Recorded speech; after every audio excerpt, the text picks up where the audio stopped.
Did I actually update my stream title? I did! Yay! Nothing like going live with the wrong game.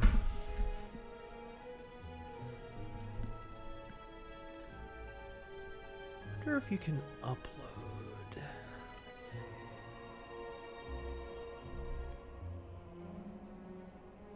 Hey, go! Oh my gosh. Let's see.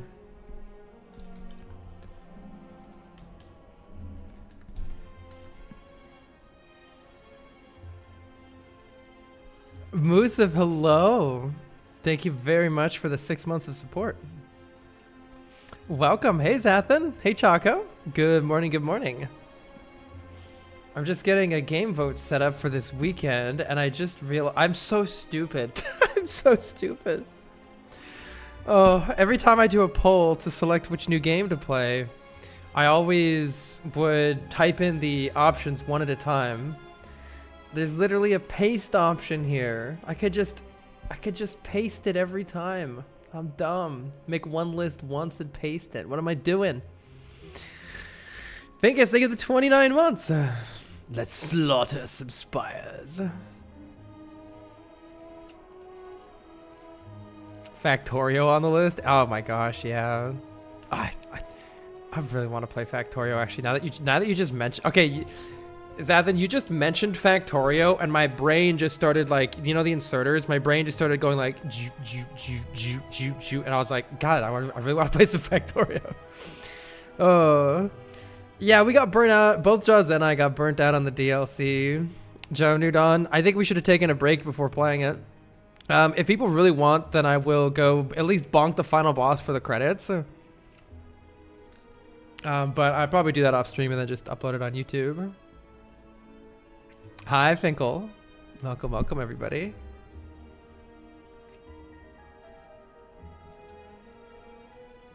Satisfactorio. Let's see. So I just need to make like maybe like a Google Drive doc or something. I don't know. I just need some kind of a document with a big list. Notepad it is.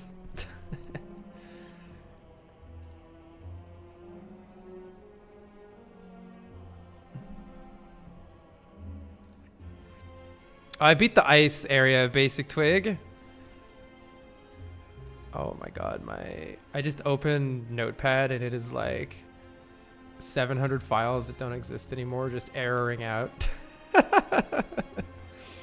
ever check out Oblivion for the first time with the remaster? Did you ever play the OG? I did, Goo. I was a huge fan of the Elder Scrolls.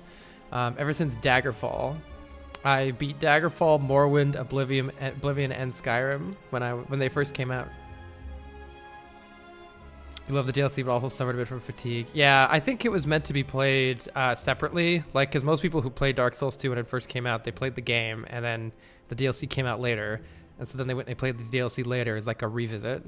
That's definitely the way to do it.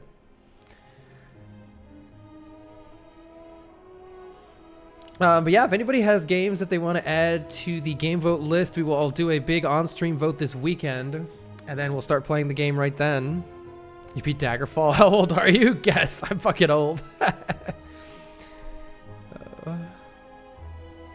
Wait, do you ever do the thing where you like, you accidentally, you try to open one thing, but you like Control A or you select all or something, and then suddenly you're opening like 75 files at once and it won't stop? I've done that before. That's the worst.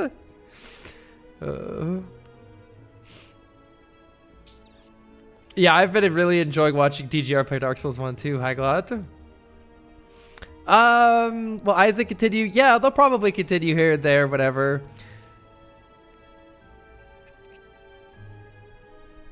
Isaac's kind of turned into the, like, I don't know, go back to when I want to play something silly, I play Mario Maker. When I want to play some action roguelike, I play Slay the Spire, Isaac.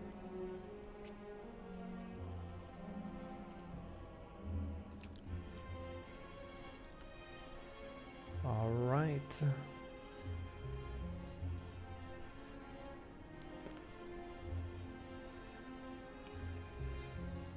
Greetings. Hey, Greg. Every time I see your name, I just want to say, what's Grackalakin? I don't know why. Oh, excuse the cough. I'm dying. I'm okay, Noctis. Allergies or sick or something, but I'm okay now. I'm much better than I was yesterday. All right, y'all. Current plan is to continue the Slay the Spire Mastery Challenge, where we are attempting to get an Ascension 20 win using every single card in the game. So we are back on the Ironclad. We have every card above it that doesn't say not mastered on it has been included in a winning Ascension 20 heart kill victory. So we still need to win with armaments, for example. And Clash. Oh my god, Clash, no. Oh, Clash I feel like is a card that is really good until you get to the Ascension where there's a curse in your deck, and then every time you draw that curse, you literally can't play Clash. And then it's sad. Hey, forgot. If anybody has game vote games that they would like to add for the game vote this weekend, you can just let me know the game name anytime during the stream, and I will add it to a list. EMC Kale, thank you so much for the 4 months. It's Carl. Glad to see you live today. Thank you. Welcome, welcome. Much appreciated. Person who put in Pokemon Go. Oh my gosh. Can it be a bad game? Yeah. Blueprints for real. Everybody's talking about Blueprints. It's the one where I'm the most curious if it's going to win. Where can we see the list? Maybe I should make a public Google Doc and do it that way. I'll do it this time. All right, this time I swear I'll make an actual public Google Doc that people can just see. That'll make it much easier. Right now there is no list. Yeah, I'll do that next time. But yeah, I'm really curious the Blueprints hype is very interesting to me. Because I don't know really what the game is about other than like weird puzzle stuff. And I don't want to look into it because you don't want to look into weird puzzle stuff games. PC only, probably. Did you see Baylor's reaction to Blueprints? In his Discord, it sounded like I saw people talking about it, but I didn't see what happened. Biostats. Did he hate it? Baylor's great. I love watching Baylor get like completely uninterested in whatever hype game people are talking about. He bounced off it hard. That's fair. You're at the doctor's office. I hope you feel better, Moist Cushion. I put Blueprints on the list, don't worry. Usually I can appreciate why people like a game even if I don't love the game super a lot myself. Like, I don't think I've ever played a game where I'm like, this is just garbage. I can't believe anybody likes this game. He bounced off it and he was in the fun part. Oh no. You've got to recommend a puzzle game, The Isles of Sea and Sky. Oh. I'll add it, Greg. When are we gonna get a Grokowski puzzle game?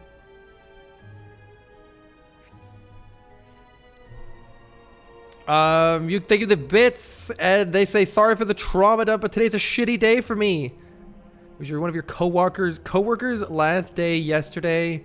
Manager's husband died. She quit. Supervisor was fired. District manager in the hospital. By myself in a relatively busy location, a college campus. Luckily, you're running my day, just doing what you're doing. Aw. Can we get a whole heckin' lot of hearts in the chat? For anybody else, also, let me know how I'm supposed to say your name. I don't know how to say your name. Anybody else, you might need them. Oh, that sounds really shitty, and I hope the rest of your day goes better. There you go. Have some heart spam.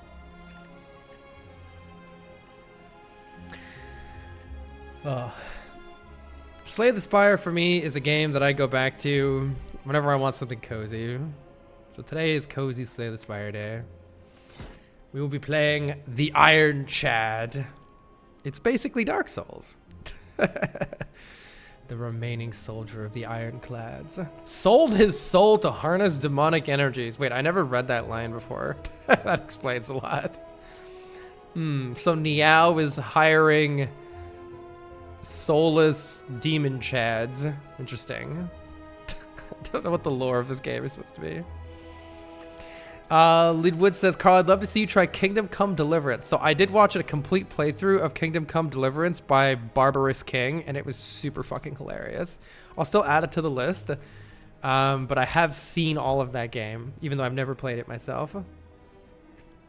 Tactical Breach Wizards. All right, y'all, we have mastered 101 out of, I've got 319 cards on the total mastery list, which does not include the curses. But if Slay the Spire 2 isn't out yet and we beat everything else, maybe we'll do the curses. We need Carl to go back to his platforming roots. Spelunky 1. All right, I'm going to put Spelunky on the list, Roro. Yeah, I've played Balatro. You can watch my playthrough of up until beating the highest stakes on my second YouTube channel. No, I finished the Dark Souls 2 like Ice DLC boss, and then Juz and I kind of burned out. Yes, it'll be a chat vote. The chat will be able to vote on the whole list. It'll be this weekend. Mario 64. Mario 64 ROM hacks. I'll put that on the list. Spelunky be incredible to see blind. Hey, Farouk.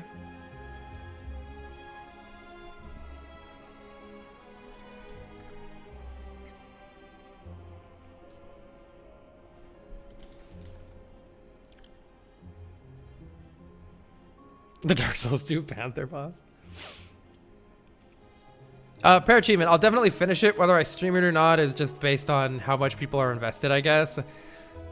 Revisit Mario Maker 1. It's such a good idea. I actually have, fun fact, I have like 50 Mario Maker 1 levels downloaded. Some of my favorite levels that I never beat, troll levels, all sorts of interesting levels. I definitely am going to play Mario Maker 1 again at some point. All right, let us start the timer. Attempt number 19. Here are our starting options for this run. I feel like remove a card from your deck doesn't accomplish that much. Something that I've said before and I'll say again, and this applies to most roguelikes, is that gaining power early on is oftentimes better than taking an option that gives you power in the late game. Because getting power early on means you can do more, which will then give you more power in the late game also. So something that gives you immediate power is usually a good idea in a lot of different roguelikes. And to that end, losing some max HP is going to be detrimental to us at the very end of the game, but it's not going to matter at all right now. We already have 7 health gone anyway. So losing max health isn't going to affect our current health at all. It could affect us a little bit with how much we can heal back with our Burning Blood Relic, but overall not that much. However, a rare relic could be game-changing. A rare relic could provide lots of immediate power. Taking 3 potions is kind of sad when you only have 2 potion slots, but it's not bad if you're going to fight an early elite. Let's look and see where the elites are. Well, we have a forced early elite. Good morning, Xano. We need Just Carl seamless co-op Elden Ring. Did you know that there's a seamless co-op for Dark Souls 3? I want to at least try that. Hi, Link. So good to see you. Hope you're doing well. You're really enjoying the Just Carl Dark Souls 2 saga. I'm glad you really liked it. Just beat the final boss. I'll at least go beat the final boss, but I might do a YouTube episode off stream. Where I just go and I just bonk all of the final bosses in the game. Live as Squirrel asks, Carl, is there any agenda for the stream? Hours, starts, days, and you play certain games? Not really. In general, I play Mario Maker every weekend. But other than that, it's just whatever I feel like playing. And that's important to me so that I always enjoy what I'm doing and it never feels forced. So basically, if I'm streaming something, it's because I want to be streaming it. Did not know the Dark Souls 3 had a co-op mod. Yeah, I've heard that it's a relatively recent development. Hi, X-Star. Welcome. If anybody has game vote suggestions, feel free to let me know anytime during the stream and I'll add them. And then this weekend I will do that. Okay, this is kind of strange. The first, I think we want to take 3 combats, but there's no, this is a crazy layout, by the way. There is no shop and there's no campfire before our forced elite here. So we definitely need early power in order to take on one of these elites. But let's look at what happens, assuming we can beat that elite. What do we want to do after the elite?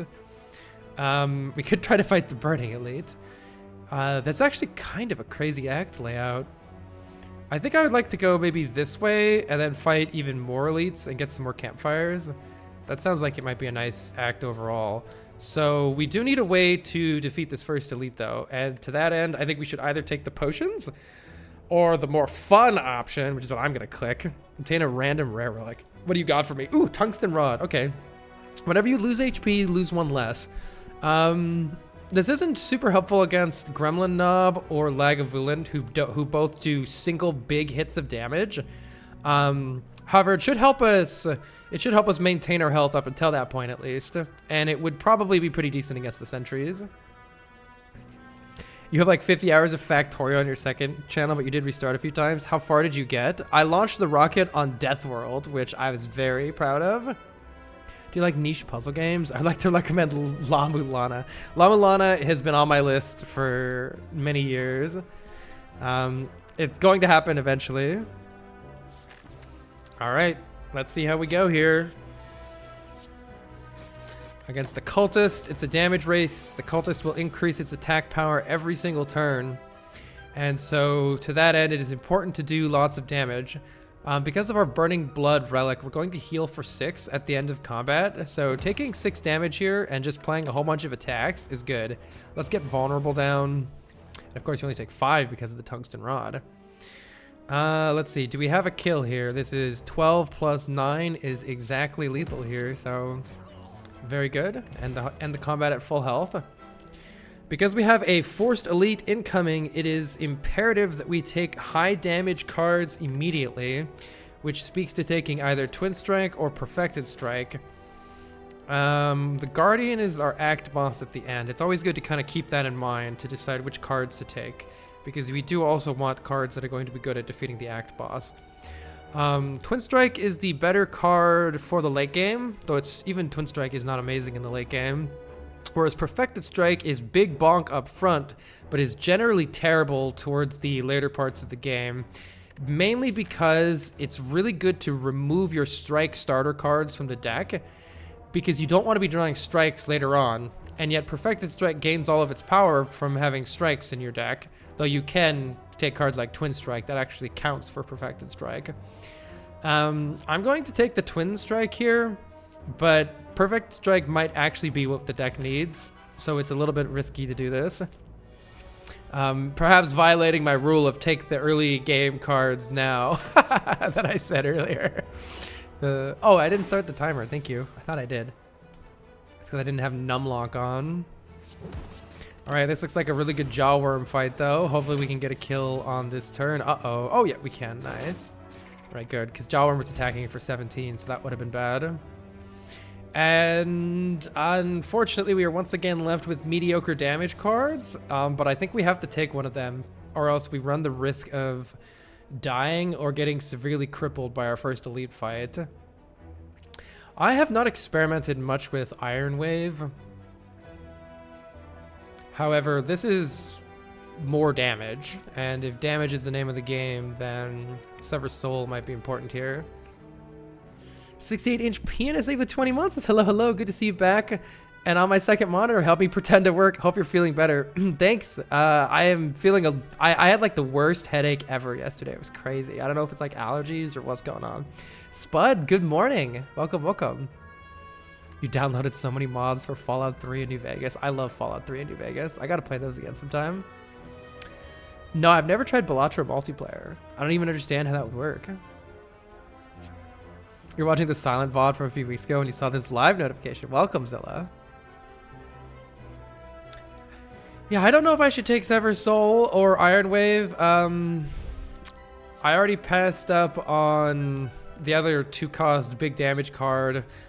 The exhaust synergies here could be good later, but overall, I don't know. I feel like this card is not very good. Though, hey, as soon as I say that, we can actually bonkulate this guy right now. Oh, it just... I forgot about the secondary effect there.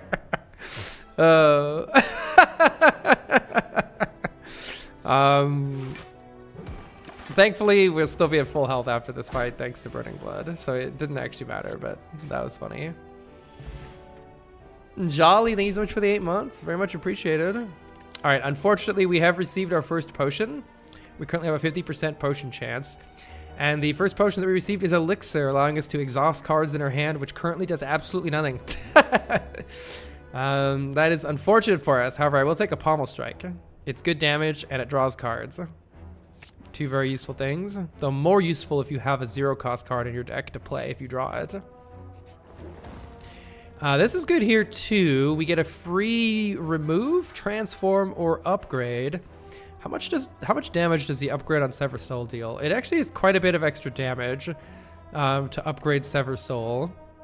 Pommel Strike is a nice upgrade because it draws more cards, but right now we don't need that card draw. Twin Strike is also just 4 additional damage. A fun option might be to transform a strike, but with the fact that there is an elite staring us down and then one that we'd like to kill after, I think it's more important that we make an upgrade right now that's going to deal a lot of damage. And so I'm going to upgrade the Sever Soul. The power of the Tungsten Rod, very much. Yeah, so we have gained a couple hit points here and there that allowed us to stay full health because of that Tungsten Rod. Though it'll really be powerful when enemies start to do multi-attacks, and it'll reduce 1 damage per hit of their multi-attack. Suppose we'll Pommel Strike here and see what we get. Alright, so see, we're only taking 2 damage because of the Tungsten Rod, reducing it by 1. Let's see, I'm pretty sure we are able to defend twice here and take in another 2, and we'll still hopefully win this fight without taking too much more damage. We're weakened, unfortunately, so we're not actually able to get a kill here, even though it's very close. So I think I will just keep blocking and taking small bits of chip damage. I think that'll be a net benefit in the end here. And yeah, if we do 8 damage, the Slaver goes to 13. And Twin Strike twice will, I believe, be 14 damage. That's correct. Okay, so we're still full health. That's good. Interesting options here. I haven't played with Flex very much. Maybe I should try Flex in this position. We have a card that hits multiple times, which is good with Strength gain. Strength makes you deal additional damage on each hit, and so anything that hits multiple times does especially well with extra Strength. It's definitely not Body Slam. We don't have enough block generation. Hemo would be a fantastic way of just doing lots of damage to the upcoming fights, though. So we have the sustain and full health to justify it. So actually, I have a question. Does anybody know if Hemokinesis only deals 1 damage to you if you have Tungsten Rod? If so, I think I should take this Hemokinesis instead. It does. Okay, that's great. Card games are complicated. Yeah, Fruit, that's totally understandable. I like it because it's a roguelike. Oh, I grew up playing Magic the Gathering, so I have a fondness for card games. This makes you want to play Dominion. Yeah, so Dominion is actually another one of the first card games I played, Grak. I love Dominion. I love deck building. It's so fun to me. Hi, Oscar. Hope you're doing well. All right, cool. All right, we are fighting the Sentries of first, which I think will be a pretty good matchup for us. I think we're going to take a whole lot of 4 damages. Like, we'll block for 5, and then it'll be reduced for Tungsten Rod to 4. I think that's going to happen a lot here. Let's go ahead and focus down the Sentry with the lowest health. So this one has 41 health. I'll target that one first. Next turn, the front and the back Sentry are going to attack for 10 damage. So we want to, if possible, kill this one next turn. If we drew our Sever Soul, it would be perfect here. We have drawn the Sever Soul. That is excellent because Sever Soul deals 22 and kills it. So let's go ahead and block for 5, kill the back one. And then we're only going to take 4 damage here from the front one. I think Carl would enjoy the Metroid games. I've never played any of them, strangely enough. Let's see. I think from now on, we should try to full block when we can. I don't really know how good of an idea that is. Here's something interesting about the shuffling mechanics of this game, by the way. If I were to play this Pommel Strike right now, I would draw a card, but since I don't have any cards left in my draw pile, the 19 cards that are in my discard pile would be shuffled into the draw pile, and then I would draw one of those. And the remaining cards in my hand would then go to my discard pile at the end of that turn.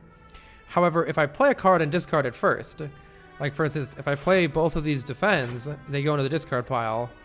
Then when I draw a card, now this does run the risk of drawing a card that I don't want right now, but actually ended up perfectly for us. Now those extra defends are actually in the draw pile. That's particularly important on the Sentries fight because the Sentries put a whole lot of dazed in your draw pile. So look at my draw pile here, it's got all these dazed in it. By adding 2 extra defends, I'm increasing the probability that on any given turn I actually have anything to play, which might prove to be important here. How much damage do I have? I have 25 damage, not enough to kill 31, not enough to kill this one. So unfortunately we are taking a big bonk right here. And there's nothing we can do about it.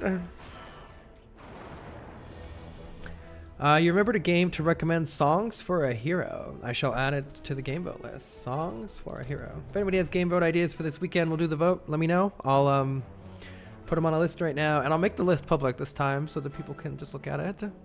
No, I haven't played Magic the Gathering in ages. I play Commander every now and then.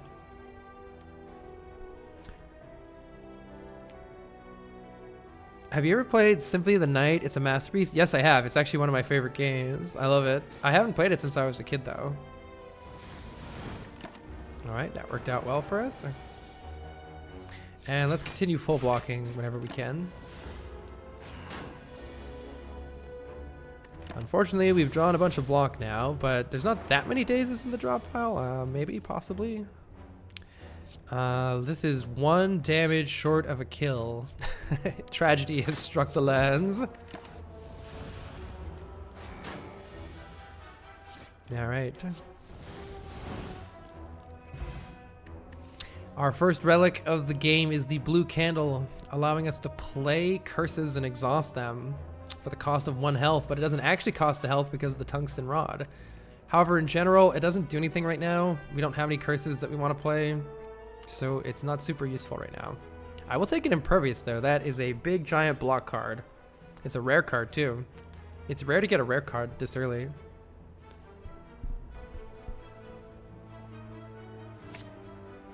Metal Hellsinger. Sounds like a Just Cook game.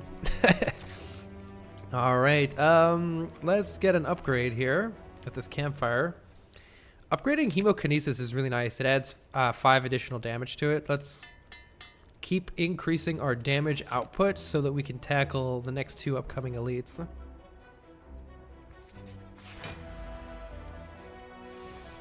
Candle could be amazing with Cursed Key. This isn't a terrible turn to open because we can apply Bash. Downside might be if we draw Impervious with Sever Soul next turn. Alternatively, I could wait and try to start with like Hemo Sever Soul. I'm gonna just open right now. You could do something interesting, like try to use the elixir to get rid of a bunch of strikes or something. I don't know. We were probably gonna take some damage here. Okay, this actually ended up being perfect. We drew the Impervious, and we drew the Hemo while Vulnerable is still on the Lagavulin, allowing us to do the Giga damage. However, on this turn, it's a little tricky. This is why Sever Soul is kind of a kind of a whatever card here. It may be in our best interests here to, rather than play 2 defend cards, to just play 1 and to play Sever Soul, so that we can deal lots of damage. We're gaining, what, 13 more damage than if I play Pommel Strike. On the other hand, if I play the Pommel Strike, I don't draw a defend next turn, which improves our damage output next turn a little bit. All right, I'm gonna try this. I don't know if it's a good idea or not. I'm gonna play both defends and then just Pommel Strike because I wanna draw this defend now to get rid of it. Of course, we may just redraw it again, but we didn't. But Lagavulin doesn't attack on the 3rd turn, so I didn't want to defend in my hand. Okay. Do we want to play Sever Soul Twin Strike here or Bash Twin Strike? Sever Soul Twin Strike is 32 damage. Bash Twin Strike is only 15 damage, but then we apply Vulnerable. I don't think that's going to be worth it. Let's play Sever Soul Twin Strike here. And we are in desperate need of a kill ASAP, so hopefully we can get it here. Unfortunately, not what we wanted to be drawing. Let's see what Pummel Strike draws. We need to finish this fight immediately, and unfortunately, we are just shy here. 18 damage brings it to 5, and we can deal 4. Tragedy has struck the lands. We have 12 damage guaranteed next turn, so we've been debuffed by the Lagavulin. That's why our attacks are doing less, and our blocks are doing less too. So this is definitely getting played, and we have a kill next turn. Oh wait, maybe I shouldn't have played that. I don't know. Might have taken some extra damage there. Unclear. And that's why you take one lag ahead for the Sever Soul. Tina, thank you the 111 months. Only 111 more months until my next all digits are the same sub anniversary. That's not that long, right? I hope you're doing well, Tina. Thanks for stopping by. Thank you, thank you. Another Crab's Treasure? Never even heard of that. Another Crab's Treasure. That's a game. Oh my god, we got Self-Forming Clay. Whenever we lose health, gain block. That's great because Hemokinesis now blocks for us next turn. And we are offered an Immolate, a massive AoE damage card. Gotta take that, right? This will help us in Act 2 when a lot of the elites are multi-enemy fights. And it's not bad now either. It does put a burn into our discard pile though, so eventually we'll draw a useless burn card. A Dreamcatcher is weird. Whenever you rest, you may add a card to your deck. There's a chance it won't do very much. Oh my god, 80% potion chance, by the way. This run has been terrible for potions. The only potion we got doesn't do anything right now. The Oris are such beautiful games. Oh, I have heard that. I will put Ori and the Blind Forest on the game vote list. Hope you're doing great yourself, friend. Aw, thanks, Tina. Your girlfriend worked on the Switch port of another Crab Treasure. That's amazing. What am I doing here? Trying to decide if I want this Dreamcatcher or not. Am I looking to rest here? It really depends on how this elite fight goes. I may want to rest in the Guardian, and then we'll get like an additional card reward. It also could be useful in Act 2. But it also might not do anything the whole run. I'll take the Sapphire Key for later, and then absolutely regret those words later, presumably. I can one-shot this nerd. That's pretty good. How about we one-shot the Louse and then play Impervious?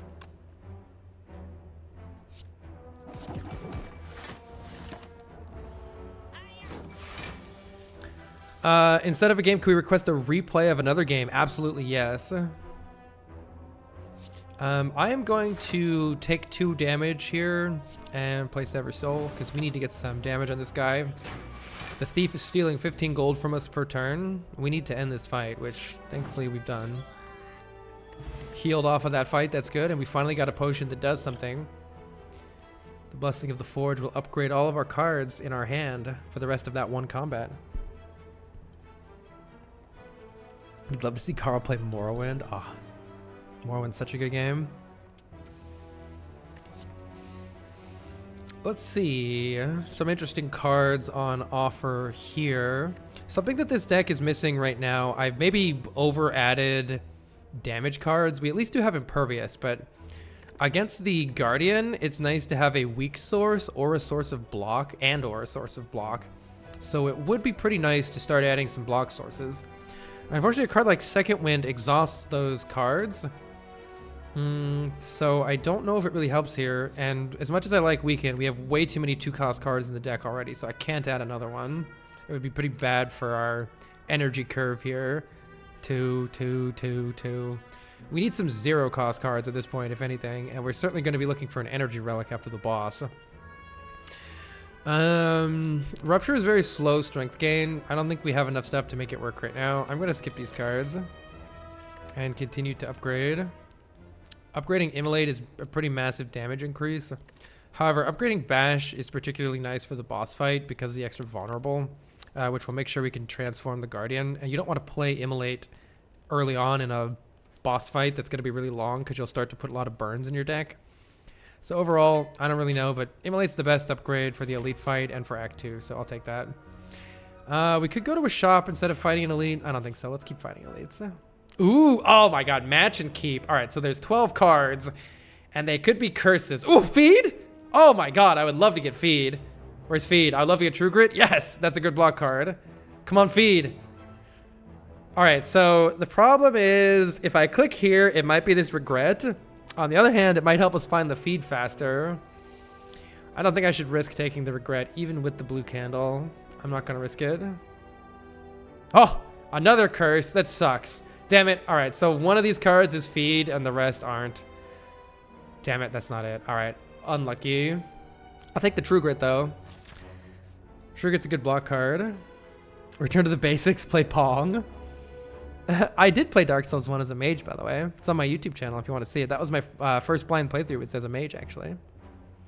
Prop Hunt. I fucking love Prop Hunt. I'm going to put that on the list. I absolutely love that game. It's so fun. Probably there's a Mario 64 Prop Hunt. Sentries again. Well, now we have an Immolate in our deck, so the Sentries had better watch out. Let's bonk this nerd. Take 1, but block for 3 next turn with Self-Forming Clay. And hopefully we draw Immolate. Yo, we do. Though, in a sense, it would also be nice to play Impervious here. I am going to play Immolate, and you guys can get wrecked. I can't finish this one off, though. So let's go ahead and just block take 1 here.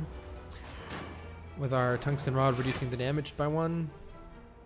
And with any luck, we won't take any more damage at all here.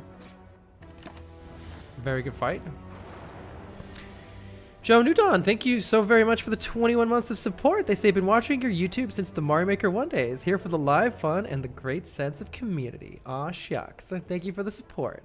This community is great. One of the reasons I stuck with Mario so long is I love the Mario community.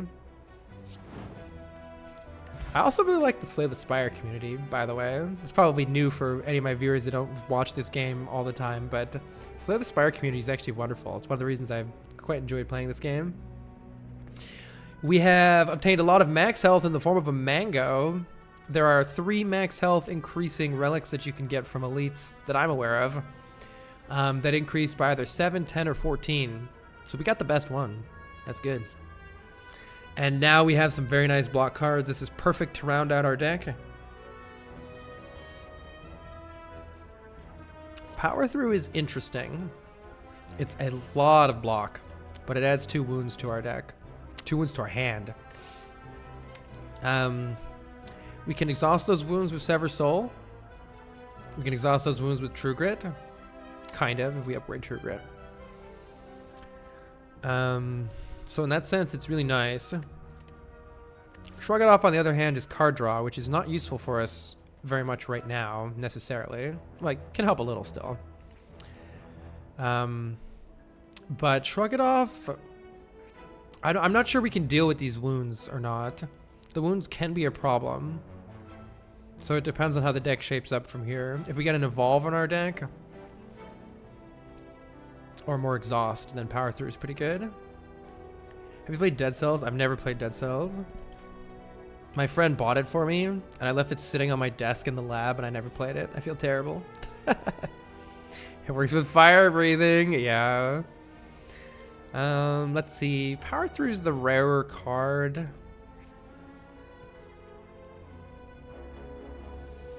We have so much damage in our deck in Act 2. Early block is probably better than redrawing and worrying about the wounds a lot. I'll take the Power Through. Let's see if we can do something cool with the wounds. Oh, you can recommend games. It's all good. I'm guessing Railroad is on the list. I've actually... Okay, so as far as game vote stuff goes, this weekend we'll be doing an on-stream vote. People can suggest any games that they want now or later, and we'll all vote for them. And whatever wins is what I'll end up playing right then. But up until now, I am so stupid. I use this poll website called Straw Poll, and I thought that you had to type the things in, as I would literally type them in every single time like an absolute idiot. That's not true at all. You can literally just copy paste something into it. And so I haven't had like one single list because I'm an idiot. Now I'm making a list, and I'll make the list public in a Google Doc, and then everybody can see it. But I do have to rebuild the list this time. Mega, thank you for the bits, asking on which days I may stream Isaac. I just stream it whenever I feel like it, Mega. The reality is that, you know, I've posted a Mario Maker video every single week for the last 10 years and will continue to do so for the foreseeable future. Other than that, everything is whatever I feel like doing, and that's important for me because if I'm not playing what I want to play, then I'm not going to enjoy streaming, and I'm probably not going to be enjoyable to watch either. So I have no set schedule for games that I'm playing stuff, unfortunately. I also have a sleep condition that makes having a schedule not necessarily work so well anyway. All right, what are we going to do here? This is the problem with having a whole lot of 2-cost cards in our deck. But nonetheless, we can play 1 defend and we're good, and get this one ready to kill next turn.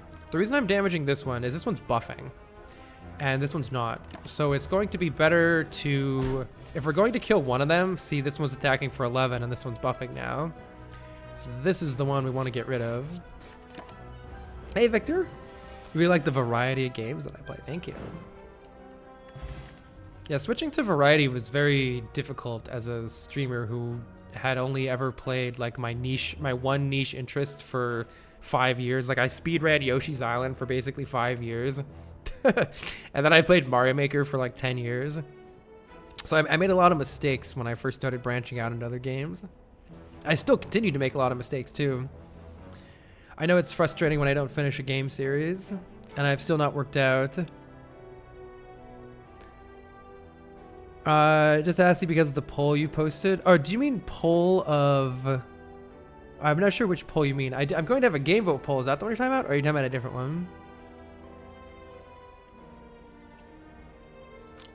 Let's see. Do I want an armaments? If I upgrade armaments, it could be nice to get a lot of upgrades in our deck. Maybe not the worst idea to have one. But I would kind of want to upgrade this True Grit for the boss fight. Oh, you're talking about getting to certain... Yeah. Oh, we never made the goal, so... It didn't even get close. I overshot that. As an example of me not really knowing how to be a streamer. Yeah, Mega, it wasn't even close. I lowered the goal a whole lot, and it's still not even close, so it didn't happen. All right. Let's see. I'll take that armaments, and then do I want to upgrade it? The nice thing about armaments... is if we end up taking something like a fusion hammer, which prevents us from upgrading any further in the run, it's nice to have an upgraded armaments. So it sort of opens up our boss relic options if I upgrade this right now. As far as actually beating the boss fight, Bash is probably a better upgrade. Armaments is good too though. Let's upgrade the armaments.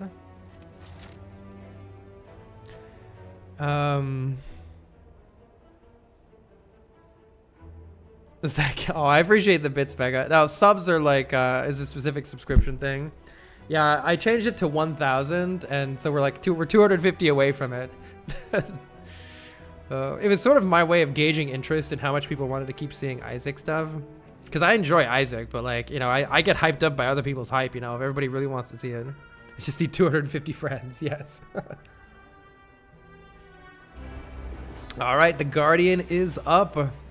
We have to deal 40 damage by next turn, or we get whomped in the face. Also, 90% potion chance. This is some of the worst potion luck I've ever had in this game. We also might be able to block, though. So we have 18 damage to go. However, this nerd is applying a shield, so we actually need to deal 27 damage, which it does not look like we're going to do here. To that end, I could employ the Blessing of the Forge potion in order to upgrade my Pommel Strike to draw additional cards. If I upgrade this, I believe it deals 10 damage, so we would need to deal 17 damage, which means that Hemokinesis, Sever Soul, or Immolate, if I draw any one of those cards, that solves it. However, there's definitely there's still a whole bunch of stuff that I would end up kind of wasting the Blessing of the Forge on. It wouldn't do anything. At least I could block more. Alternatively, I could just take some damage here. I'm gonna use it because we're pretty much guaranteed to get another potion, though Elixir's not really doing much for us. Let's see what we draw. Okay, we did draw something that solves this. So this is kind of trash, though, actually. I didn't really think about this. I think this is why Sever's Soul is sort of a questionable card. Because I'm exhausting 3 defend cards, and we kind of need those 3 defend cards. Can you right-click to see the upgrade? Yeah. You can in this window, but not in this window down here. All right, have a good time at work, Mega. Thanks for stopping by and for the bits. Dark Leave the 10 months, so very much appreciated. Imagine something getting a Balatro card. Let's see. I could block for 16 and we'll take 19 damage. Or I could exhaust my defense and maybe take more than 19 damage later. We'll see if I end up regretting that. What I'm hoping is that I can upgrade this True Grit with armaments and then exhaust some of our strikes. So far, that's not happening. So far, this is a little bit suspicious here. We should save the Impervious. I don't think I should play Power Through unless I'm pretty confident I can discard the wounds. Tricky fight here. I don't know if I want to play this for 28 damage or not and adding a burn.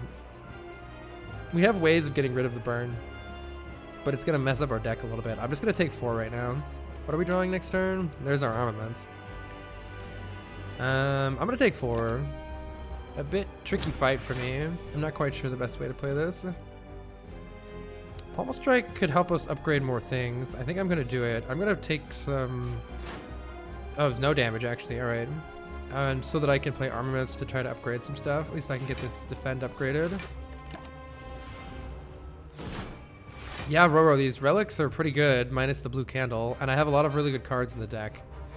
For this boss in particular, this is going to be a bit tricky, though. Let's see. I would only take 8 damage if I just play the True Grit for block, or I would take no damage-ish if I play the Power Through. I would take 1 damage if I play the Power Through.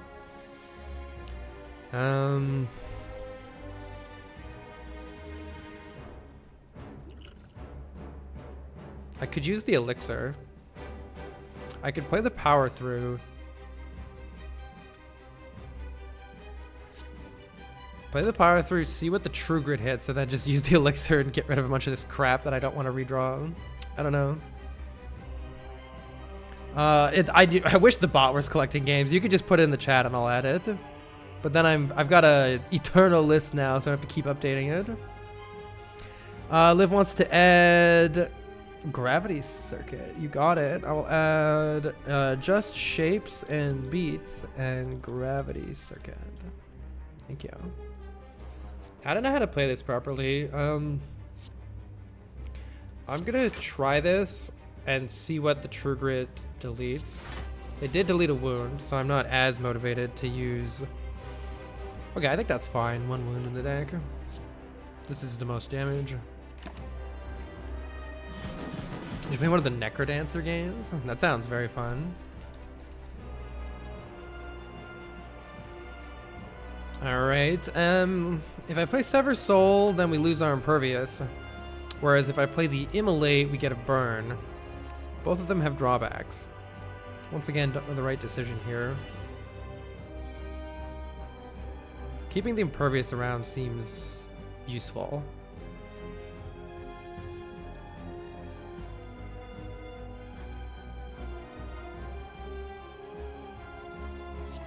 So I'll add the burn. Oh, I could have done a strike too, my bad. Manifold Garden is a mind-blowing gravity-based puzzle platformer. Manifold Garden.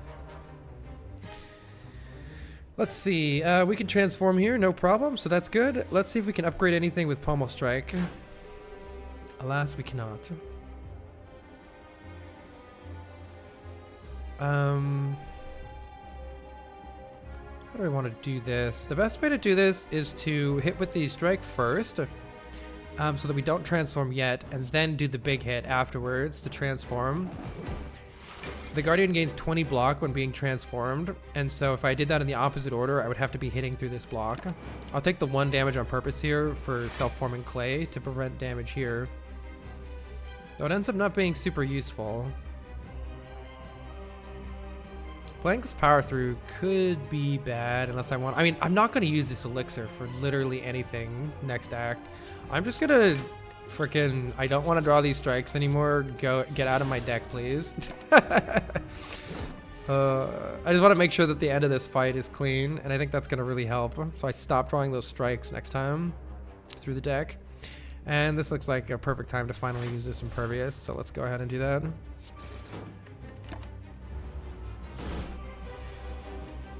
Want to make sure we're actually winning here. Oh, finally we land the armaments on the True Grit. I've been waiting for that to happen. And I can True Grit... either the Strike or the Sever's Soul both seems fine here. Strike is pretty trash. Let's get rid of it.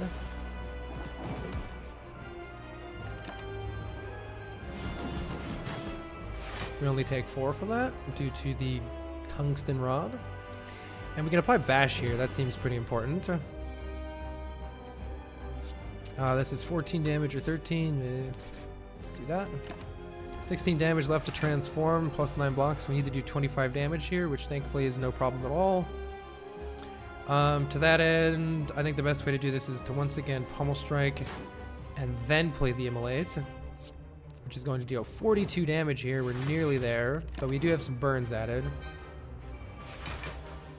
Hopefully we can... 1 Hemokinesis to finish the job. Alright, there we go.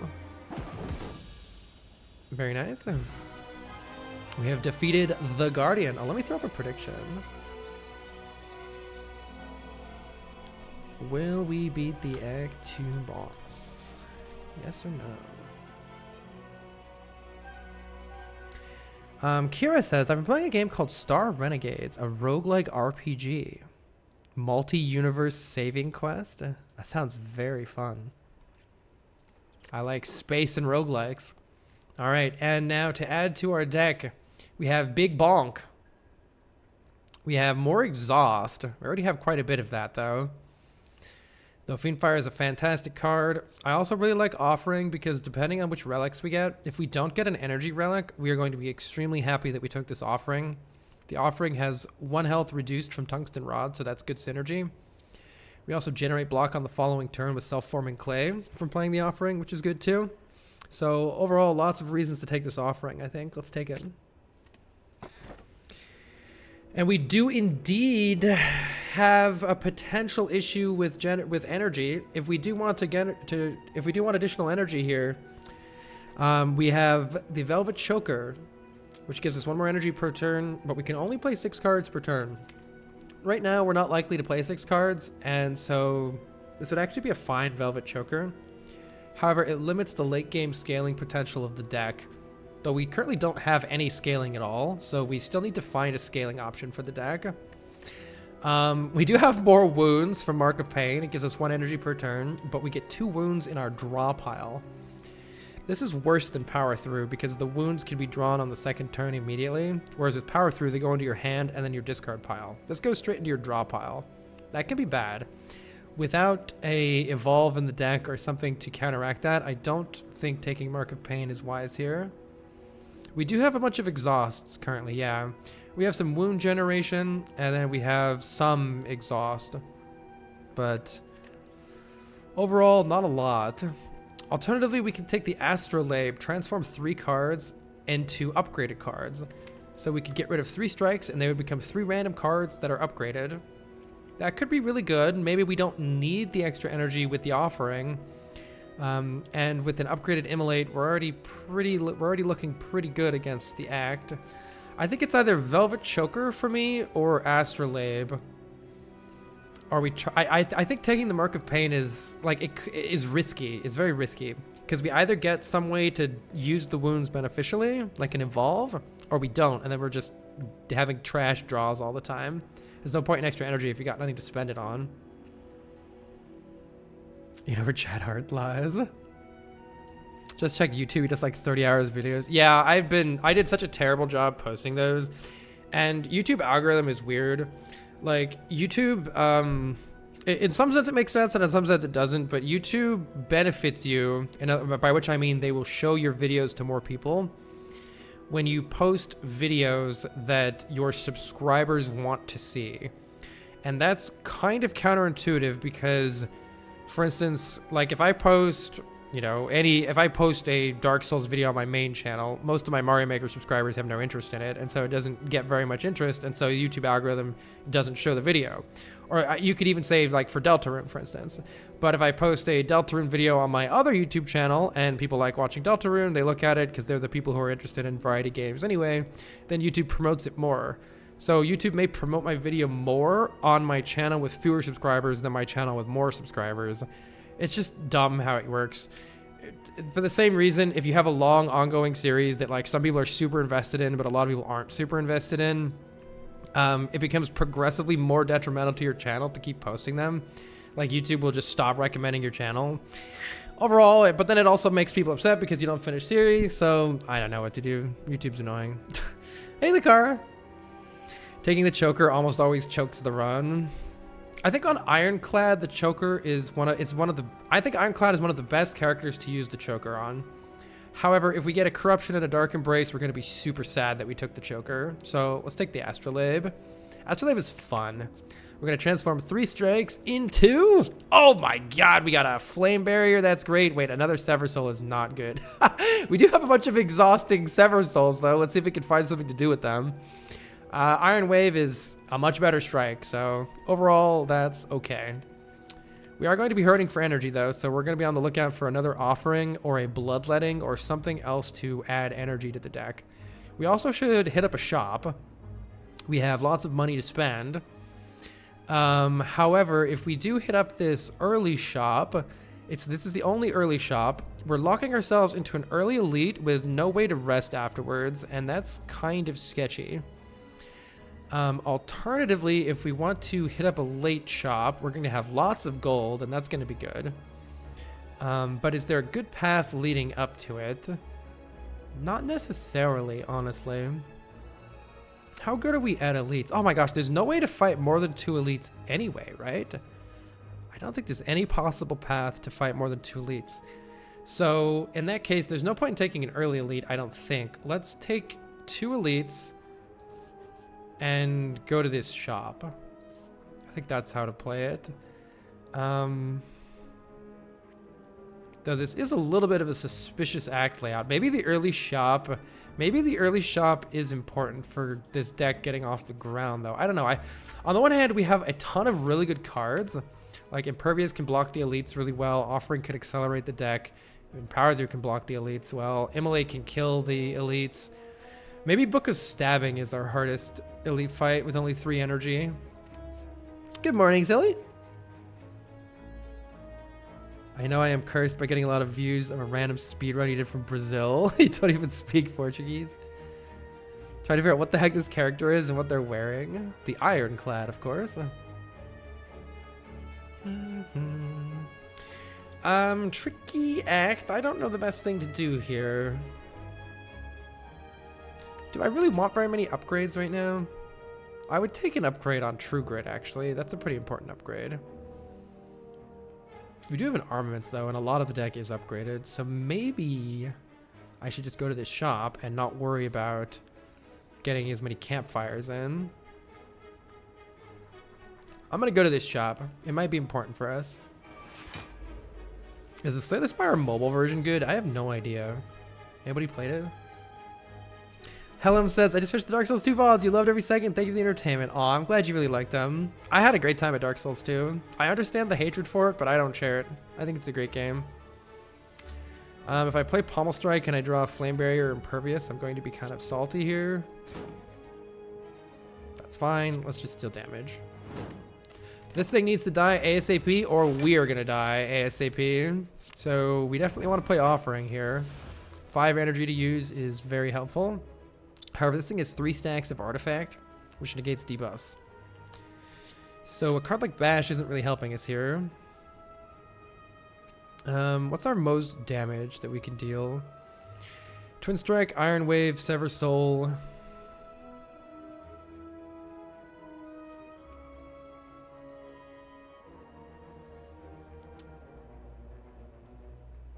Or Sever Soul Bash, Twin Strike. No, that's all of our stuff. Yeah. Okay, I don't need very much block here. We only need... I'm taking a little damage here. Taking 3 damage here might actually help us next turn with the extra block. Because it's going to be making us frail, I believe. So block next turn is going to be hard to come by.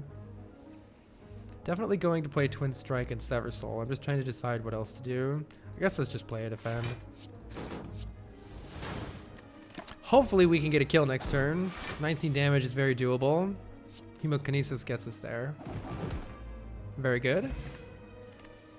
Alright, that's a great fight. We got a potion. Blessing of the Forge is not the most useful potion here. However, we do have a Dark Embrace. Whenever a card is exhausted, draw a card. That's the sort of thing we're looking for. This can be good long-term scaling. Let's take it. When paired with other things that exhaust cards, you can go through quite a bit of your deck very fast. And since I am taking an early shop, I will take this relic and become cursed. We get a turn up, you can no longer become frail. That's pretty good in this act. It's going to help us actually block. Who's our boss?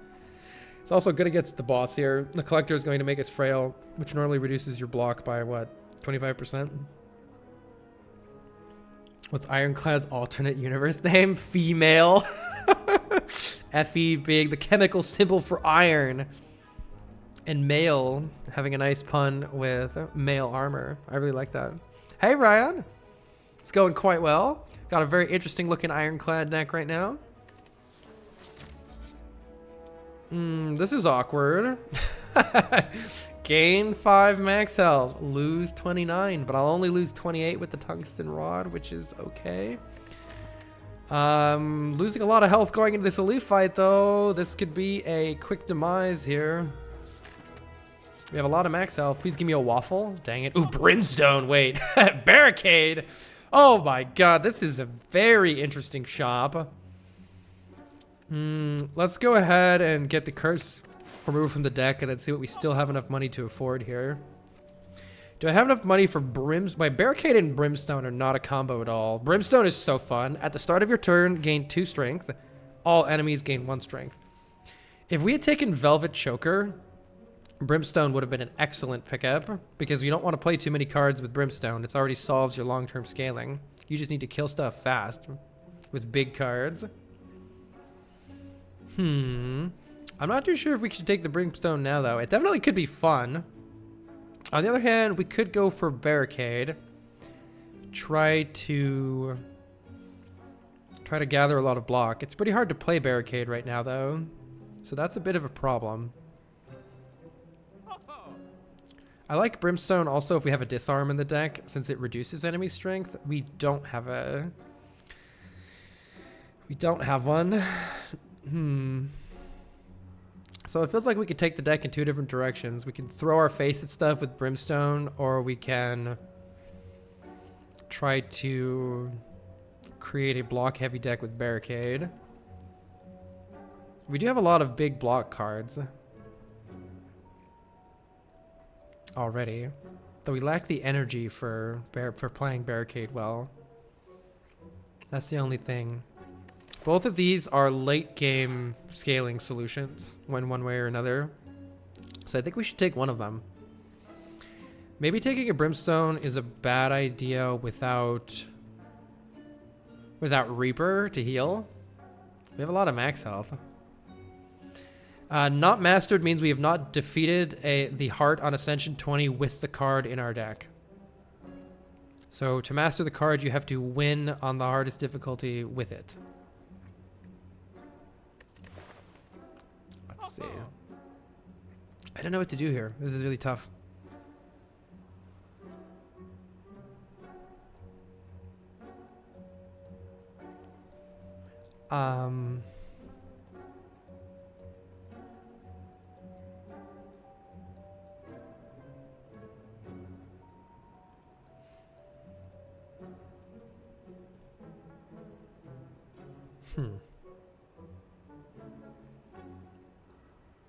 I'm gonna take the Brimstone, and it might be the end of us. I'm definitely gonna take a Power Potion too. Oh, it's so fun though. Flash of Steel is pretty good with Brimstone, because with a whole lot of extra strength, it's 0 mana, deal a whole bunch of damage. Since I'm not going to go to another shop for the rest of the act, I'm gonna take this potentially expensive Flash of Steel. Because we're lacking energy in the deck, and it's kind of a solution to that. So we start with 2 strength, but they start with 1. And every turn we gain 2 additional strength. Thank goodness for cards in this deck like Impervious, which is the only reason I took the Brimstone.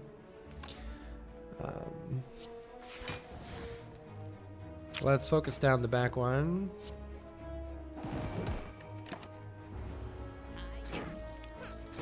Brimstone is fun, but we need a card to heal off. We need a card to heal us like Reaper.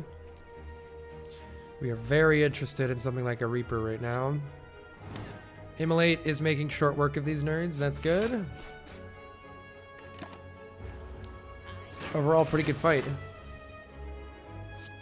Bodes well for us, at least right now. We do get another potion, which is just awkward, especially because it's another Blessing of the Forge that we don't need. Do we need additional strength with already having Brimstone? I don't think so. Gain even more strength. The fact that it's upgraded almost makes me want to take it, though. The strength adds it fast. Yeah. I don't know if this is smart with already having Brimstone in our deck.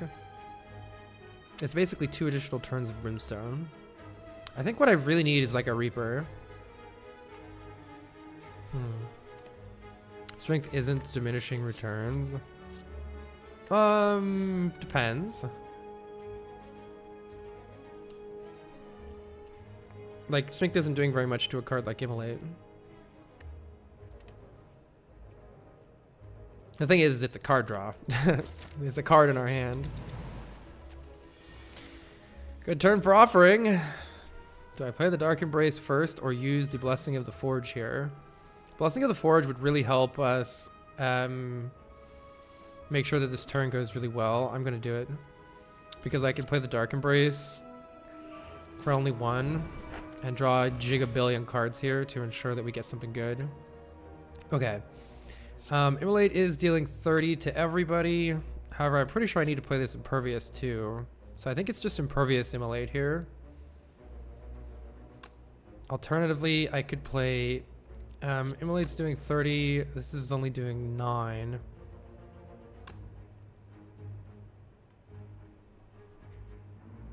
But I would prevent 15 damage by eliminating this guy. I think the blocking for 30 is just better.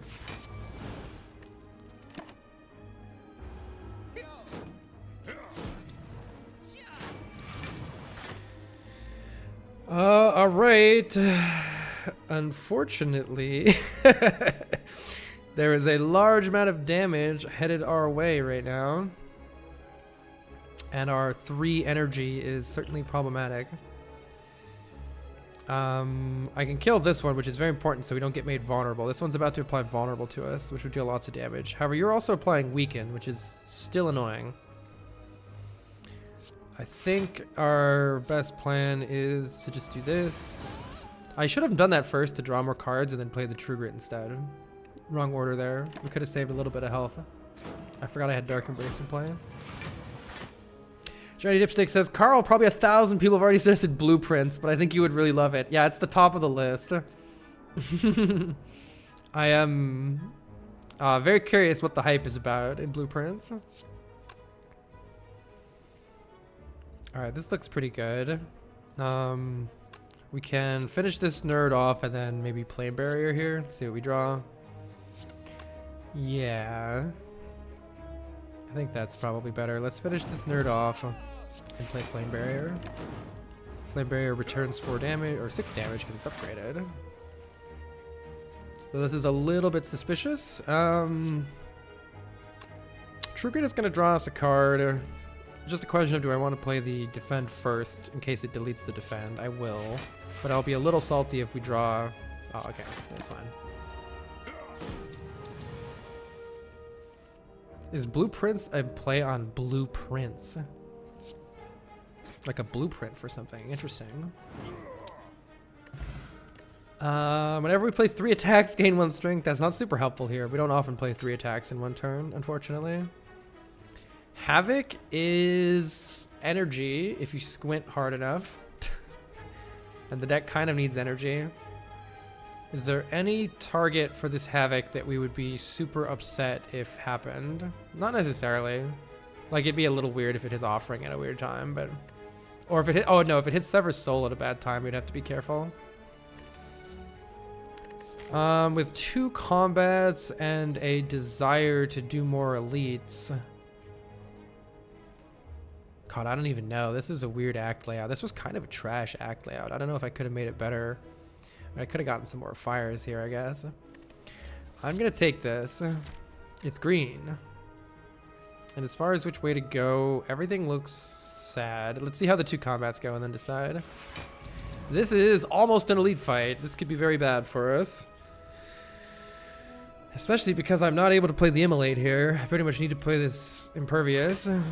We will stack strength though, and that does count for something. We could employ the power potion if it comes down to it. I hope it doesn't come down to it. Alright, we definitely need to play this Offering, which is getting more and more suspicious by the second. And let's go ahead and send this Havoc, see what it does for us. Plays the Defend. Alright. I'm pretty sure I want to Iron Wave this nerd. We're going to get made vulnerable, but... Unless I can do some sort of crazy... I could do Bash, Sever Soul, Iron Wave, and try to rush down the Shelled Parasite. I've never successfully done that before. But maybe it can work here? How much damage is this dealing? There's quite a bit of damage to have the vulnerable on it, so I definitely want that at some point. Let's try it.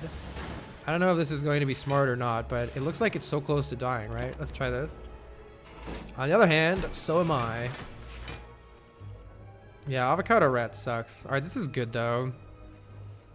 This is looking nice and lethal here. Great. The good thing about Brimstone is stuff does die. Pommel Strikes are pretty good with Brimstone, but I'm a little worried about a card like Shrug. Denser block cards are better with Brimstone. It's not very dense, and we don't have enough energy for any of this shit. It's the real problem. We are lacking in the energy department. Do I have a Pommel Strike? I do have one. Unupgraded cards, kind of whatever at this point. I don't know. You should add Doki Doki Literature Club. I'm planning on playing that next Halloween.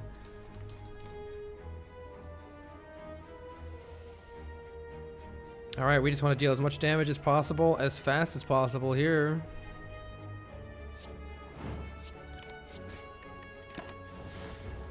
This enemy will make all of our costs random.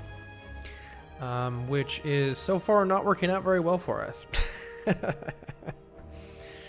Oh, you nerd. I think I'll play 2 defense here and take 1, which will give us 3 block next turn, rather than playing the power through. Either that or I play Flash of Steel and hope I draw something better, but this is not looking good. Instead of saying Brimstone, you should say Blarg! Havoc, save me? Havoc, save me. Okay, Iron Wave is good, but we're nowhere near lethal, so it's not that good. However, we're actually full blocking this, shockingly. Hopefully we have enough strength to kill soon here. We're looking for some more strength scaling cards, and we never found them.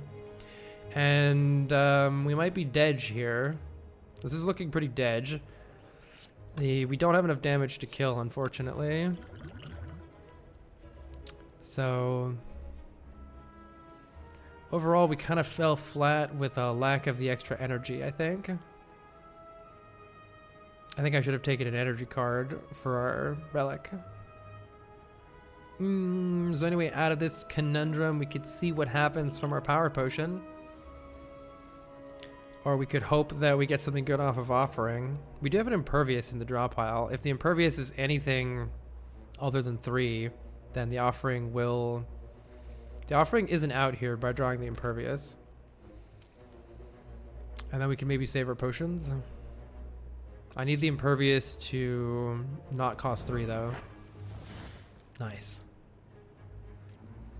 All right, in that case, what are we playing in addition to the impervious and the defend?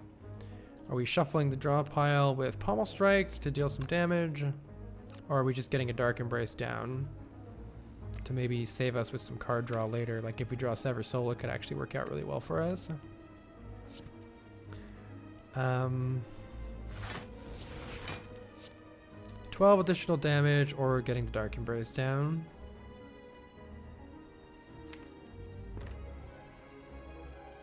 I'll get the dark embrace down. It might do really good stuff for us if we get a bad hand here. Yes, it has actually. Let's play the pommel strike first. So Sever Soul is going to draw some extra cards now because I played that. Very good. All right, we're out of here. We saved the potion. Barely hanging on. Brutality is interesting. At the start of your turn, lose an HP and draw a card. Well, we don't actually lose an HP because of Tungsten Rod. However, it does slow us down the first time we draw it, so it's a little bit suspicious because of that. Cleave is good AoE, but we have good AoE. Let's try the Brutality. And let's really hope that this is a good relic for us here. Let's start here with the relic and then decide if we can fight an elite or if we need to go rest. See how the relic... Oh my god, Pantograph at the start of the boss fight, heal 25. That's a very good relic. And now if we can actually make it to... If we can make it to the boss fight, we'll be in pretty good shape. It's unclear to me if we have the strength to do another elite fight plus a combat or not. Alternatively, just going here and... We're not gaining much additional power if we go this way. Is there any upgrade that is like really making a big difference in the deck? Actually, upgrading Dark Embrace is really good to reduce the energy cost because we're struggling for energy right now. And upgrading a card like Power Through is a really nice big chunk of block. So getting the additional upgrades could be good here. And we can remove a strike here as well. Get these sneaky strikes out of the deck.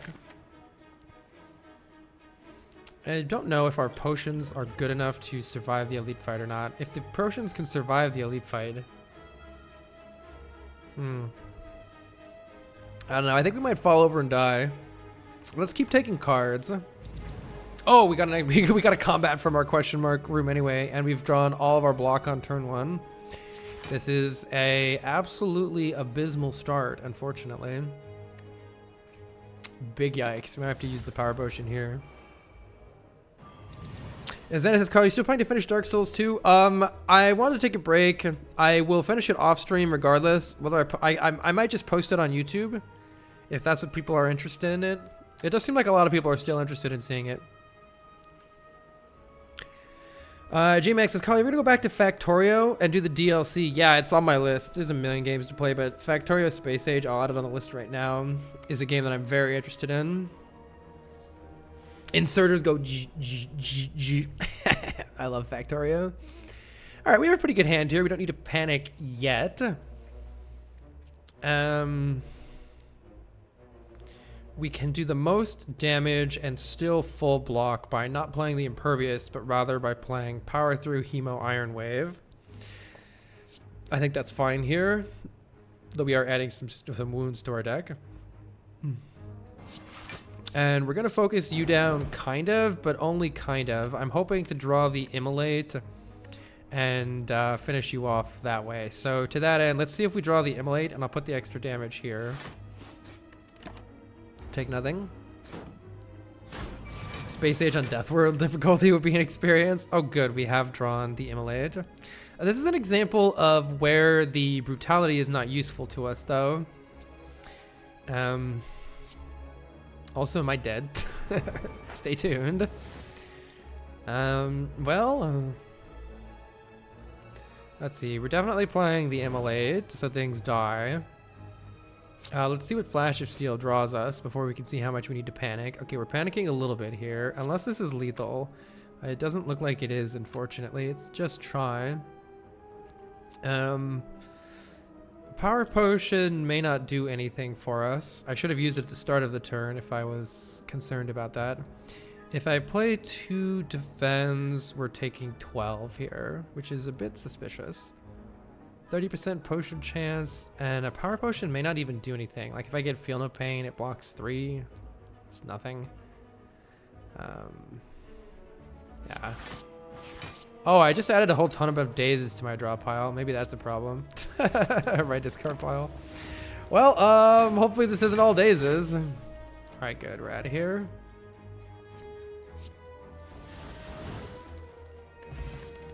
Strength Potion is here. I'll get rid of the Liquid Bronze. And I don't think we want Fire Breathing. We have a damage sorted already in the form of Brimstone. But this deck could have gone interesting places with the Body Slam if I'd taken Barricade instead. I think we would have needed extra energy to survive that though. And I'm pretty sure I need to go here and rest and hope we don't die in this next combat. Please don't kill me. All right, this is a good one to hopefully not get killed horribly on. Especially with the added consistency of drawing the Brutality turn 1. That's a good start. Immolate is also dealing tons of damage here too. So overall, really good start to this fight. Would you be interested in No Man's Sky? Absolutely, it looks beautiful. No Man's Sky. Assuming it's the game, I think it is. Do reaction to Happy Souls. All right, Fruk, I'll watch it. Question is, do I need to play Offering here? Let's go ahead and send the Havoc and see what it does first and then decide. Played Iron Wave on this nerd. Well, I think we could just finish this nerd off then, and we're pretty happy here. We don't need to do anything else. We don't need to play the Offering. In fact, I guess I do need to play this though. All right, this was a good fight for us.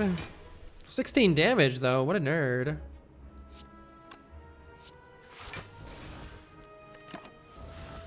God, Impervious has been so helpful. Oh yeah, being immune to Frail has been really helpful too. All right, cool. Actually got some healing there. Flex is not very useful in this deck. I think this is only useful with Runic Pyramid or if you have tons of card draw. Or if you're really desperate for the strength. Pommel Strikes are good, but not good enough, I don't think. I think I'm gonna try to get away without resting. And just remove one of our Stinky Strikes and upgrade. I think the upgrade on Dark Embrace is really important to actually be able to play it because we're hurting for energy right now. And let's see what we have on offer here. A Fairy in the Bottle if we want. Bloodletting could also be really good here. Or we could just dunk a Strike. Bloodletting has a lot of potential and synergy with what we're already doing because it gets reduced by Tungsten Rod and gives us extra block with Self-Forming Clay. Bloodletting does increase the chance of a dead draw to some extent. Because I've already added some more zero. I've added a bunch of zero cost cards because we don't have any energy. So, but if we ever do get more card draw, this is going to be very, very helpful, especially if we fail to solve our energy crisis right now. Audis, thank you for the 4 months. Greatly appreciated.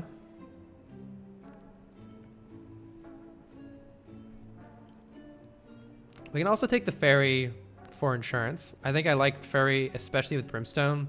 Because there are some times when we get a bad draw, we get bonked for 1 billion, and this sort of adds consistency to us.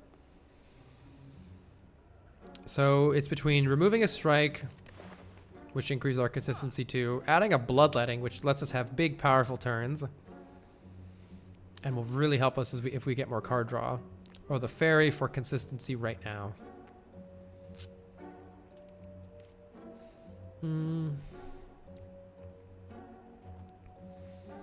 I think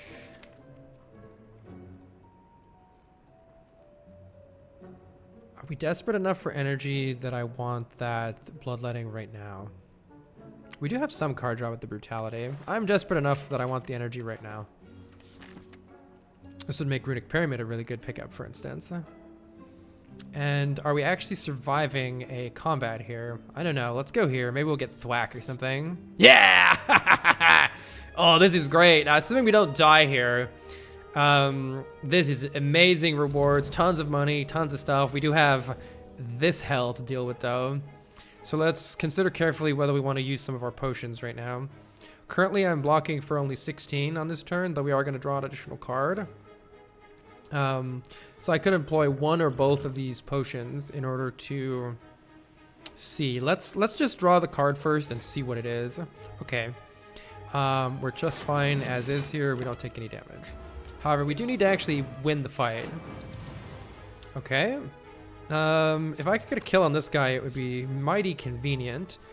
Let's see. This is 34 damage. So even with the strength potion, we're not winning right here. That's actually quite bad. Yeah, that's quite bad. Because next turn, we're not going to be able to attack. Well, we might be dead next turn. Hopefully, we draw... There's not even that much defense. Yeah, this is bad. Perhaps I needed to bash one of them and take some damage last turn. This is a terrible pattern, though. I was hoping this guy wouldn't entangle on the second turn. My take, Fairy isn't scaling. Fairy, so I don't lose my points? I think you might be losing your points too. Sorry.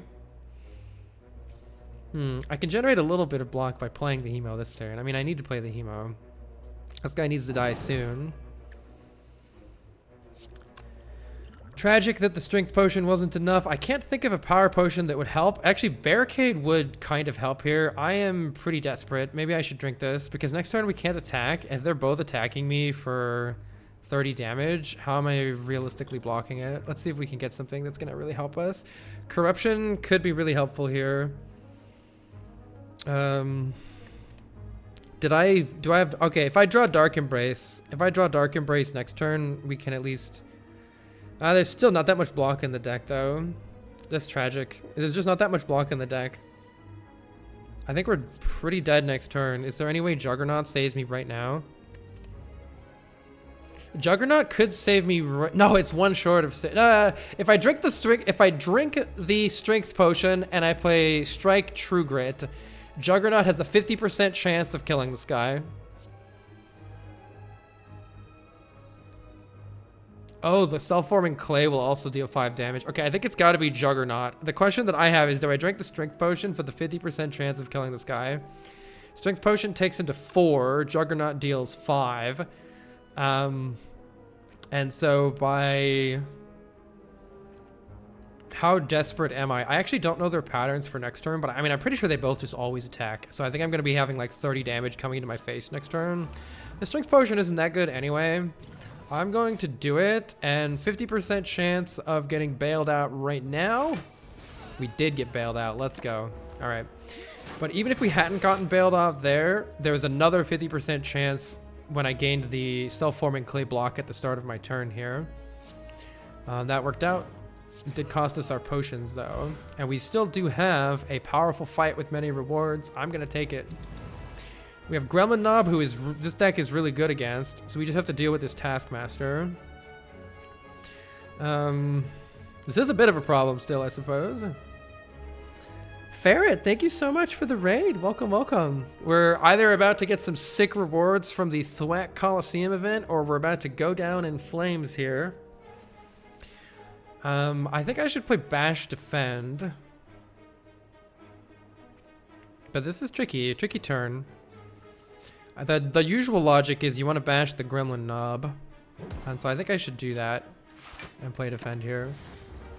I'm really hoping for Offering here. We're in pretty desperate need of drawing Offering right now.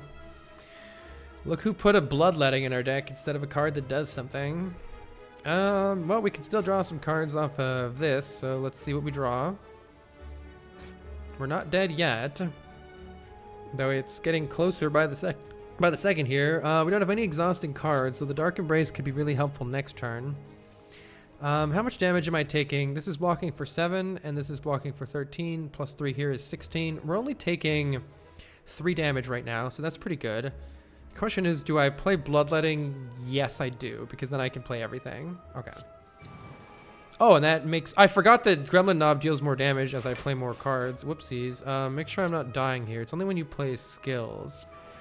Okay, so right now I'm taking 12. Is it actually helping me to play these extra defends, or is Gremlin Knob gaining more strength than I'm gaining in block. I guess it's 3 more. We're going to be vulnerable next turn. But assuredly, we have a kill next turn with our 6 strength smiley face, right? Surely we get a kill next turn. I mean, we're dead next turn anyway, right? Without some massive thwomping. Are we just shy here? If I play armaments, hemokinesis, and strike, I believe that we are 2 damage short of a kill. Tragedy has struck the lands. Yeah, I think I had to assume that I had to kill this turn anyway, because even if I hadn't done that, I would still be dead, I think. Alas, we barely died here, but I think we needed to do this fight. Just make sure I've not done the math wrong. I don't think I have, though. I think we needed to do the fight for the massive rewards. GG. Fairy in a bottle also. I think fairy in a bottle instead of bloodletting, we would have gotten out of there. It's possible the strike remove would have got us out of there too, because if you saw in our final death hand, we drew a strike, and if we'd drawn any of our big attacks, we would have been fine, but we didn't. We had, I think we had 3 or 4 separate attack cards that we all could have drawn there that would have been fine. GG. All right, we go again. Would you have survived with Armaments Impervious? I don't think so, because Gremlin Knob is gaining a lot of extra damage every card that we play. So I don't think so. All right, attempt number 20. Oh, Brimstone's fun. I can't turn down Brimstone. It's just too fun. I'm going to use the restroom, and then we're going to go again with the Ironclad. Really fun character. I like Ironclad a lot. Be back in just a moment.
All right. Iron Chad wants revenge. Let's go. You have like 400 hours in this game. You remember 2 very large stretches in your playthrough where your Ascension climbing just flatlined. You can't even beat Ascension 7. I mean, it is a roguelike, so there's a lot of luck. Yo, Rhino! Thank you so very much for the 10 gifted subs. It's greatly appreciated. Thank you, thank you, thank you. All right, our options here. We can take a bunch of damage for gold. If there's an early shop, that could be nice. And there is an early shop. How does the rest of that path look? We could be rich, and then we could buy Brimstone and have a salty Brimstone run back. What is the most possible number of elites we could fight? There's 2 on the left side here. We could fight 3 elites on the left side. If we take on the burning elite, we could fight 2. We could go into that shop and then get prepped and fight 3 elites. That could be fun. I don't know if it's gonna happen, but it could be fun. Let's try it. Let's see if we can buy something fun at this shop. It is a lot of damage to take, but we can heal some of it back with burning blood, assuming we buy good stuff early on. Let's try it out. Money. We're steel clad, right? All right, we just have to do this cultist bird nerd. Pretty important to play bash here and take 1 damage. In general, it's a bad idea to play defend cards if they're not blocking for the full 5. Unfortunately, we can't get a kill yet, so we are taking 6 here. Pretty classic.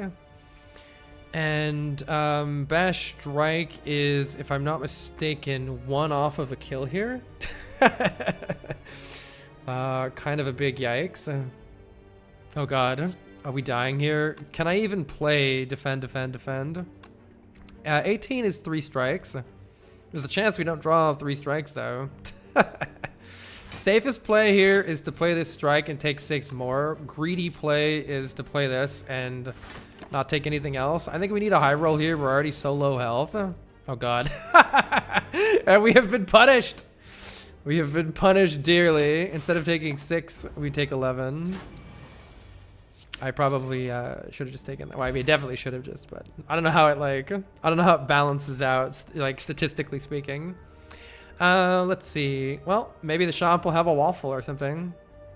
We do have the Guardian as our act boss, meaning, well, before the act boss, we just need damage as always for the elites, but block cards are better than usual with the Guardian. This is only 8 damage, kind of meh if you don't already have strength in your deck. This deals the most damage right now, but a wound in your draw pile is terrible. Looks like we're taking Twin Strike again. The other 2 cards require something else. Interesting, we have Apotheosis for sale here. Now that is a nice early game pickup. I'm probably going to buy that. Upgrades all of our cards for the rest of combat. Let's take an Apotheosis. Then with our remaining money here, since I would like to careen headlong into 3 elites, unless we need to rest, it behooves us to buy a potion, which will help us out against the elites. It would also maybe not be a bad idea to buy a damage card, though none of these damage cards are particularly compelling. We could also take orange pellets as a relic.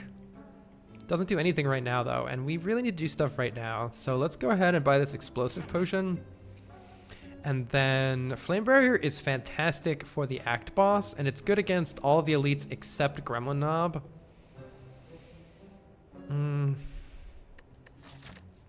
If this is Gremlin Knob, yeah, actually with a bunch of, well, we have to see what shape the deck is in right here. Maybe we can get a heal. If I do want to fight that elite though, I mean, I think I need to take like Sword, Boomerang, and Reckless Charge. Maybe we're just not fighting that elite. Let's just take the Flame Barrier and see what happens. We're probably not fighting that elite.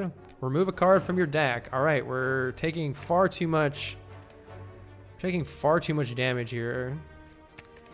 Yeah, I think we're just gonna have to rest, but then we'll be pretty good shape after that. Apotheosis is nice. We need to upgrade that Apotheosis. Have you thought about the Twitch overlay? Gotho, I should have it installed. You can try it out. You should be able to hover over the deck, the relics, whatever.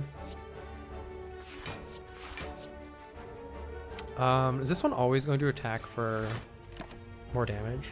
I think that's how these guys work. Yeah, I could have gotten Panic Button, that's true. Alright, shouldn't take any damage here at least.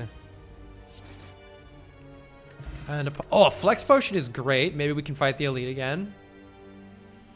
Man, we really do need, I mean, Ghost the Armor is a great block card. It's good against the boss. But we really need damage against Gremlin Knob, which means Clothesline. And Clothesline is still not even enough damage against Gremlin Knob. Maybe with Apotheosis? I don't know. Maybe with the Flex Potion with Twin Strike, there's damage somewhere in this deck. We're adding a bunch of 2-cost cards, which isn't great. No, I'm taking Ghostly Armor, then probably dodging this Elite, unless... Yeah, let's just... No, Upgrade 2 doesn't do anything for us with Apotheosis. Never mind. Let's upgrade Apotheosis. I don't think we can fight that Elite.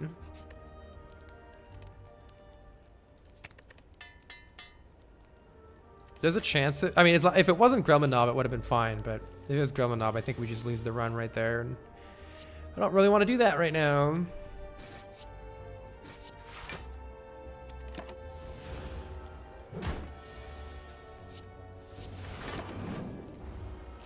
Hit my flame barrier, nerd. No reason to take any damage anymore. Once we get Apotheosis in play, we're golden, but we don't necessarily have the hit points to tank stuff until that point. Oh, we have a fairy in a bottle. Kind of awkward.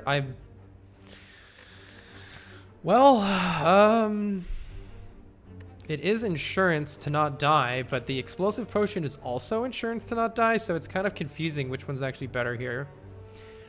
I mean, I guess I'll take the fairy, but explosive potion is really good too. Barring Pact is fantastic for later in the game. It's kind of whatever right now. This deck still is like getting nothing but clotheslines. I am concerned. Well, we don't really need upgrades very much anymore, so I'm gonna just rest here, and then if I get bonked by Gremlin Knob, I get bonked by Gremlin Knob. Paper Frog! Vulnerable enemies take more damage. That's extra damage. Come at me, Gremlin Knob. It is! It's him! We did get bashed turn 1. We didn't, however, get a Oh, this draw pile is terrible. We're so dead. Alright, we're probably using the fairy. You wonder if Apotheosis upgrades slime wound cards? I don't think so, because they're not actually part of your deck. They're just like added to it. I'm trying to decide when to use the flex potion here. It gives me 15 damage right now. It might give me 20 damage later, depending. Actually, it gives me a little more than that right now because of the vulnerable. Let's just do it. All right, that's giga damage. But we have no more damage. The damage is gone. We're definitely playing that. And I mean, I guess I'm playing this. Yikes incoming. Okay. Welp. This is how it was always going to be. We have to deal the damage. And what is the probability, now that everything's upgraded, of actually dealing... I mean, worst case scenario is next turn we use the fairy, and that's going to happen no matter what. So I say let's play the defense. Getting hit harder next turn doesn't matter, because we're using the fairy this turn no matter what if we don't get a kill. Fortunately, we're out of there. Gremlin Slob, let's go. More than 15 since vulnerable with Frog. Yeah, exactly, Parrot. Thought about that later. Fiendfire seems good. That's damage. Good damage. Big damage. I want Fiendfire in my deck. Come into my deck. Great. And I think there's a pretty strong argument for resting here. And then if we really want an upgrade later, with Apotheosis in the deck, getting an early upgrade doesn't matter as much. Though Bash could still be good, and Fiendfire could still be good if we draw them like turn 1 without the Apotheo. So it could be a wasted rest to do this, but also like the rest doesn't do very much for us anyway with Apotheosis, so may as well just play it safe for a little downside. Is this lethal? No, so let's block. Maybe I can get away with not taking any damage here. Probably doesn't matter too much one way or another.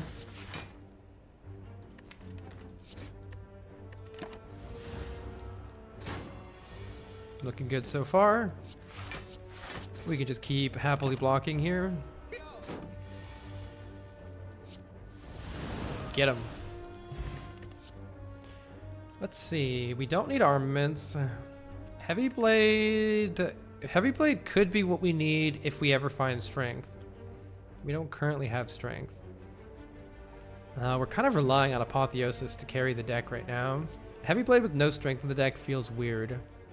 I think it's like, it's possible, it's takeable, but it's weird. Let's keep looking for better cards. Do I bonk one of these nerds right now? Or is that... Maybe I strike one and Fiendfire the other one. Fiendfire for 21 instead. Let's do that. Or I could just strike Fiendfire this one. Because then I could decide next turn if I want to... Do they always attack after buffing? Let's see. 60% chance of bite. Cannot grow twice in a row. So they're definitely attacking next turn. So since they're both buffing, I think that does mean I just want to kill one of them right now. I don't actually fully know the math on that, but I'm pretty sure that I was going to get bonked this turn pretty much no matter what. Because they were always attacking. So it wouldn't have been any better to have one alive still. Let's see. I could play Burning Pact and try to find Apotheosis, but then we're not blocking for as much anyway, so let's just play it like this. Try to get a kill next turn. Yep. Alright, not bad at all. Bludgeon. I mean, it do bonk. It do bonk. I mean, alright, it's a rare card that big bonks. I'll do it. We'll do it. Rafi says, my game suggestion is Deponia. Point and click adventure? Wait, I love point and clicks. Oh my god. I need to play old school point and click someday. You definitely want to... Oh, I should have bashed first and then played Apotheosis, actually. But, I mean, opening with Bludgeon also just seems right, so... Let's just wait. Oh, I should have played Ghostly Armor to keep it. Alright, we'll open this turn. Hopefully with Fiendfire or Bash. Kind of awkward, but I need to do this 40 damage. RIP Flame Barrier.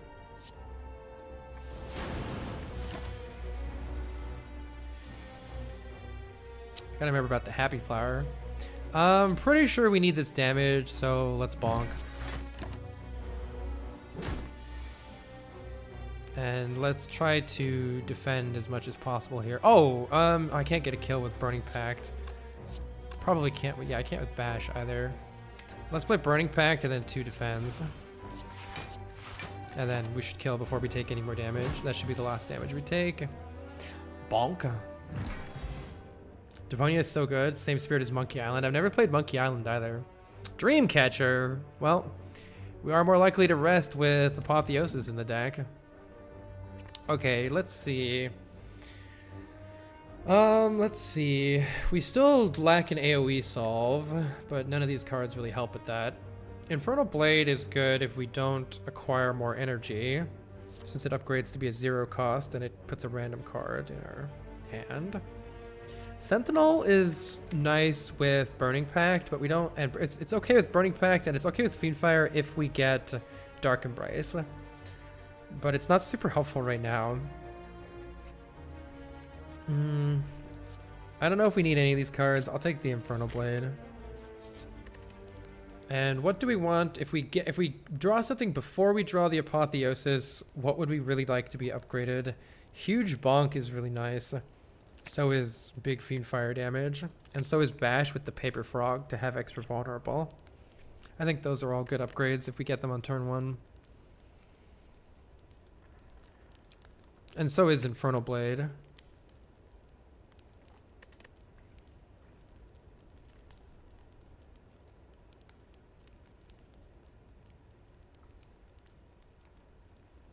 Block card isn't bad either. Burning Pact is nice later on in the game to help get to the Apotheosis faster. What's the next game you want to try? I don't know. I'm pretty open to lots of stuff here, so I'm gonna open up to a game vote this weekend. Hey, Spire's back. Hi, Asuki. I love this game. I think Spire's just always gonna be here. I'll upgrade the Gigabonk. Turn 1, if we don't draw Apotheosis, it'll be nice to have. Speaking of which, we can transform right now, or I can bash and see what happens next turn. It's probably good to transform right now. Apotheosis is here. That's fantastic. Sure, I'll play the Infernal Blade. What do you have for me? Uppercut. Boom. Applies weak and vulnerable, but just for one turn. We got plenty of block here. This fight's pretty good with Apotheosis. Let's get rid of one of these stinky strikes and find some bigger block instead. There we go. There's the good block. Do we need to take any damage here? I'm not sure. We have lots of return damage. Has anyone tossed out blueprints? You're obsessed. Yes, Asuki, it's the first thing I added to the list. I'm very curious about blueprints because I know that a lot of streamers have loved or hated it. Roguelike exploration puzzle game. That's a good combo. It's a good combo. Let's see. We could delete all the cards in our hand, or we could just bonk. Bonk. Can we get a counter for how people have said blueprints? Let's see. I kind of want a Fiend Fire here. I'm not gonna lie. Bash is probably smarter for 3 turns of Paper Frog vulnerable versus the 30 damage from Fiend Fire.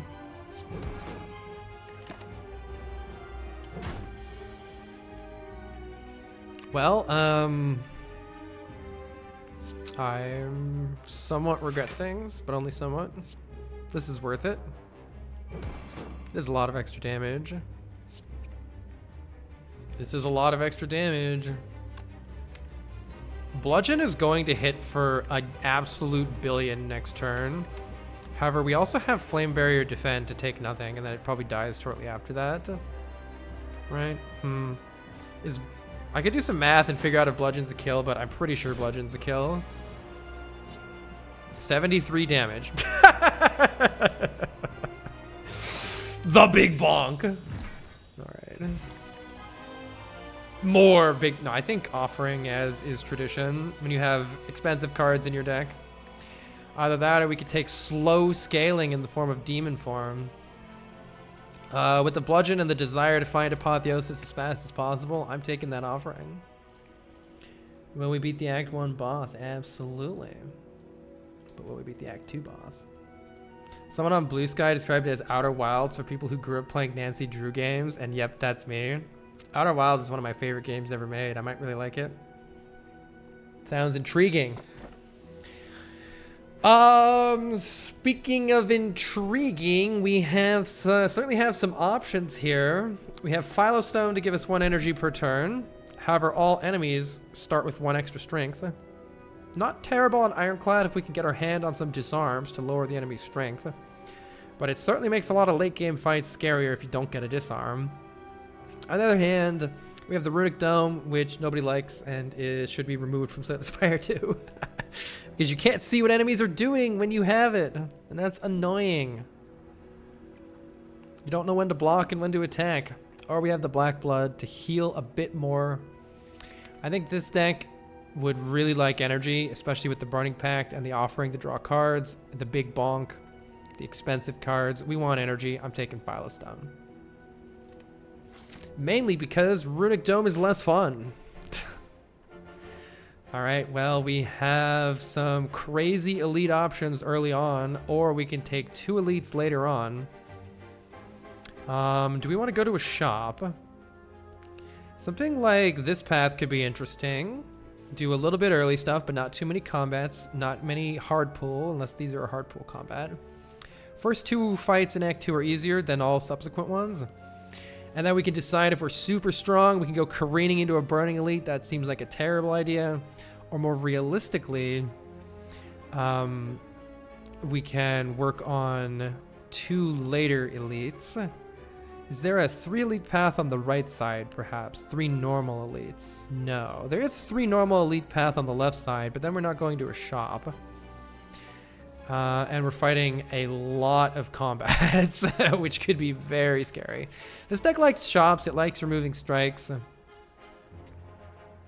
It needs more stuff added to it, so I don't think we're good enough to do that. Let's go this path. Victim is very fun. You just full attack every turn.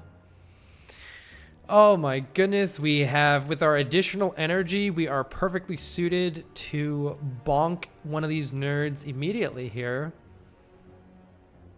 Unfortunately, that does come at the expense of playing Ghostly Armor. If only I had set up the Happy Flower, we might have saved 10 health on this turn. An upgrade on the Infernal Blade would have also been beneficial here, but the upgrade on the Bludgeon is helping too. So I think it's 42 damage on this guy. Unless I play the Infernal Blade and maybe it gives me an attack. There's a lot of stuff that won't work though. I think we take the guaranteed kill on this guy. And we take our damage here. Let's see if we can get out of this without playing the Offering. Let's see. How much damage is Bash Fiend Fire dealing? That's 8 damage. Does anybody know the math on Paper Frog here? 75% more damage. Let's see. I assume that's going to add 5x. I assume that means Fiend Fire is going to do either 11 or 12. Probably 12. So 8 plus 12, 12, 12 is 36 plus 8 is 44. We're not getting a kill no matter what, so I'm playing Offering. All right, we're playing. Oh, wait. Now Fiend Fire is. Now Bash Fiend Fire is killing, or just Fiend Fire, right? 1, 2, 3, 4, 5, 6. We do need to play the Bash. It is 12. All right, cool. Pretty good fight. Took a little bit of damage, but not too bad. Let's see. Headbutt would allow us to get back maybe a Fiend Fire on the turn we wanted, or reapply Vulnerable with Bash, but not really great. Or maybe like a Flame Barrier. Or Burning Pact. It could be nice for the Burning Pact to thin the deck. Dual Wield isn't really copying anything useful here, so I don't like that right now. I don't think Thunderclap is the way we want more vulnerable. I'll take a Headbutt.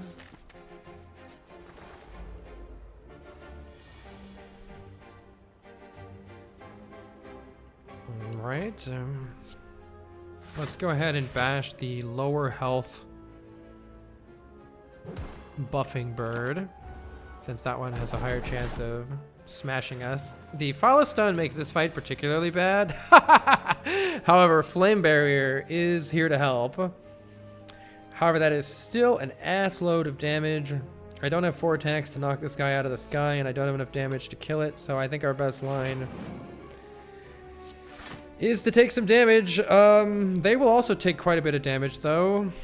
Unfortunately, it would have been more beneficial for me to... Let's see, they're taking only 4 damage back. Yeah, so I don't think even here I'm getting any sort of a kill. 6 times 4 is 24. Nah. Alas.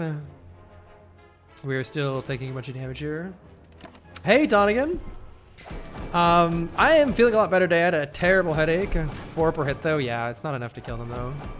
It does save us a little bit of health there at the end. Apotheosis hanging out on the bottom of the deck like a nerd. Let's see what we get from this. Cleave is here. All right.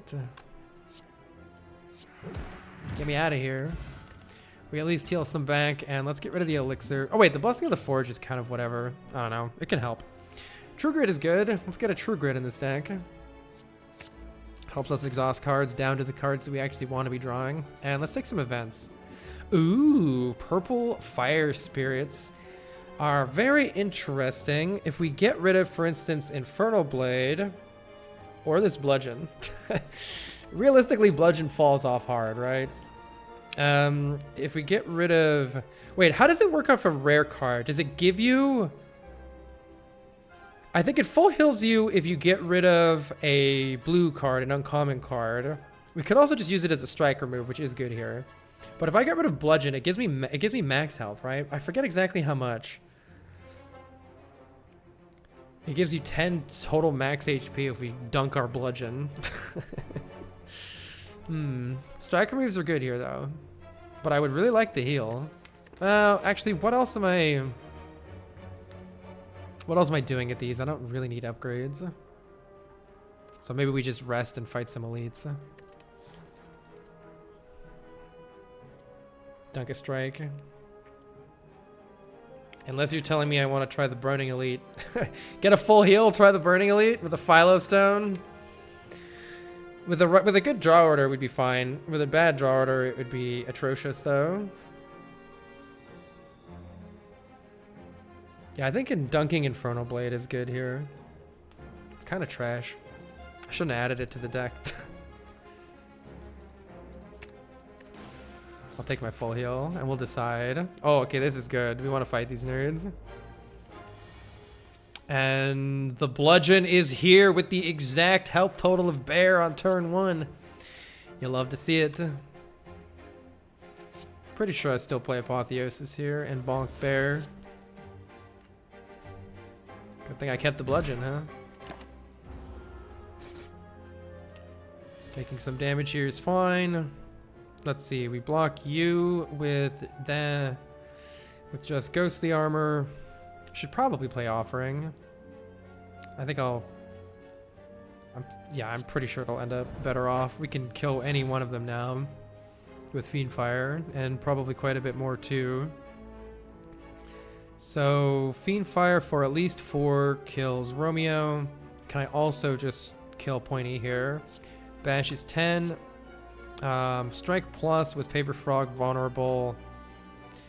I don't know how much extra damage it's going to deal. I think it's something in the range of 13 though. I think Bash Strike will kill Pointy. Yeah, that's definitely happening. So if I play Bash, Strike, I have 2 energy left for the Fiendfire, and we're killing both of them here. Good fight. With the help of a Liquid Memories instead of this Blessing of the Forge, I am highly tempted to try that Burning Elite, but we don't need to make the decision yet. That went so well, but if our draw order is trash, we'll be pretty sad. Do I want a Sentinel? We don't have enough card draw for Sentinel yet, so I don't think so. None of these cards are particularly interesting. Let's see what's in the shop and then decide. Another Fiendfire. Sling of Courage into Burning Elite. Sling of Courage remove into Burning Elite. That could be fun. That could be really fun. Sling of Courage makes us start each elite combat with 2 strength. Is there anything else particularly noteworthy here? Alma Mori could do good things or it could do nothing. Doesn't help us right now. Lantern gives us 1 additional energy on turn 1. It could be quite good. We do have the Happy Flower, and it is set up. I'm going to take Sling of Courage and remove a strike here. And I don't know if it's suicide or not, but we can rest afterwards. We have a lot of health. We have good potions. Let's try to take this Burning Elite.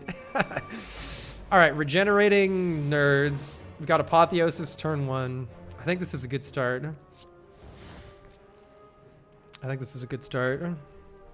We're definitely going to Burning Pact something here. Probably the strike. Burning Pack the strike. Applying Bash to the leader might actually be an easy out to this fight. But killing this guy is pretty important so we don't get debuffed. Which is kind of hard to do. I could play True Grit and then Fiendfire this guy so that we're not getting debuffed.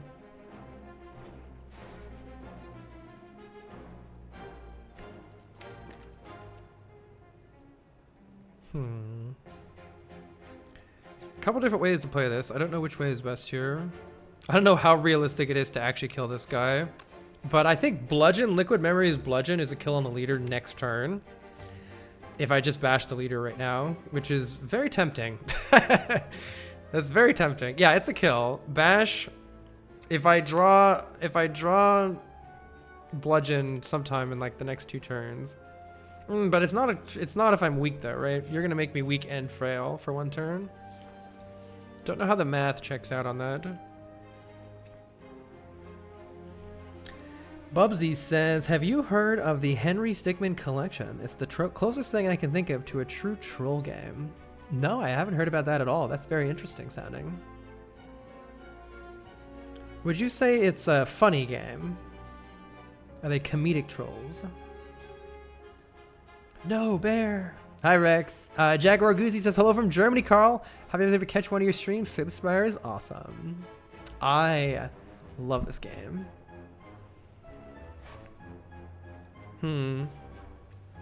This is tricky.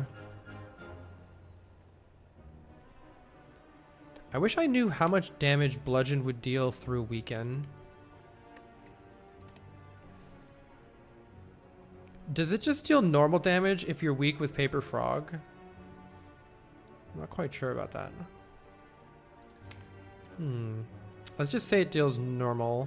It's still about 120 damage to do next turn to do Bludgeon, Liquid Memories, Bludgeon. About 120 here. So it's not a kill, but it's very close to a kill. I'm gonna play the safer line. Don't know if that's wise though. Don't know if that ends up being wise here. The main thing here is now we're not getting debuffed and this guy's not going to attack us this turn. It's going to resummon. Well, we didn't end up drawing the Bludgeon anyway. And we do have a headbutt. We could headbutt the Burning Pact. Looks like we'll have a pretty good turn next turn. I'm not sure if I want to headbutt the Burning Pact or not. I think I do. A, because it does a bunch of damage right now. And B, we're likely to draw Offering. So we can have a really big turn here. However, if I want to... Oh, I should have done... I wasn't thinking. I should have headbutted the... Oh, I don't have the bash anymore. Oh, that's kind of problematic. Wait, how am I winning this fight exactly right now? Help.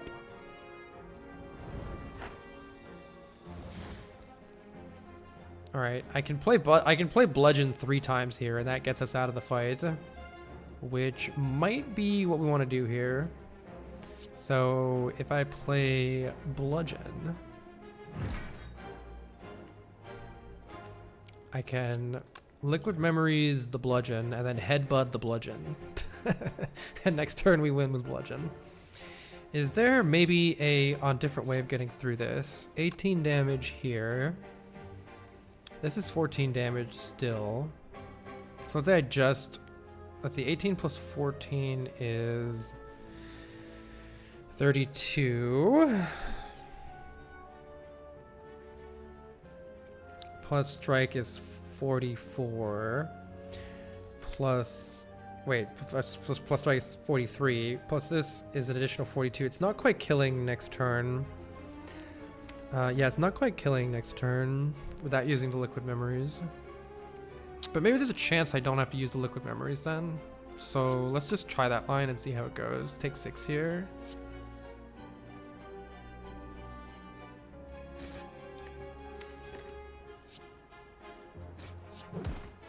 Yeah, there's a chance I just kill next turn without needing the Liquid Memories, and I always have it if I need it. Though I do take an additional 6 this turn because of that. I figure we're resting anyways, who cares? Alright, we're always killing. Nice, we did end up saving the potion. I don't know if it's going to matter, but now we have a Liquid Memories saved. Gambling Chip. At the start of each combat, you can discard any number of cards in your hand and redraw that many. That's fantastic. Armaments is not very useful here. Searing Blow. Anger feels like something this deck does not need. We don't have enough card draw or strength gain to justify it. It feels like the deck needs a scaling solution because we're relying on Bludgeon, which doesn't scale. That's not going to get us through the Bronze Automaton fight, but we do have 2 more elites to fight, so it's helping right now. I think we rest here. There's not much purpose to upgrading with Apotheosis in the deck. Just as maybe the Offering to help find the Apotheosis faster or something. But if I want to do 2 elites and like 4 combats without another chance to rest, I think we should just take it now. Oh yeah, and we do have the Dreamcatcher for a card reward. Would I like an Evolve in the deck? I think that's the only card here that I would consider adding. What if you draw a status card? Draw 1 additional card. We don't have any status adding cards to the deck right now, but it's a really good late game draw card. Most of the late game bosses add statuses to your deck. Doesn't help us right now though, which is a significant downside to it. But I'll take it. Card draw would be really good later. And it helps in this fight too. We can get rid of 3 stinky strikes right away. Let's go. The evolve is going to be very useful here. We would like to find Apotheosis. I wonder if I have Burning Pact to try to find it first. Let's play the Offering first. We do get the Apotheosis. That's nice. The evolve is upgraded. I was hoping to get a bash here. Definitely want this evolve down. We're going to get a lot of dazes added to our draw pile. And we could just Fiendfire this nerd here, or we could go searching for Bludgeon or Bash, both of which are pretty good here, using Burning Pact. Bludgeon is more than 40 damage. Bash will probably be more, but it's probably fine either way. Let's Burning Pact the defend and see what we draw. Oh yeah, this is better, of course, anyway, because we can Fiendfire more cards. 1, 2, 3, 4, 5. French Fry Apocalypse says, hi, good luck, thank you. It's not quite a kill here, but it's very close to one. Probably good enough. Oh, it is with Headbutt. No, it's still not with Headbutt. Do I want to Headbutt anything? I could Headbutt the Burning Pact in case we draw terribly. Seems pretty good. Seems okay either way, though. Sure. I'll Headbutt the Burning Pact and nearly finish this guy off. Pitspawn asks a really good question that I should have a better answer to, and I will have a better answer to soon. They ask, is there a list of games you've already played so we don't suggest it again? Not only that, I'm going to actually just post a list of all the games on the game vote list so that people know what's on it, but I haven't done that yet. Expect that next stream. For right now, there isn't, unfortunately, but it's okay if you suggest something that somebody else did. It's not a big deal. Let's see, I would like to Gigabonk here. But that is limiting our block potential. Hopefully we can get through this fight anyway with the help of our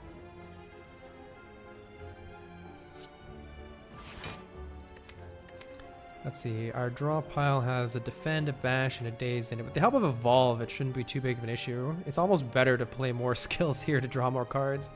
But I don't know if I really want them right now. I'd like to play that bash next turn, especially because we have an extra energy with Happy Flower.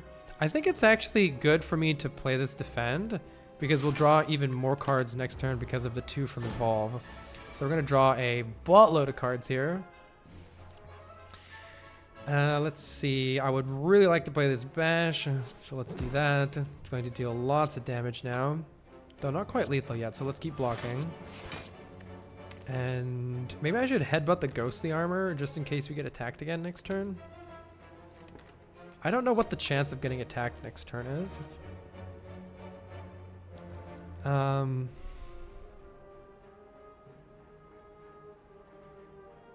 we vulnerable right now? I think it's going to attack again next turn, though I'm not 100% on that. Let's get the Ghostly Armor back just in case. We should try Slay the Spire. Oh my god, we have the Gigabonk. That's why I wanted to play Bash. 73 damage. These cards are bad. Unupgraded common cards are not what you want to see this late into Act 2. Give me something better. Like Strike... Wait. Twin Strike damage is definitely something... I don't know if I need that tiny little bit of extra damage. I think we need some scaling. This is just a small bit of damage. We need damage scaling. Let's find some damage scaling. Please. Please give me damage scaling. Terrible turn 1 here. The evolve will benefit us eventually though, so it might be in my interest to keep it. I don't know if the fight's planning to last that long. Later on, the evolve really helps us. Right now, it doesn't do shit though, so... To that end, we may just want to ditch everything. We're looking for Apotheosis, Bludgeoned, and Offering here. Though I may regret ditching this later.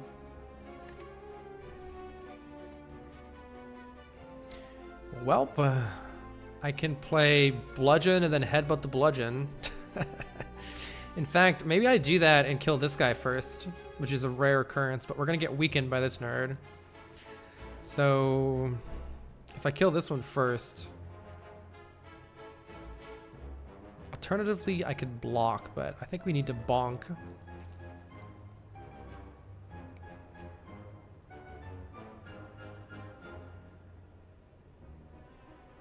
I could kill the Taskmaster, but I think I don't want to get weakened here. Is there a list of mods Carl uses somewhere? You can see them here. The only mods that I use are... Where are they? Here. The only mods that I use are ones that provide information. They don't change the game in any way, except in stupid ways, like everything is the same, but you backflip on backflip. So Silent does a backflip. Run Resumer is a fantastic mod for practicing what might have happened differently if you made a different decision. RNG Fix does change the game, but it changes the game by making it more truly random, so you can't predict what's going to happen. Most of the, I think pretty much all of the Ascension 20 Slay the Spire streamers use RNG Fix, so I kind of got the idea from Baylor Lord. And then, for instance, I can click on one of these guys and be like, oh, you're going to apply 2 weakness to me. And here are the chances to use the different attacks. So I don't want this 2 weakness, which is why I'm thinking about bonking here. Which I think I will do. And I will not use the liquid memories yet. Let's see. Joe says, if you haven't played Little Nightmares, it would be a super fun game to stream. Really whimsical and creepy. Sounds like it might be a Halloween game for me. Let's see. We want to finish this guy off right now because they're going to make us vulnerable, and that's bad news bears. So let's play Offering, looking for something to actually get a kill here, which it looks like we probably have. If we bonk. Looking good. I'm glad I pitched the Evolve. We haven't needed the Evolve. Well, wait a minute. We haven't needed the Evolve yet. Let's go ahead and see what I draw here. Okay, True Grit is a slight improvement. Oh, you're just dead. All right, cool. Nice. Now we didn't need the Evolve. All right, Ginger prevents us from being weakened. That's kind of whatever. The attack potion is not as good as liquid memorizing one of our own attacks or useful cards. Second Offering is fantastic, and I will click on it. Though we do have some... We would like a little bit more sustain here. Let's see. We can take 2 campfires, which would allow us to upgrade some cards and get some card rewards. It's not a dumb idea to upgrade the Offerings so that they draw 5 cards with the upgrade, because it helps us dig through the deck faster to find the Apotheosis. Also, if we drive Volve early on, it's good to have it upgraded. However, that would come at the expense of another relic from this elite. And I don't really know what this deck needs, but it needs some kind of scaling. It needs some kind of scaling. I'm not even sure if we're going to beat Bronze Automaton. Probably. We can exhaust the deck. We do have a lot of upgraded cards with Apotheosis, so we can exhaust the deck down to our best damaging cards. We do have some damage, some good damage with Paper Frog. Another source of vulnerable would be good. It'd be nice to get a Shockwave here. Great for Halloween. So I don't know the best path here. I am a little bit worried about... There's a chance we'll die on this path. But I do have the Fairy in the Bottle and Liquid Memories to help us. So let's try another elite fight. Oh, Thwack! Oh my god. All right, I want Thwack Revenge. I want Thwack Revenge here. Let's see. Do I want Bash so that we can ensure a turn 1 kill? Maybe. I can always Liquid Memories it if I really want it. I think getting to our Offerings is better here, but I am worried now about this path that we're on without any other ability to heal.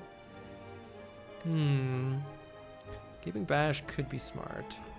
I hope we get Bludgeon. Offering into Bludgeon would also be very good. Well, we do have the Bludgeon, which is exactly enough to kill you. So that's probably what I do here. But then I'm taking 11, which does feel a little bad. I mean, I have the fairy in a bottle, right? I can liquid memories the bludgeon here if I need to, but let's save this for the next stage of this fight. We should be fine here and not have to take any more damage. We are going to be made vulnerable though, which is a little bit annoying. We don't want to play the offerings.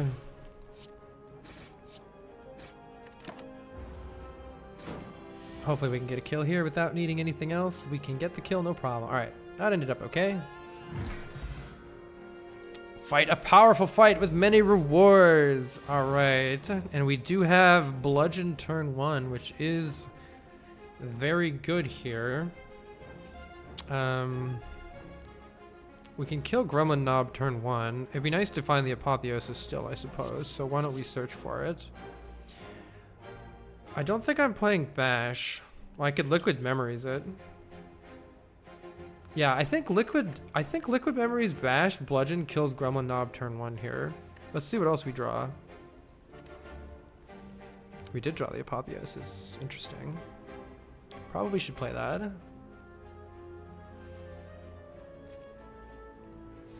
Alright. Probably should kill Gremlin Knob. So I think now is a good time for that Liquid Memories on the Bash. If he doesn't die, he's going to be real close.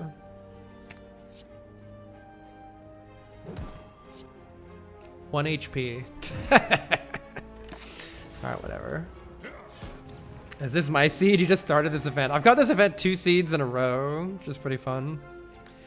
Alright, you get out of here. Now, ideally, we don't need to play Offering for this fight.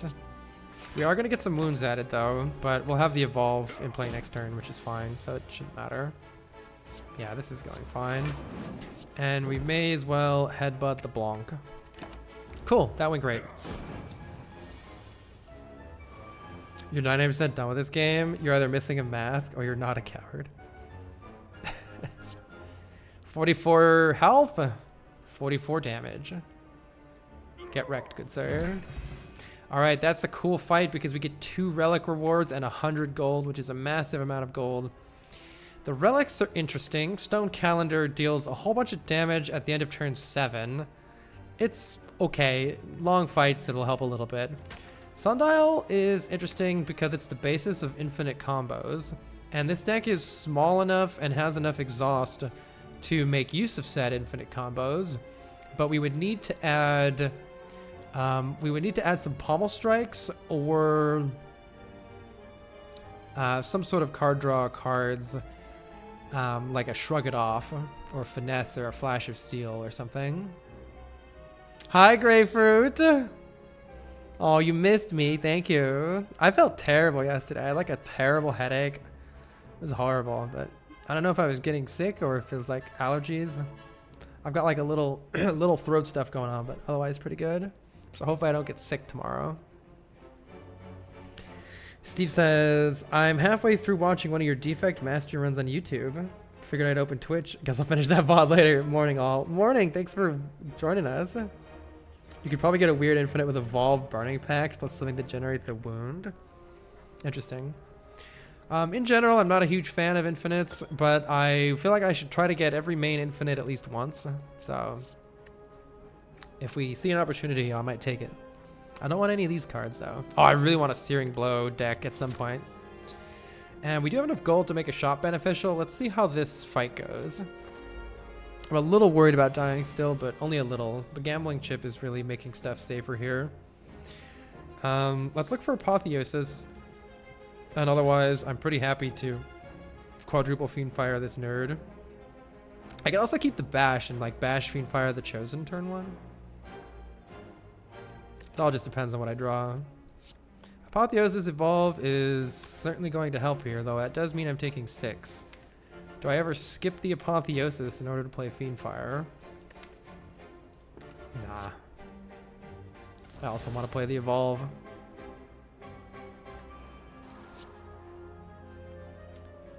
Alright.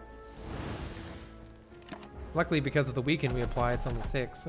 Or else I would have really had to do that, I think.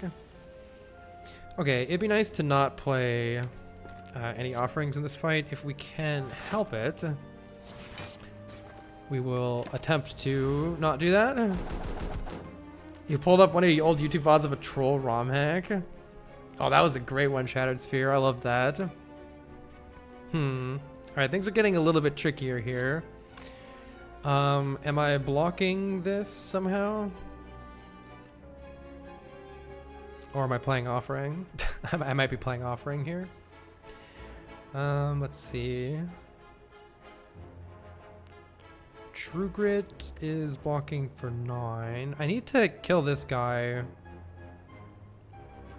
I could play, can I kill the Chosen here? It's so close. Bludgeon, headbutt the bludgeon, play offering. That's 54 damage plus another 42. 54 plus 42 is 96. If I draw another damage card, then I could just kill the Chosen right now with that line. Alternatively, I could just bludgeon the bird, play a whole bunch of block cards and offering, and take 6 and block this.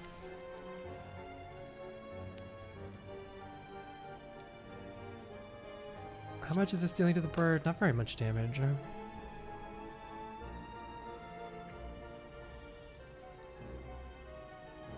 There's a chance that I don't draw. It's pretty low though.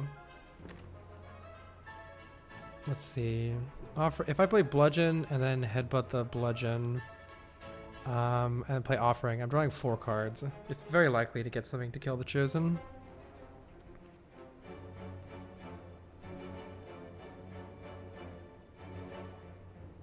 Not guaranteed though, I don't think. Let's see. If I just kill the bird, if I block the blurred, I can block for 8, 8, 9. I can full block the Chosen just fine.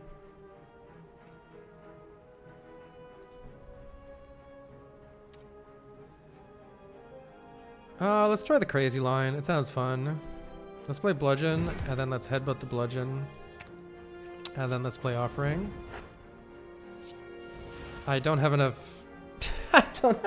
I'm dumb. I can't count. No, I can't count. I can't play that. I have made a serious mistake here. I can't count. Oh my god. Well, that's not good. How do I... All right, so about that variant bottle. Yeah, that was unfortunately atrocious math there. Tragedy has struck the lands. Whoopsies. I know, I'm too used to the liquid memories bludgeon. I don't think I have anything to help me. I think I'm pretty cooked here. I'm not dead, but I'm only barely alive. Best block is to True Grit defend or get a little extra damage with the Flame Barrier. Flame Barrier puts Chosen into 1 bludgeon kill range, so I'm just gonna play this.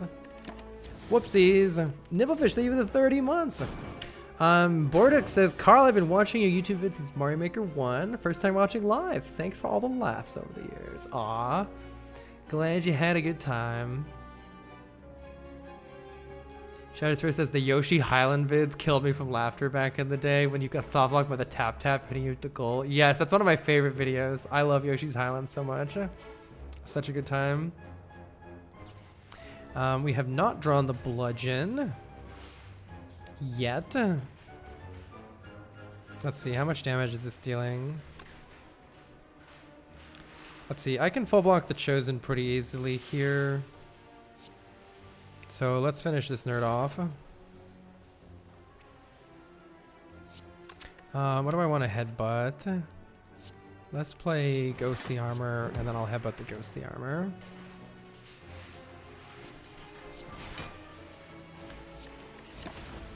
Alright, well hopefully we'll just draw Bludgeon here and win. Kind of messed that up, but we got out of there. Fiona Pain is a great card. Whenever you exhaust a card, gain some block. We've got a bunch of exhaust. These guys exhaust too. It's a good card. Let's take it. And now we have to decide on a combat and elite on 11 health, though we could use the ferry.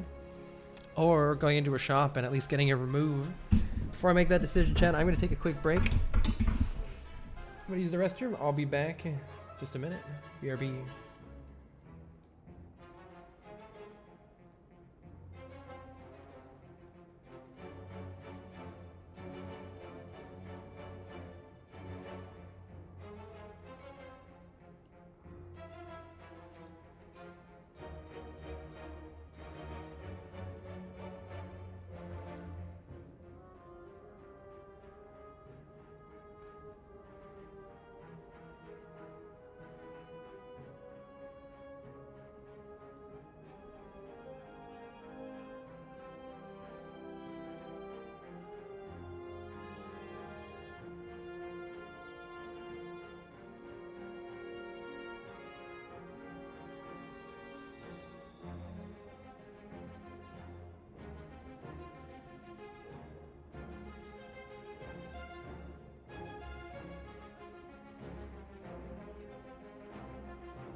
Outer Wilds.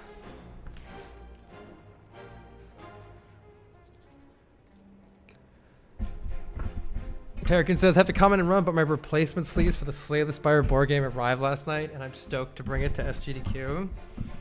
There are few things in life that I like more than sleeving cards. This is so satisfying. You have the same shirt. Let's go. One den. All right. I'm a little bit worried we're gonna die if I fight this elite. So let's go to this shop and hopefully not die. We have interesting things here. That's for sure. Chemical X is so fun, but we don't have anything to use it with. Whenever you have an X cost card, you increase the number of the X by 2. Master of Strategy is a really nice card draw card to help us get to our apotheosis faster. Do enjoy card draw. It does exhaust for feel no pain. Removing strikes is also very good here. This is a pretty darn expensive card, so we could save a lot of money for later if we just remove a strike instead. Clock is still going, that's okay. Server Knight says, I think my favorite ever still has to be Laurel Does Everything Twice Twice. Watching the concept of a twice get born from that level was peak Mario Maker. Yeah, Server Knight. And the ending to that level was like, I don't know, it was just absolutely genius.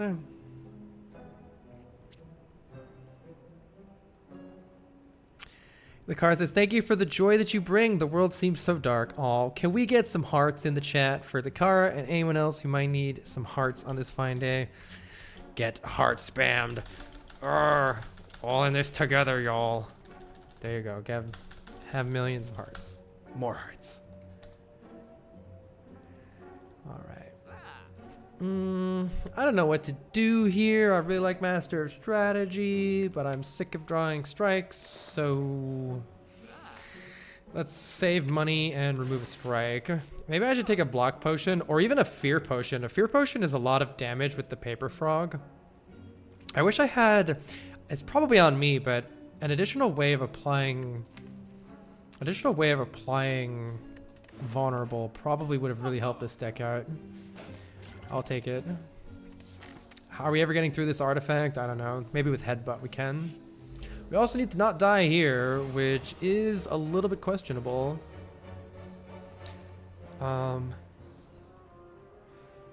Let's see. I don't know if I'm playing off rank or not.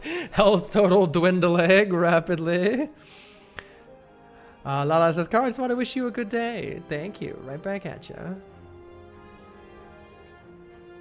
On the one hand, feel no pain is helpful. On the other hand, finding apotheosis and killing them ASAP is helpful. So maybe I do this. Could keeping offering might be important. But I think I'd rather play it on a turn where I need to block. This is scary. We do have the big bonk here. I think I should play this offering and try to kill 2 of them or something right now. It's scary though. I might die next turn if I do that. I can also Burning Pact the offering. This is what's currently in the draw pile, so we're probably dying soon unless I kill them now. Of course, we do have the fairy, but I'd rather not use it.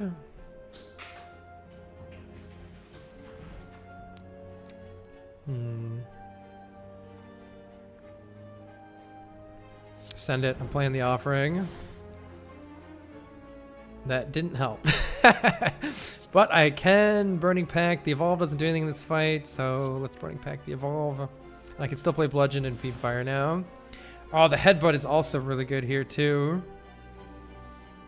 Okay, I really wish we'd drawn the Apotheosis for this Fiend Fire, but alas. If I Fiend Fire for everything except Bludgeon, that deals 1, 2, 3, 4, 5. That's 35 damage. With the addition of a Fear Potion, that would probably kill one of them. So I could Fear Potion 1, Bludgeon another. That one will almost die. Fiend Fire 1, and that'll kill it. That is using the Fear Potion.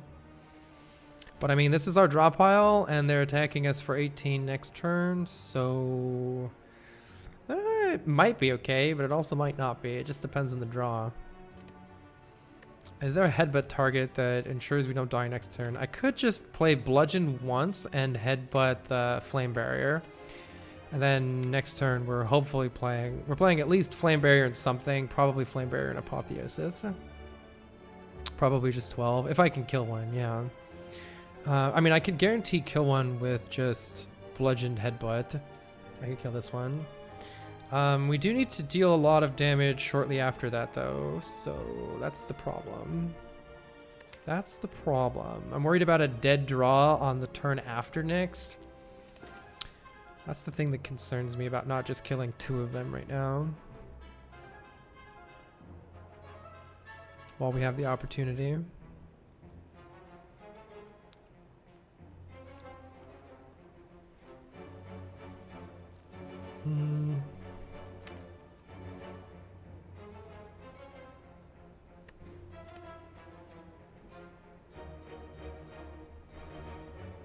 How badly do I need to save this Fear Pot in order to defeat the Bronze Automaton? I think I might just die to that boss no matter what I do. This deck is like missing some long-term scaling. I don't know. We never found a source of strength, or I don't know what else it needs. Dark Embrace or something? Not sure. Tarnat has 3 artifact. Yeah, it'd be pretty difficult to get through it. I would have to bash, headbutt, bash, bash, and then I could use the Fear Potion. But that's definitely difficult. Definitely difficult.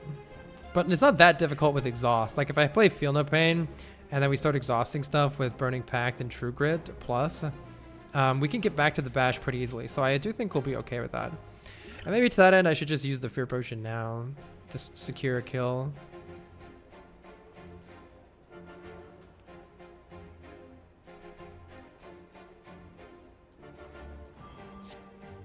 Bonk.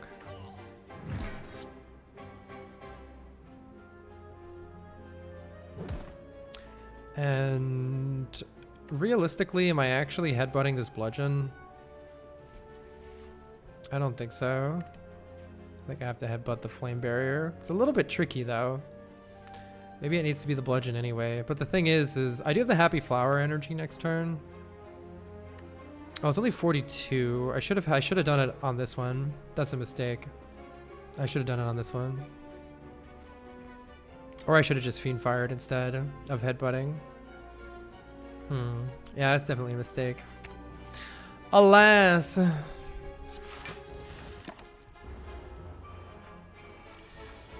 Oh yeah, it is 7, which I didn't account for. But this is okay. We're full blocking here, and Bash is definitely going to get this one ready to kill next turn. But also, yikes. Alright, this turned out pretty good. Let's see.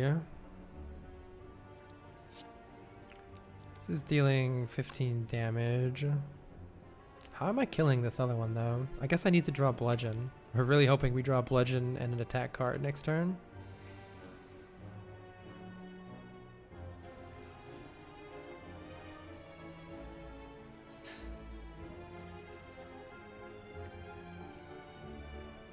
Let's see. I mean, the best I can do is just kill this one, right? Or can I kill this one instead? Not while still blocking, right? Because Bash will take this one to 34. If I could kill this one, it'd be nice. Nah, I don't have the ability to... How much does Fiend Fire deal? It deals 34 damage, actually. Hold on, I can go to 1 and kill this one. There's a chance that's smarter, because this one already has Vulnerable on it. But if I kill this one and block... Yeah, I have to deal 44 damage. I mean, if I don't draw the Bludgeon, it's pretty sad. We'll probably draw it with Burning Pact. I see an interesting line where I could kill this one right now. I'm not going to play it. Because it saves 4 health, but it doesn't save 4 health if I if I can't kill this thing, so... Looks like we're pretty safe here, though. I think Fiend Fire is a guaranteed kill.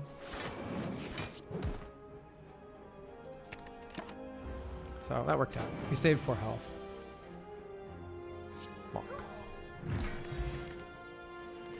Power through is okay. We have an evolve. I'll take it. A lot of extra block. And we probably should rest here, especially with the Apotheosis in the deck. I'm going to rest and try to get a card reward here. Clothesline, in a very weird way, helps us apply vulnerable to the boss. Which might be important for getting a kill here. But it's also a trash card. I mean, weaken isn't that bad. I don't know. It's 2 energy though, so it's hard to play. It's kind of unwieldy. It's a big, I don't know. Status gen for Feel No Pain. Yeah. 999 says, all these roguelike deck building games make me wonder what other weird combinations could work. Jump and run survival racing game? Puzzle-based underwater RPG. Subnautica's not that far off. If you can't solve a problem in a good way, solve it in a bad way. All right, let's try it. Feel No Pain, Evolve are good, but interesting opening hand here. I would like to get the Apotheosis. I don't know what's more important. Already down to 2 stacks here. Burning Pact. But Defend is good too. If I draw the Apotheosis, I'll play it. Otherwise, I think I'm just playing Feel No Pain. Oh no, I don't want to. You know what? Playing this without having. It'd be so much nicer to have had the Apotheosis first here. So maybe I actually wait on the Evolve. Because the Evolve's not doing anything right now anyway. Let's wait on playing the Evolve. And just remove those stacks. You've heard of roguelites, now get ready for rogue heavies. Oh boy, hi Dan. Alright, we're being attacked for more damage, so let's keep blocking, I guess. This guy's gonna steal, what, an offering probably? Don't steal Apotheosis. Oh, Bludgeon. Okay, I actually kind of want that. Did you steal Bludgeon? You stole Bludgeon. Alright, it's probably in our best interest to play Offering. So that we can do anything in this fight ever. Losing the Bludgeon is annoying though, and we're drawing a bunch of garbage, but we do need to also get rid of garbage with True Grit.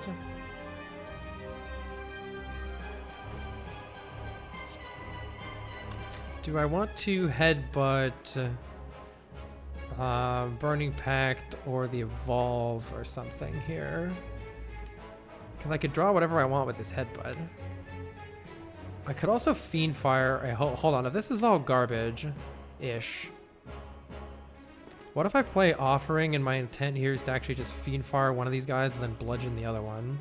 Delete a whole bunch of cards.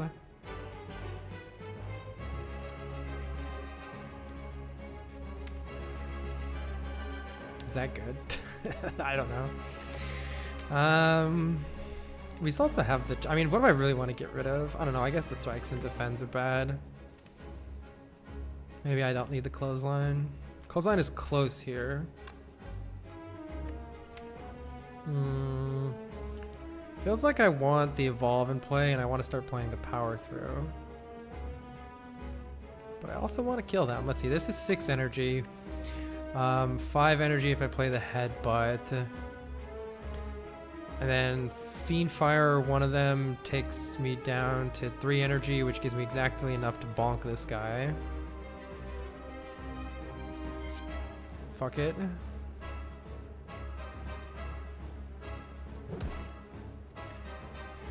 Headbutt the Fiend Fire, offering to get it. Delete mostly Strikes and Defends, that we are losing the Clothesline, which is a little bit suspicious.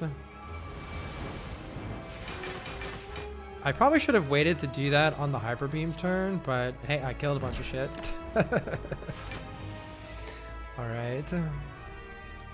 Power Through is fantastic for us. Oh, we don't have the Evolve in play yet, but it will be soon. So Power Through is great. It's just extra card draw. And then we definitely need to remove that artifact. As far as what the True Grit... Is a Flame Barrier worse than Drawing a bunch of cards with wounds. I don't know. All right, good luck to us. Oh, I should have played that so it didn't go away. Whoops. Did that wrong. All right, evolve is good, and we definitely want the bash here, but we're also gonna die to hyper beam, so good luck to us. This deck doesn't have any scaling. All I have is I have some card draw scaling kind of with evolve. I guess I should headbutt the power through.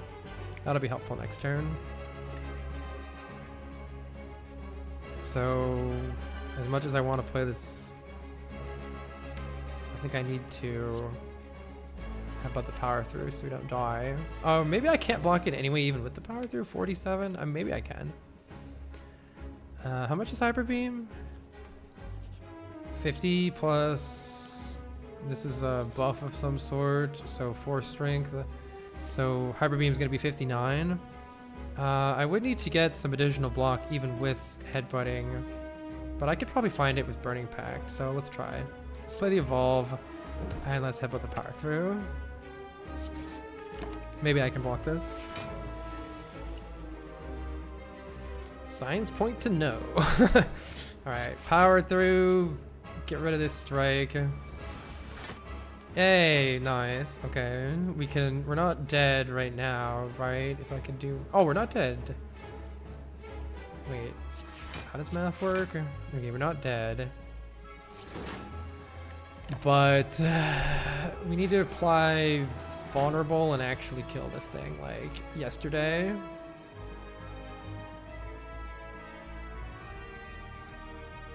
Maybe the twin strike is crap. Let's true grit the twin strike, I guess. Unfortunately, I didn't draw bash. I really wanted to draw bash. Is there any more card drawing here? No. That's unfortunate for my face. So I may as well get rid of the twin strike. It's not helping us here.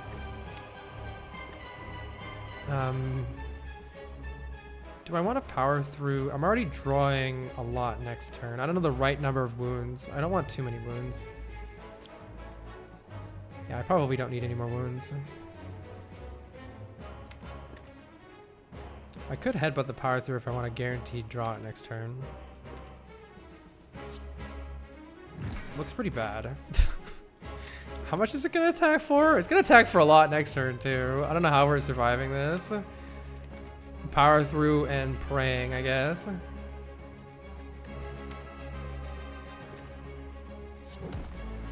I don't know how we're surviving this. Good luck. Oh, I'll get in their stone calendar. 42 damage coming into my face. The bash is here. Too bad it's coming at a turn that I can't use it. Unfortunate draw order there. How much is this blocking for? I should have counted it beforehand, but I think I am surviving here, so that's something. But I'm not surviving with enough energy to really get what I want done.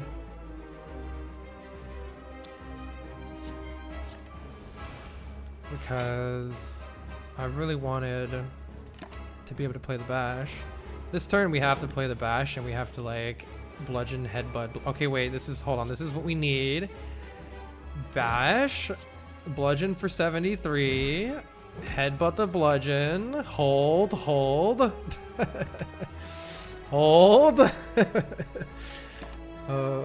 Still got the fairy, yeah. Okay, how much damage is this? It currently has 68 health, so we're there. Let's go. We did it. Whew! Barely made it. We beat the Act 2 boss, yes.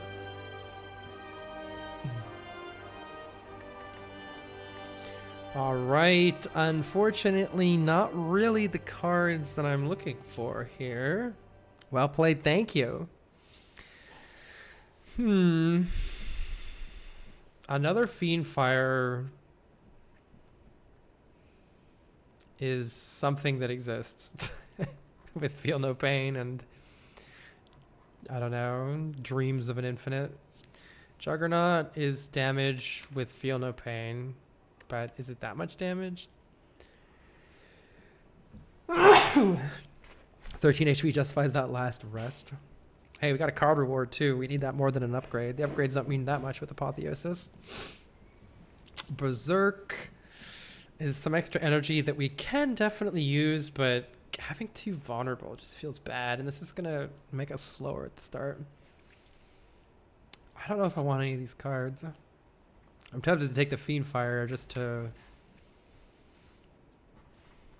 maybe do something with exhaust energies with it, maybe. Oh my god. Well, in this case, we have a Runic Pyramid now, if we want it, and that's good with Fiendfire.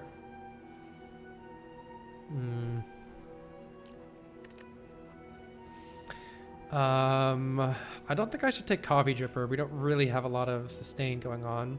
Runic Cube is interesting. It would allow us to draw a bunch of cards, but I don't think it's that interesting. I'm taking the Runic Pyramid here. And this deck still needs something to deal with the late game bosses. I don't know what that something is. We've already tackled the Burning Elite. Most number of elites we could fight is actually 4, but then there's no rest sites, so I don't know about this deck capability to do that.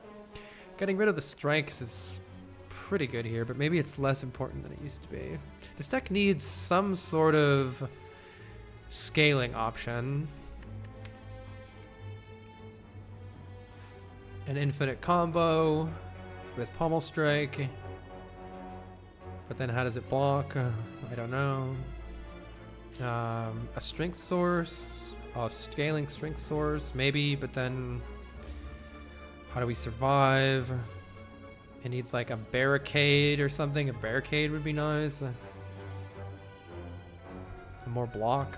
It needs a corruption and a dark embrace. I don't know. I don't know what we need. All right. Well, I guess let's see how we do against an elite fight, and then we can either rest or fight more elites, depending on how things are looking. Do I want to look at a shop later on? There is a later shop here. Maybe that's more important than going to an early shop. Because I mean, I'm removing strikes, but I can also just delete them with Fiendfire pretty easily. So the strikes aren't that important with Runic Pyramid now.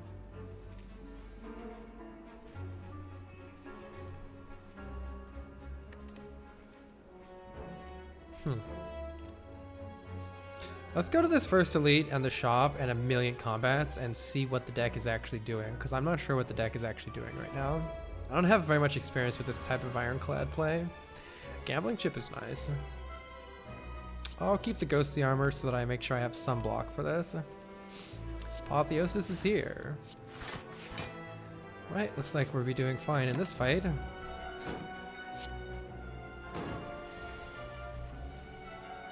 Burning Pact Wound Evolve line is still open with Feel No Pain to make it block positive. Interesting, Asuki. Thank you for that. I'll have to think about how to make that work. I guess if I exhaust my deck down to practically nothing and then I play Burning Pact, is the idea that I will redraw into wounds, which will then make me draw back into that same Burning Pact that I just played, so I can play the same Burning Pact, and then do I have to alternate that with Power Through or something? And it generates energy with the sundial. Kind of crazy. Maybe it'll come down to it. Let's see if it ends up being a thing.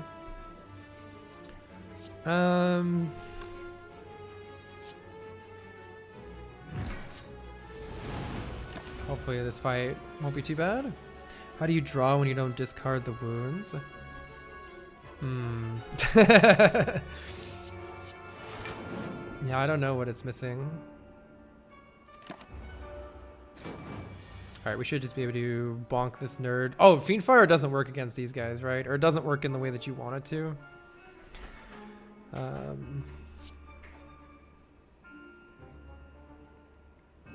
So, wait a minute. How am I killing this guy? How am I killing this guy?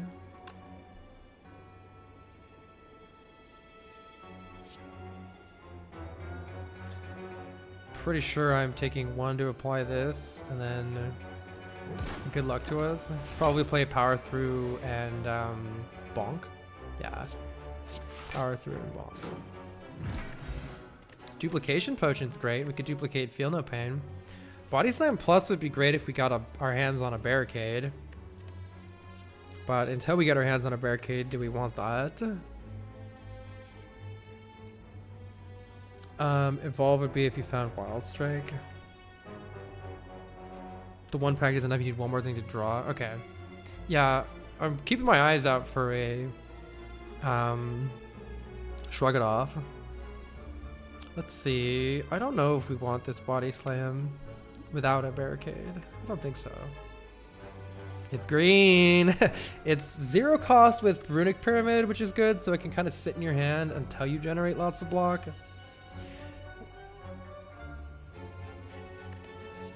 Let's try it. It might be bad though. I mean, we got lots of card wars coming. Surely we can make something happen here. What are the odds I get through this fight without having to play Offering? Stay tuned. I'm gonna try it. This might be a mistake. Apotheosis is here though. But next turn is quickly approaching. Let's see. Yeah, if I play Flame Barrier, then that's kind of all I'm doing. Whereas if I apply Bash, we at least have a guaranteed kill on like this one next turn. It's a little awkward though with the power through, but presumably we'll draw. Yeah, we have 2 Fiend Fires in the deck, so it's not that awkward. It's just a little awkward. Filling up my hands with wounds with Runic Pyramid. Alright, the Feel No Pain Fiend Fire is here. I'm pretty sure that that's all I need to do here, but let me check how much block that's going to produce. Field of Pain is 4 per card exhausted, and I'll exhaust 1, 2, 3, 4, 5, 6, 7 cards.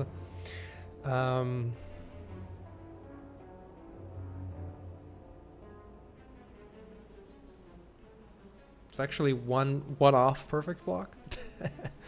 Assuming I kill one. I can actually kill this one. 8 cards, it exhausts itself. Oh, thank you. Well, that is a full block. Then I don't have any cards in my hand and only one of them's dead. Alternatively, I could just play Offering.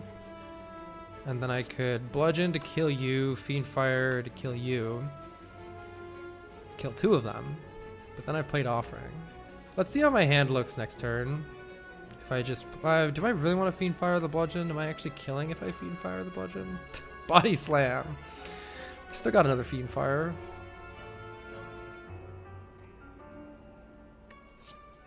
Definitely playing you. I'm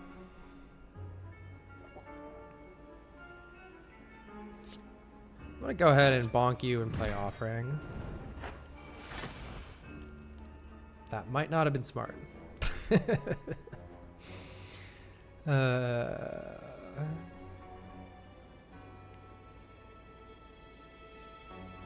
Surely it's fine. Surely it's fine. I need a Dark Embrace. Surely it's fine. Help. Don't tell me I need to duplicate this just to have a kill in my deck because I'm terrible at piloting this deck. We still have Bludgeon and Bash. It's a bit hard for this deck to... I mean, Stone Calendar wins eventually, right? Oh, yikes. Kind of yikes. Oh, I should have played that. Darn it, I should have played that. I keep forgetting that I need to do that. All right. Oh, I don't have any more exhaust in the deck. Wait, I've kind of fucked this up. I've kind of fucked this up.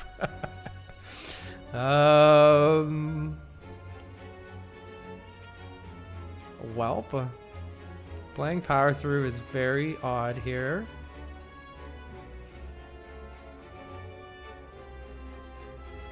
Let's see, if I just bludgeon one of them, block a whole bunch, it's 1 off of a kill. It's literally 1 damage off of killing this one. Unless I play the power through, which seems like a mistake here. I mean, Stone Calendar gets us out of this fight eventually. I didn't play this right. Does Bash Strike kill this one? I think it does, but then...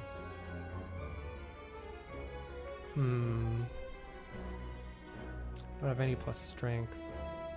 Don't have any exhaust. I made a mistake getting rid of all my exhausting cards. That was not a smart thing to do.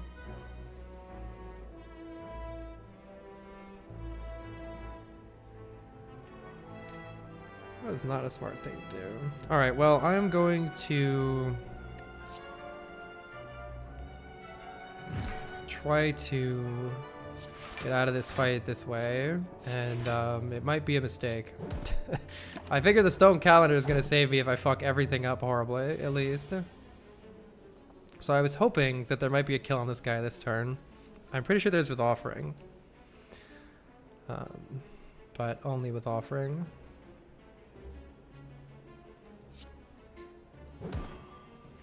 So...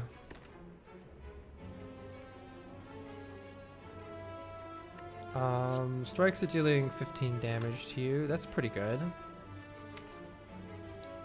I could just draw the bludgeon with offering, I guess.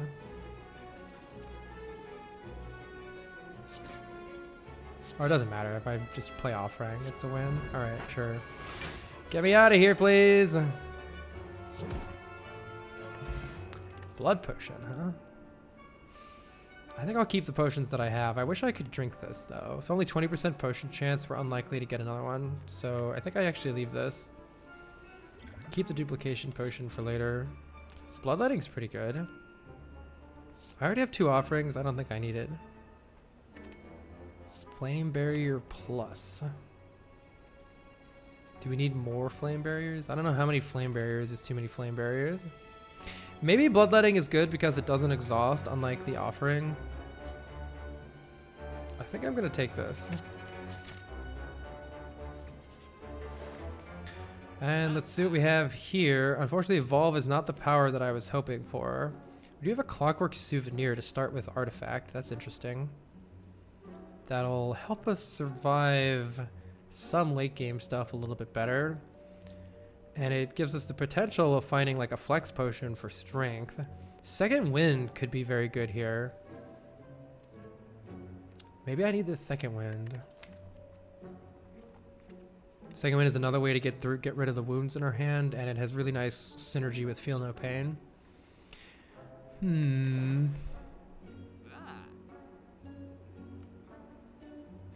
I don't know. What's more important right now? Not sure if you think offering gives 3 energy or bludgeon cost 2, but there's a disconnect there. Yeah, it's because I'm thinking about bloodletting, which upgrades to give you an extra energy cost, whereas offering doesn't upgrade to give you energy; it gives upgrade to give you that. I'm gonna take the souvenir, but I could see both. And we might have needed that. I don't know. Oh, this guy sucks. I guess let's find Apotheosis. I'm going to pretend I know what's going on. The deck is lacking late game scaling, is what's going on. And I don't really know what to do about that because I'm not that good at this game. I'm hoping we find like a Dark Embrace, a Barricade. I don't know what else we're necessarily looking for. I'm gonna bonk you and see what you do. Maybe I should just play the Body Slam. Trigger this strike. And then I'm gonna, yeah, hopefully you don't do something horrible. Okay, that's fine. Thank you and good day. This enemy is interesting because it changes its intent every time we attack it. And one of the intents can give you a curse, which is bad. Which can be very bad. I'm kind of trying to just do Bash Fiendfire here because it's going to do an absolute massive amount of damage. But I think we might need to also bludgeon it one time first to actually ensure we get a kill here. And I'm also trying to do the fight without playing Offering because Offering deals damage to us. If I can, I'd like to do that. So that's the current goal here.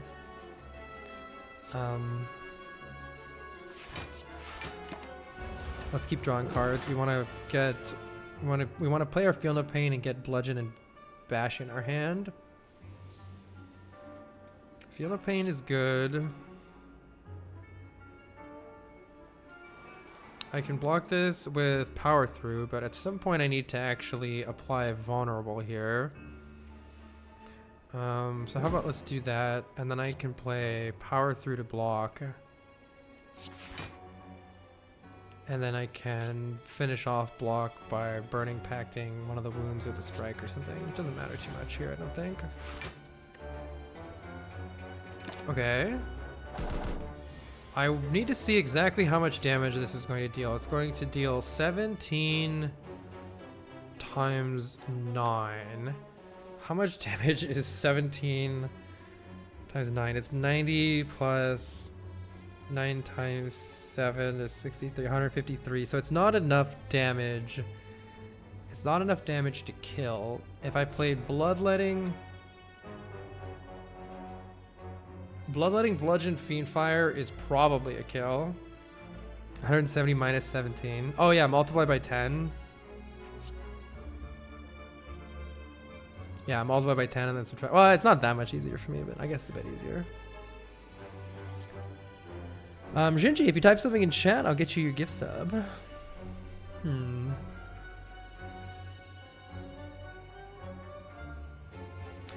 So if I play, maybe I should just play Bludgeon and see what happens. Start with the Bludgeon. See what its intent is. 17, okay. That's not too bad. If I play Bloodletting Fiendfire, how many cards are they going to be? 1, 2, 3, 4, 5, 6, 7. So that'll be 7 times 17 is definitely a kill. Let's just play Bloodletting Fiendfire and get out of here.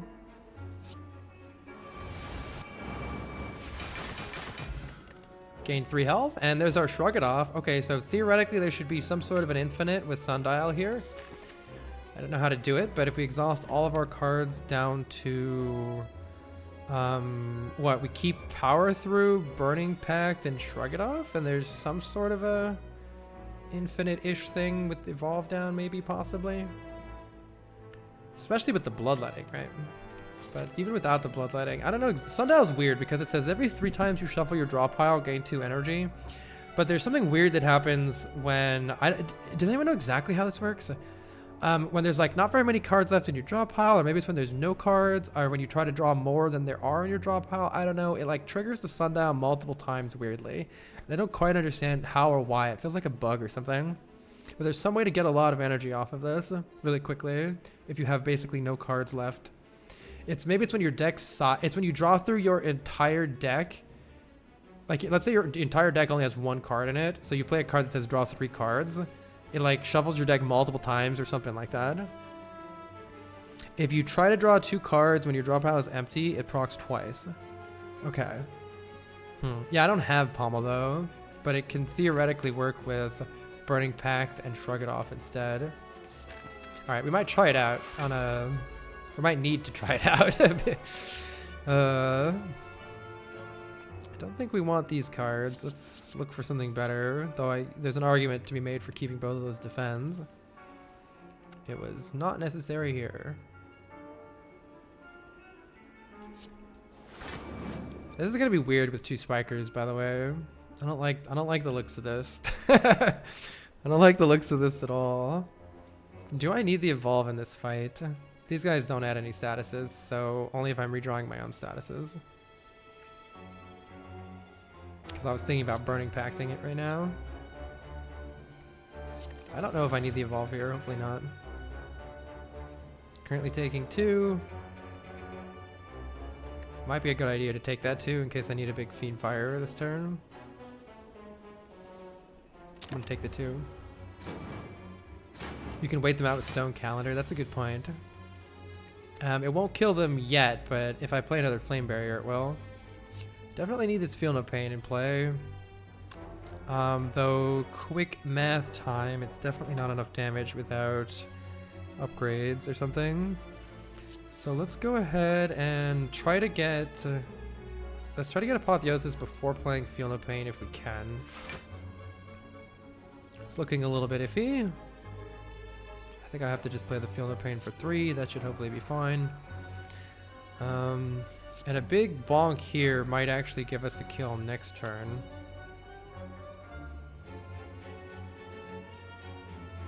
Either that or I play True Grit and who knows what it's going to do.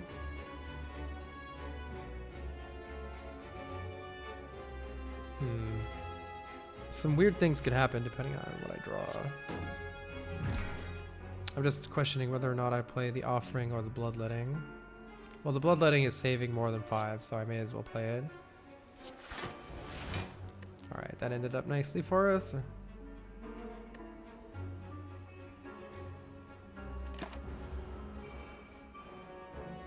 I wonder if we're gonna wait till Stone Calendar on this. Feels like we might be. I'm pretty sure I can Fiend Fire you for a kill here, and I'm probably gonna do that. Maybe I can play Ghostly Armor first. I don't need the block now, but keeping Ghostly Armor could be useful against these guys to block them later. You have 50 some odd health, so I only need to Fiend Fire for 6. So if I wanted to, I could play like Ghostly Armor or Headbutt something. Headbutt the Flame Barrier or something like that for next turn. Just to make sure I've got some good block for next turn.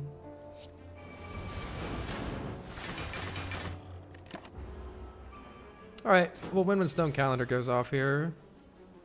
And we can just keep blocking until then. Let's see, do I want to like power through, defend, body slam? That's 36, 44. I could bonk this guy for 44.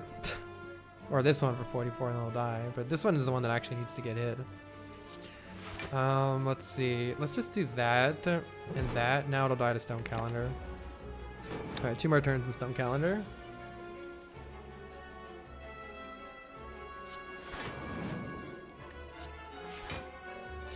Just get rid of some cards. 1 more turn on Stone Calendar. And I think I could just end turn here and they both die. Stone Calendar's flashing and ready. There we go. Not the cards that I want in this deck, unfortunately. Alright, let's see how we handle an elite fight. It could be interesting. We do have some giga damage potential here. Evolve is very good in this fight, and I'm definitely willing to play Offering here. So I think I'm gonna ditch these. Bludgeon could do good things, but let's just maybe go for a big Fiend Fire.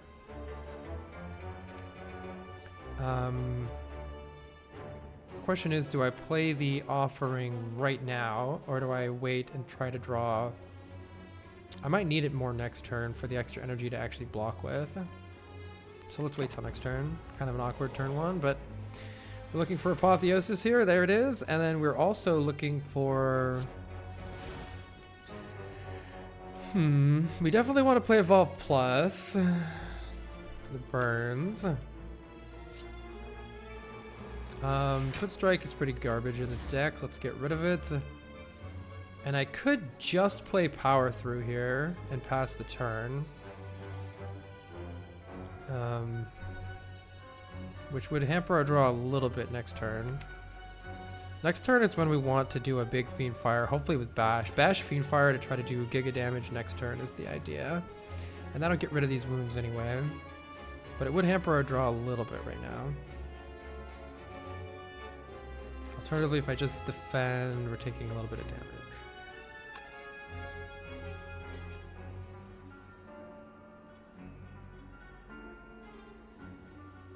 Next turn, you want all 5 of those delicious burns. They're in the discard pile.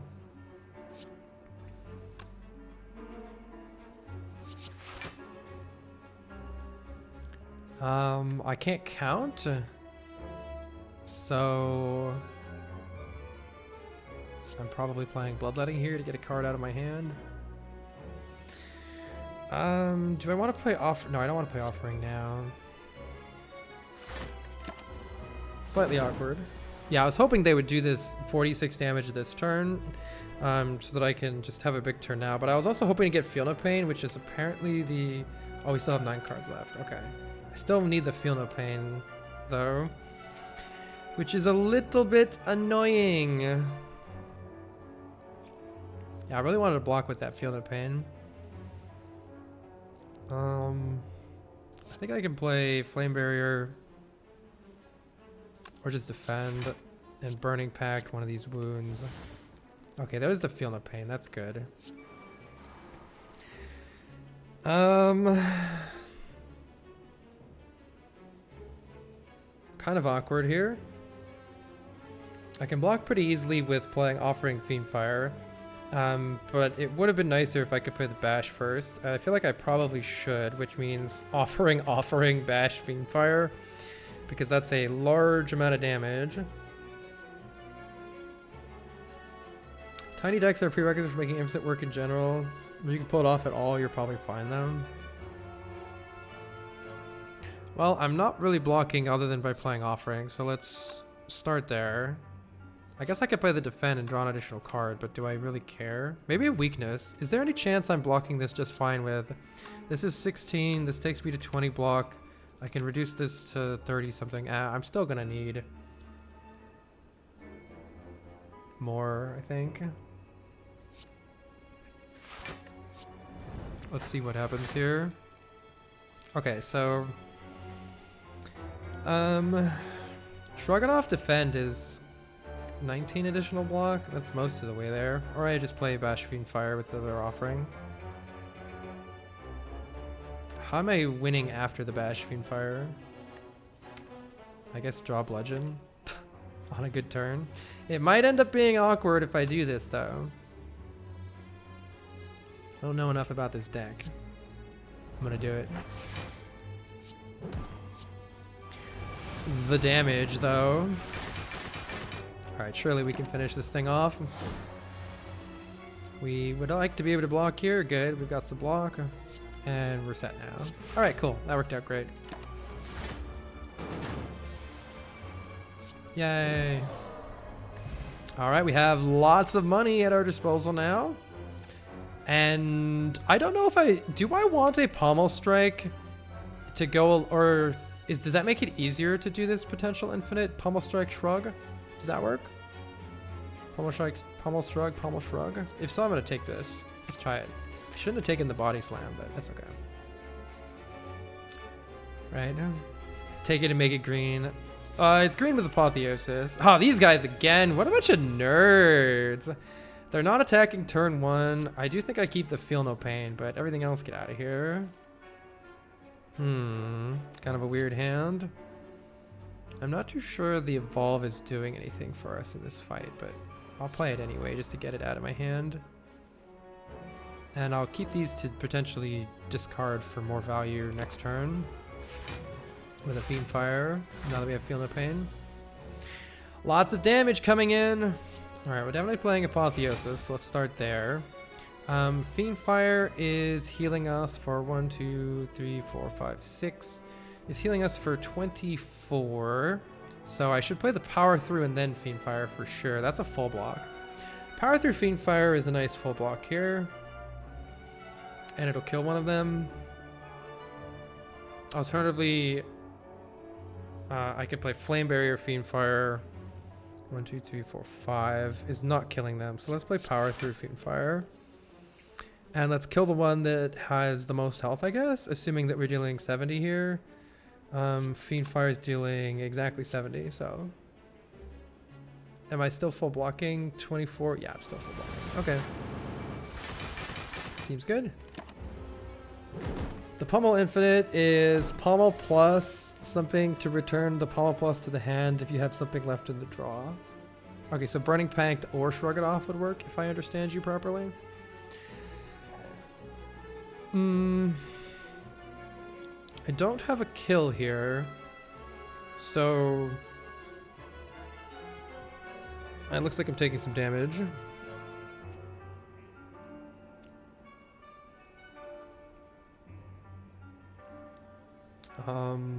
Defend. Yeah, it looks like I'm taking some damage. Though not that much, right? I could Fiendfire the Bloodletting and rely on Stone Calendar for just, that's only giving me 4 additional block. It doesn't seem worth it. These guys suck. Screw these guys. Pommel plus and Shrug is the classic combo. Ouch. These guys are annoying. Go away. Maybe I should practice trying to get the infinite. We got it right there, right? Just well, I'll still have to get. So I'd have to get rid of all these cards too. It would take a couple turns. Okay, I would like to heal for 6 here. What's coming up here? Oh, we can rest at the campfire. I mean, it's not that important to upgrade anything. Oh, but I could do this elite instead of resting. Let's see if we can get out of this without taking any damage. If we wait for Stone Calendar, I could just bludgeon these guys, but I'm a bit worried about these guys buffing again here. They are doing quite some damage. Fiend Fire is 1, 2, 3, 4, 5, 6. I could just Fiend Fire one of the guys buffing. That'll block. What's our draw next turn? Draw next turn's pretty good. Let's do that.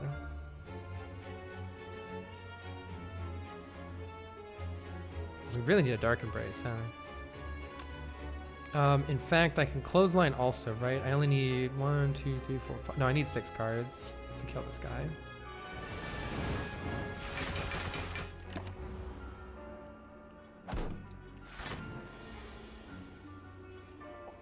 Let's see. All right, we can block this pretty easily, so I guess it just depends on what we're drawing here. Do I want to do Bash? Let's play Shrug first and see what it draws. Headbutt, you say?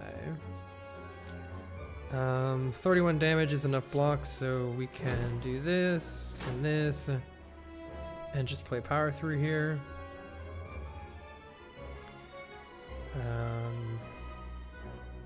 And we're winning the turn after next. We're winning the turn after next, no problem with Stone Calendar is actually really coming clutch because this deck is trashed. I think my piloting of the deck is trash. All right, we do need to block for quite a bit here, which is probably best accomplished by killing some of these nerds.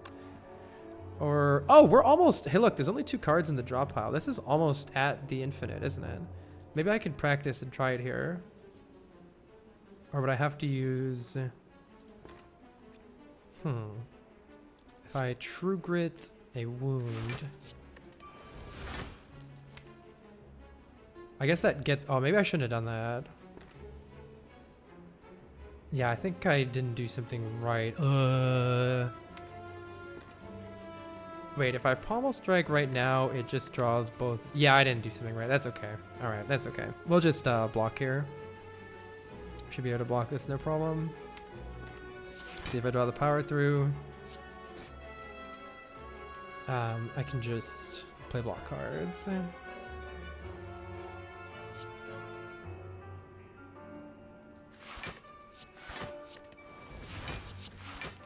All right, and they die next turn to Stone Calendar.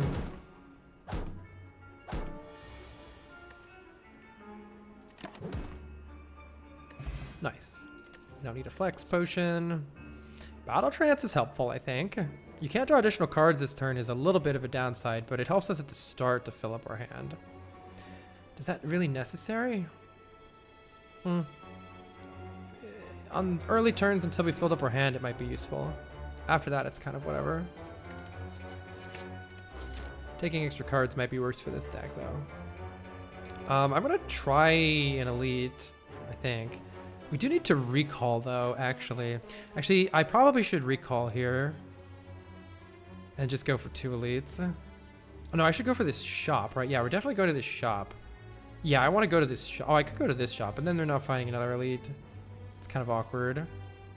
I think I'm going to recall here. Because then we can heal before the bosses if we need to. We do get this relic. Here's a Pen Nib. Pen Nib's pretty good. We can Pen Nib a massive Fiend Fire or something. And we have 400 gold. Let's see what this shop has to offer. There's Dark Embrace. That helps us out a lot. Lots of interesting things here. Oh my god, everything looks nice here. Medical Kit is definitely interesting with Power Through and Feel No Pain and Dark Embrace. I'm definitely taking Dark Embrace, so let's start there. Let's see.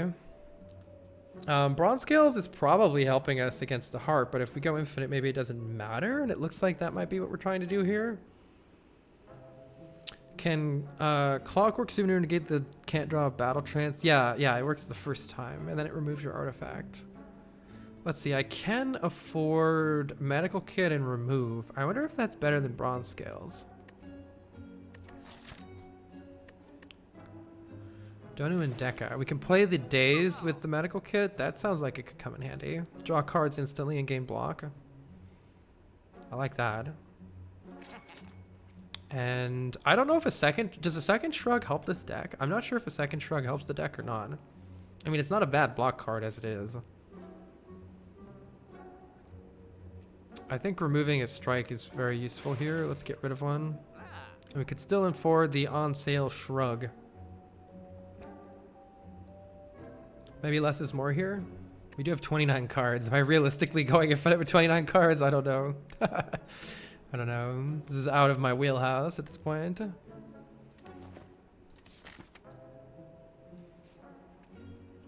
Let's try 2 elites though. Start there. We do have a Reptomancer to deal with first. I am highly tempted to keep this bash and try to just kill her on turn 2 or something. Bit tricky though. Bit tricky. I think we want to try to find offering here more so than we want bash. Bash is a large amount of damage. I just don't realistically think we're killing her. 198 health. We don't have the pen nib set up. I don't think I'm getting a quick kill on her.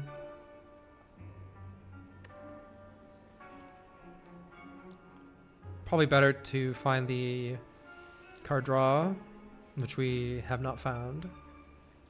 I could headbutt the bash if we ended up wanting it. I guess let's see what Shrug draws first. Apotheosis is here. That's good. Do I want to play the Feel No Pain right now? Or do I want to just bonk one of these? I think I want to just bonk one of these. Let's get rid of this one. It's going to help our next turn massively. Because this one's going to attack for 25 next turn.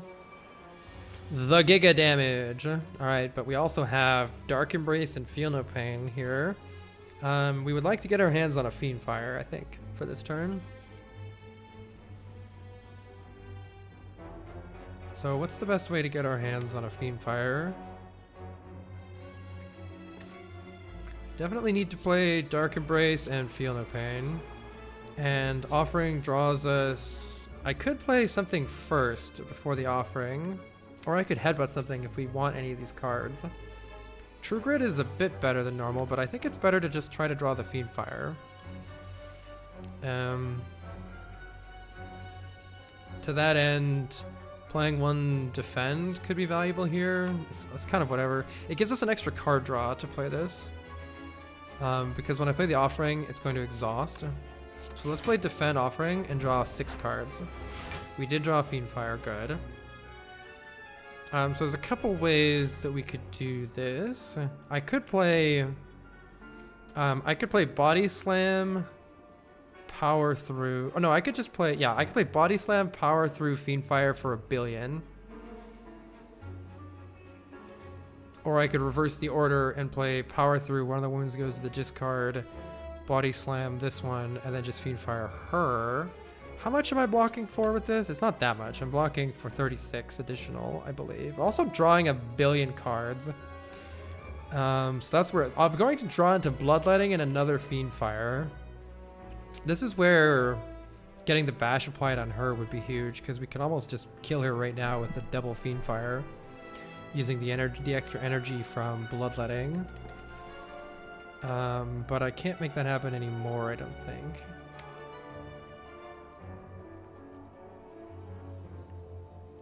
It'd be awkward to make it happen now.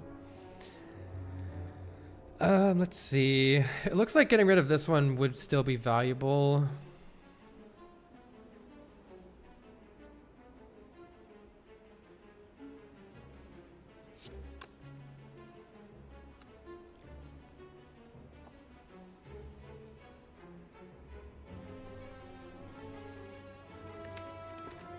Actually, I'm gonna have enough block if I just play Bloodletting. So I don't think I need any more block. So it would be nice for Body Slam. This is 12 damage per card.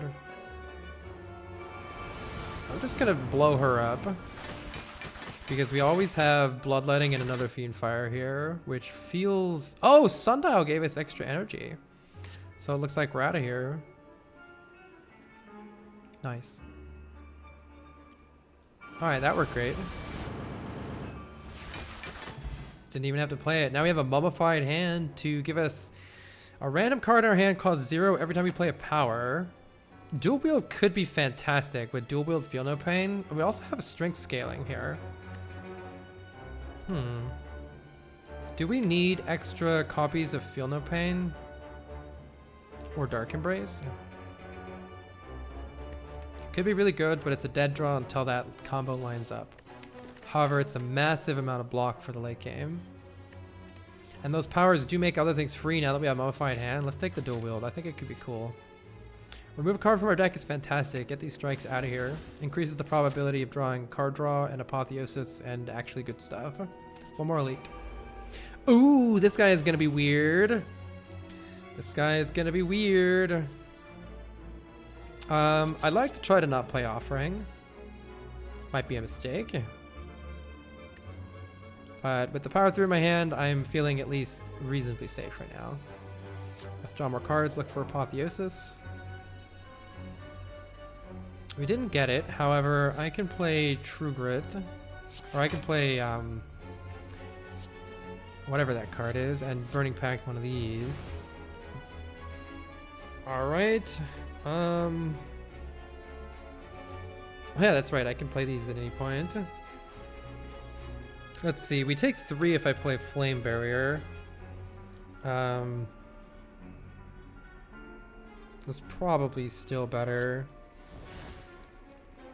That's probably better than playing Offering right now.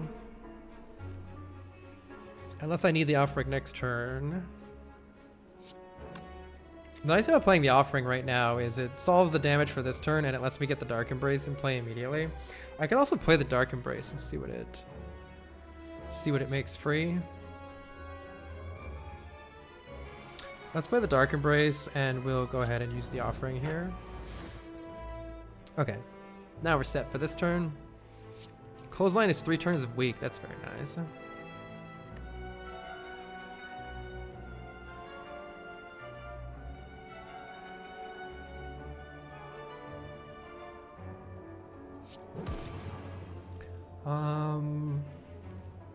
Sure, get something out of my hand. Bloodletting, that might be a mistake. Alright, well, we're pretty safe here with Bludgeon and Fiendfire. And I'm hoping we can dual wield some good shit too here in a moment. So, question is, do I want to... No, I don't want to Fiendfire this hand yet. Let's do that, get some cards out of our hand. There's the Apotheosis. Let's see. This is a bit awkward because I would like to dual wield the Feel No Pain, but we don't have any room in our hand. And I could just play Feel No Pain, Fiendfire, and rely on Bludgeon and Power Through to carry the rest of the turns. Bash would be really nice though. Bash would be huge here. It would really help us out in future turns if I can play it here. I don't know how to play it here though. If I play Bash, I think this thing is what, like 60 strength or something? Bash takes it to 50. Yeah, I don't have enough block. Yeah, Body Slam to make room would make sense that I'm going to draw cards right now, but don't know if I'm going to. I think I'm just going to play Feel No Pain and Fiendfire with my hand.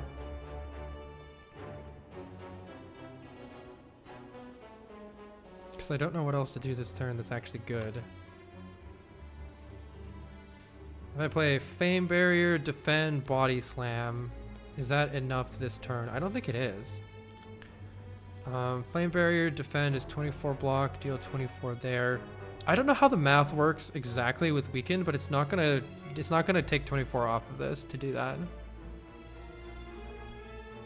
I can also play flame barrier, dual wield body slam, and then do triple body slam this turn. I think that works. I don't know, let's see what this makes free. Hey, it makes Fiend Fire free.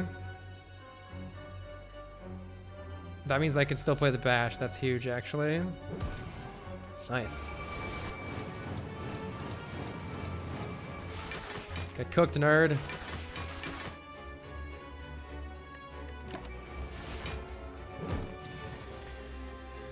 All right, well, now that we have applied Vulnerable, and we can actually reapply it for the final turn here, too, I think we're going to be in much better shape.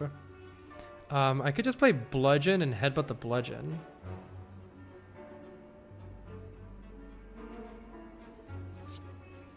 But the final turn is going to be awkward still.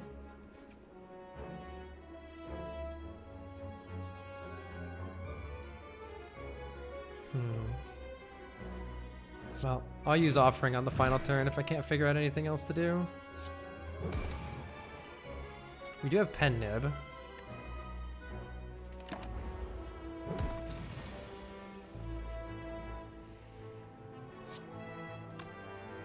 The damage. Well, we can reapply. We can reapply that there, but I feel like we're going to.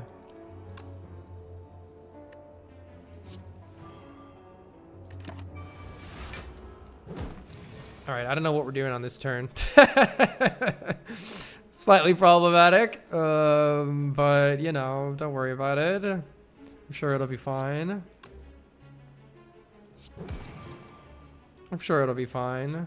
Smiley face. Wonder if there was a way to achieve an infinite there. It looks like it was very close, but maybe not quite.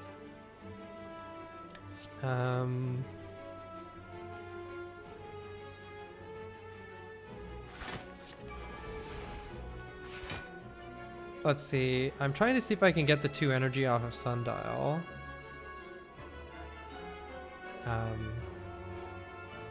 Does True Grit Offering get me that? I was trying to think if there's some way to stop playing Offering. It's almost good enough, but I think not quite. Oopsies. Yeah, I think I have to play Offering.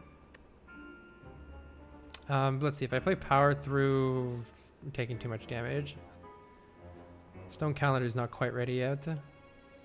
And I don't know how to get the energy out of Sundial yet, so I think we have to play Offering here. Oh, did that... Gotta be a little careful with that. No, that doesn't help us because it only draws these 4. I would need a 5th card to get the energy off of Sundial. That just isn't quite enough to do that. So I think we have to play Offering. All right. Power Through is full block.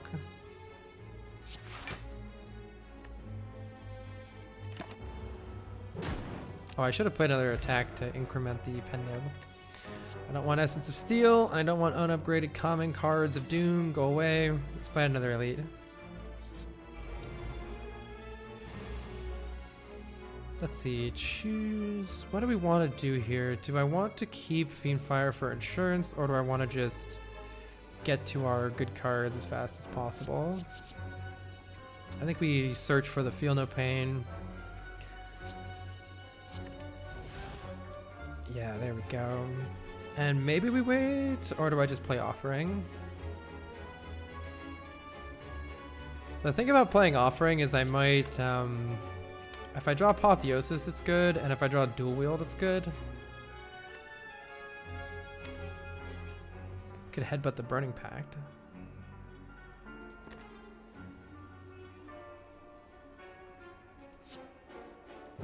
Give us a little bit more card draw.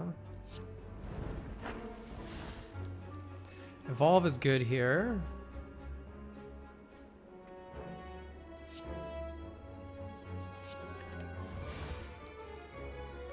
These are all good. I don't think I want to play another offering right now. Not unless we need to. Let's just play the evolve as it is. It did make the Fiend Fire free. Alright, let's wait and see what we draw.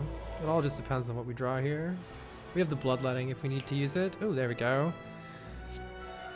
Okay, well, we can dual wield the Feel No Pain. That seems good. Creates 2 copies, so I just need... There we go. That seems good. Do I want to just play Power Through right now, because it's enough block right now? I guess let's see what these make free. What did it make free? It made free another one of these. A free Shrug is good. Free Bash is good too. Play that free Shrug. Play that free Bash to get the vulnerable applied for next turn to try to get a kill. And I think we're pretty happy here to just power through and then Fiend Fire next turn.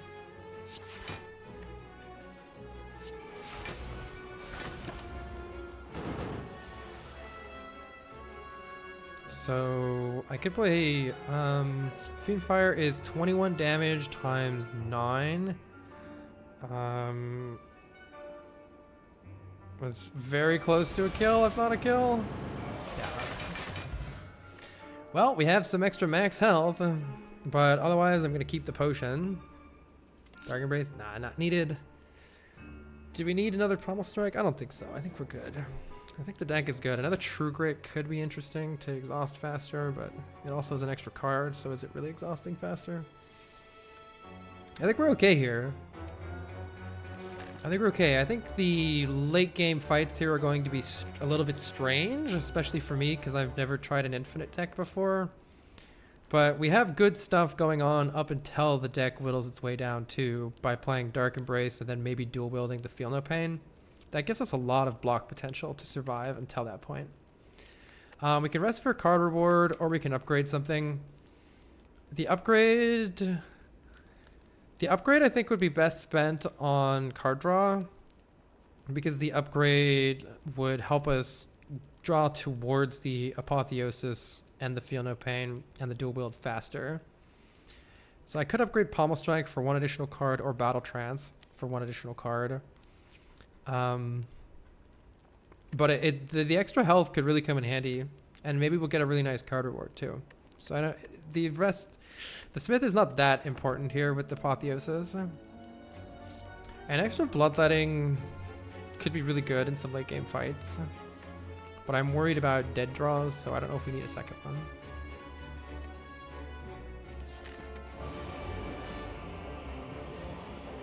Dark Embrace turn 1, definitely looking pretty good here. We don't need this, and we probably don't need these. Let's see what we draw her first here. Offering is here. The reason I wanted to rest is so I can play the offerings in these boss fights without worrying about it.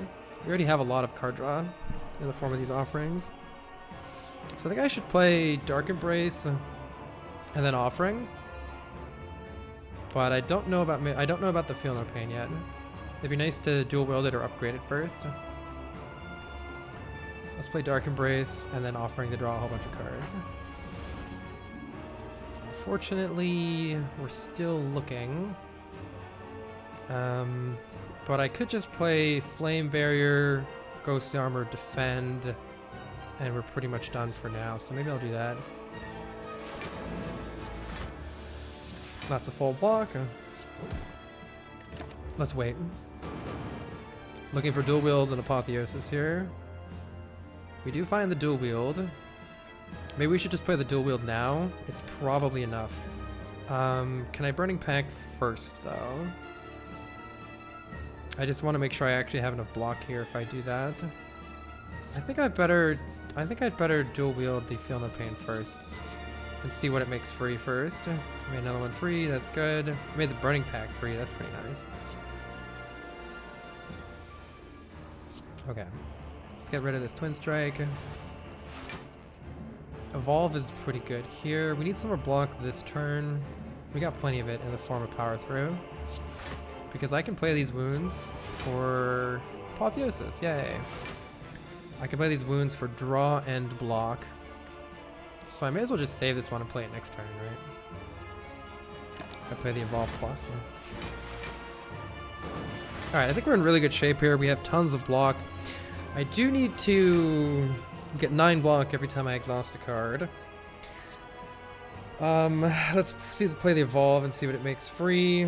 We have Headbutt. Let's see. Fiendfire is a little weird here. I do want to make sure I don't create a terrible deck. I think maybe I should go for targeted evolves instead of the Fiendfire. I don't know though. Do I have Bash? What's my plan here? I can make lots of block and just kill with Body Slam. I could even dual wield the Body Slam. That's kind of cool. Let's see. It's tempting to just play Fiendfire here. It would be really nice to it would be really nice to apply Vulnerable if we can. It's a little bit difficult to do.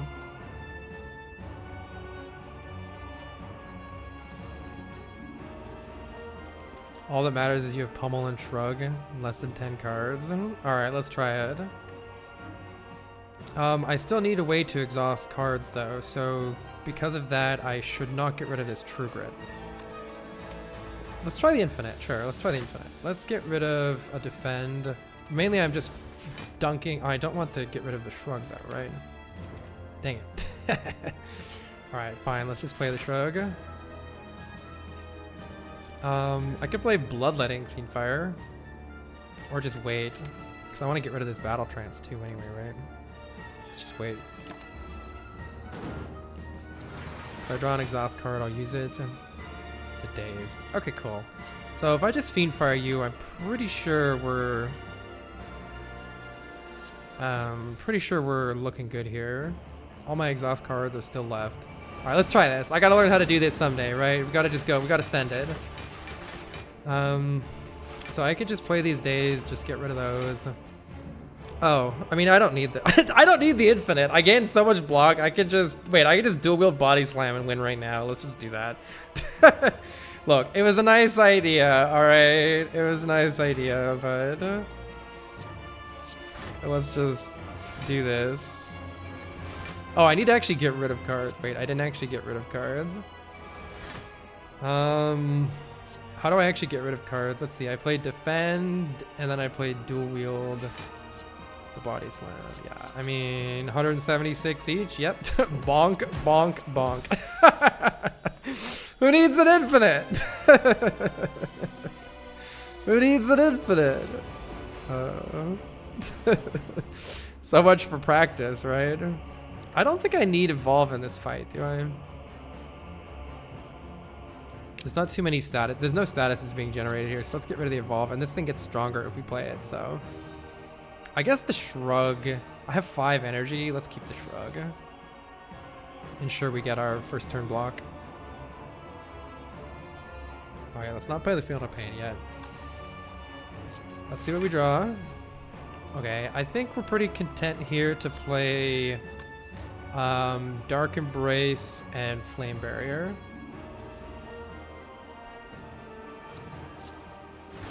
And nothing else. That's how it feels when Havel does a belly flop on you.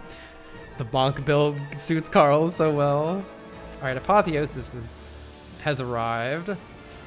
Dual Wield Feel No Pain is a little bit more awkward in this fight because it's going to make you stronger, but it's probably still worth it. Hopefully, maybe, possibly, potentially. I don't know. I'm going to do it. Let's see. How am I blocking this turn? We'll just play Bloodletting if I need more block this turn.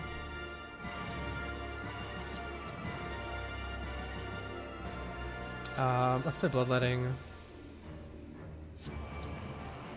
Okay. Let's play Pommel Strike on one of these nerds. Let's work on getting these nerds out of here. We have Dark Embrace in play, so power through blocks for an absolute billion, but maybe we should use it next turn if possible. Let's just use it. I want to draw cards right now, and Headbutt Dual Wield Body Slam would be really nice. I don't think I need 2 of these offerings. I'm going to get rid of one of these offerings. Let's see, we can body slam one of these nerds. I could just fiend fire the rest of this hand, actually. Why don't we do that? Because then we for sure have fiend fire to block next turn. I'm pretty sure you can go infinite turn 2 or 3 with this deck in most scenarios. Probably, yeah. I should probably practice it. You know what I'll do is, probably off stream, I'll use the run resumer on this run, and I'll replay these fights with only with the goal of going infinite, just so I can practice it. But right now I'm going to do what is comfortable to me, which I'm pretty sure involves dunking my entire hand right now, though there's an argument to be made to do it next turn. Whatever, let's just kill all these nerds.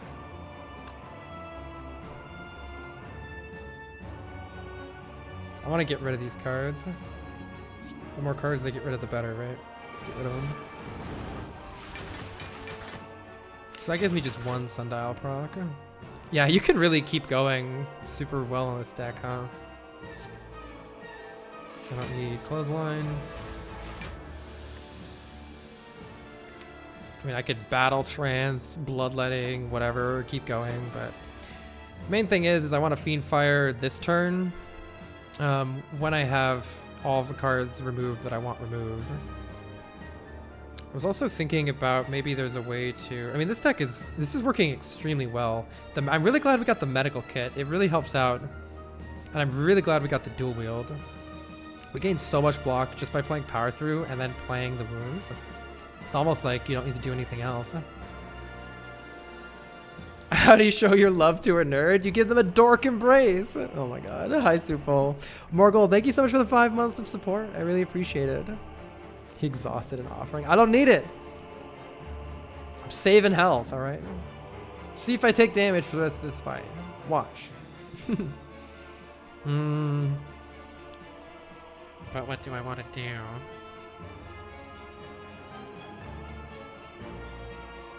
I mean, wait, is it already... Hold on, if I fiend fire this hand, it's already infinite, isn't it? Oh, I play Shrug? I play Shrug and then fiend fire my hand? As long as I don't draw the pommel strike.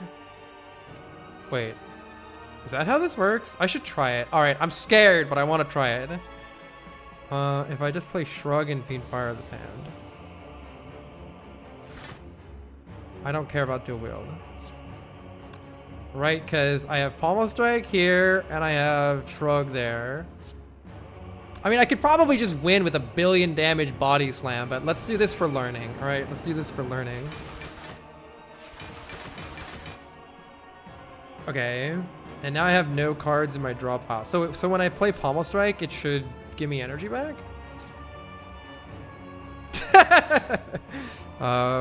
Didn't do something right. All right, we'll wait for next turn. I guess I needed to have a card to draw. So, what's the right way to do this then?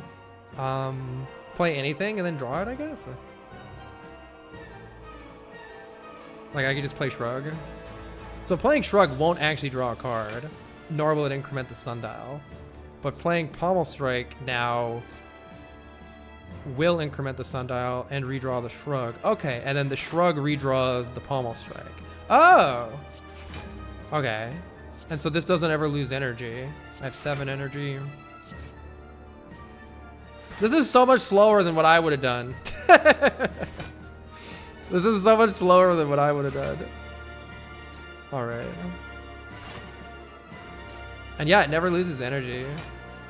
So you use 1 energy to go to 6, and it puts a card in the discard pile. You use Pommel Strike. Sundial's at 1. Sundial gets triggered twice. So playing this... Oh, it draws your 1 card, which is shuffles. That makes sense to put it at 1. And then this increments it by 2. So this increments Sundial by 1, and this increments it by 2. It is a lot of block, too. Yeah, it is a lot of block, too. Okay. Yeah, I think the difference is this kills Heart.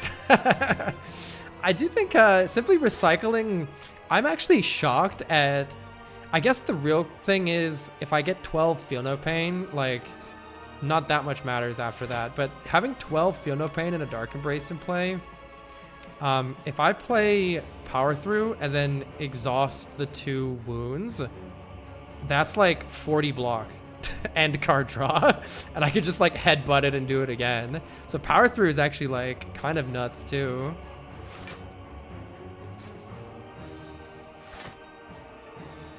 Painfully slow infinite with 2 0-cost holograms and a letter opener.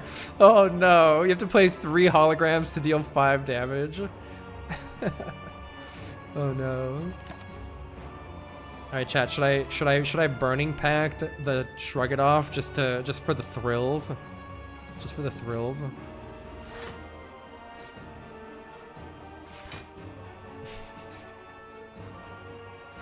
We do have pen nib to make this go faster. Cough. Hold on. This actually goes faster if I pass turn and then let stone calendar. Oh wait, I'm gonna draw a void or something. Does that matter? I guess let's find out.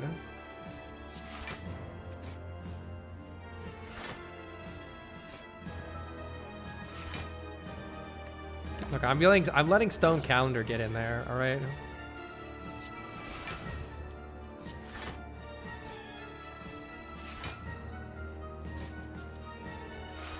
Well, I guess this is our life now.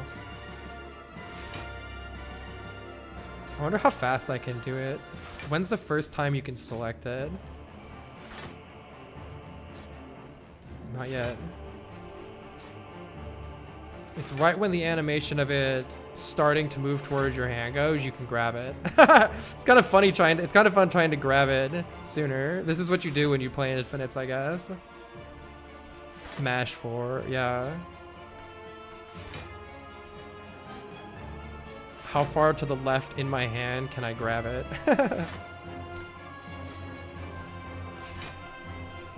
Oh, there we go. That was the fastest one yet. Stone calendar deals like 20 since you passed twice and it heals. But the stone calendar, I want it to feel like it's contributing, okay? Get him, stone calendar. I probably should have set up pen nib for spear and shield, but here we are. All right, well, this deck is pretty wild. What a silly deck. The thing that I think is cool about this deck is that it's strong anyway. It doesn't even need the infinite. No one said infinite was fun, just effective. Well, if we're gonna draw something before we go infinite or before we get lots of really good stuff in play, I think it should be our card draw or Feel No Pain. I think we upgrade Offering or Feel No Pain. Let's do Offering. We have a little bit of money here. Fourth. Do we want third Offering? I mean, it's probably faster infinite, right? Mars Strider, leave the 17 months. They say Slay the Relics is so magic. It really is. Triple mastery. I have a fairy in a bottle and a dupe pot. Let's just take this and then like quadruple dupe Feel No Pain. I could dupe Dark Embrace too. That's pretty fun. Oh yeah, we have Gambling Chip. Holy moly. There is a lot of damage coming into my face though. So this is kind of weird because I want to keep dual wield. But also I don't want to die. What do? Technically, Pommel Strike is card draw positive if I play Apotheosis Pommel Strike. So you could say that it's worth it to keep the Pommel Strike. It was worth it. Okay, well, now we're looking pretty good. I may as well just play Offering here, but I guess let's see if we can somehow avoid it. Let's see what Pommel Strike draws. Hello, Fiendfire. All right, let's play Offering. Cards have arrived. We're still looking for Feel No Pain.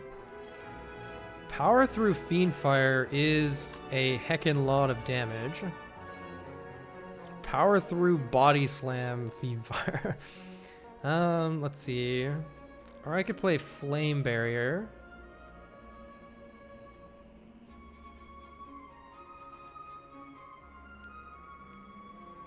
Flame Barrier, power through Body Slam Fiend Fire is like maybe it's enough to kill this one. I should probably think about that. Let's see. 16 36 block. 8 card. That'll only be, it's not that many cards in hand though. Oh yeah. Yeah, I don't have the energy for that. Yeah. Don't have the energy for that.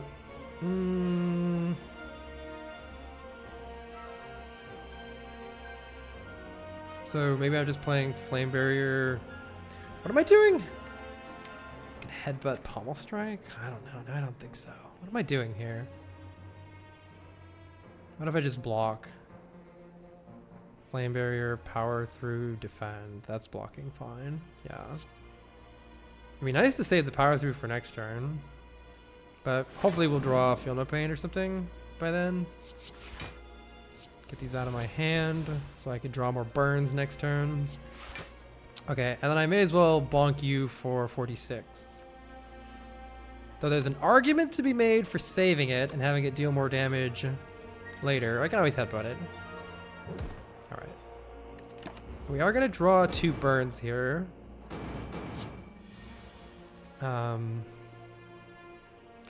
This is trash. I'm pretty sure that I don't have any way of getting a kill here, but I may as well be sure. Burn is just card draw. It's unfortunately not. We don't have Dark Embrace. And we didn't draw the Evolve in time. Oh, this is just shy of being lethal. And I don't have any card draw in my hand, so there's no way to affect the hand that we currently have. We just have to play with what's in the hand right now. Kind of unfortunate.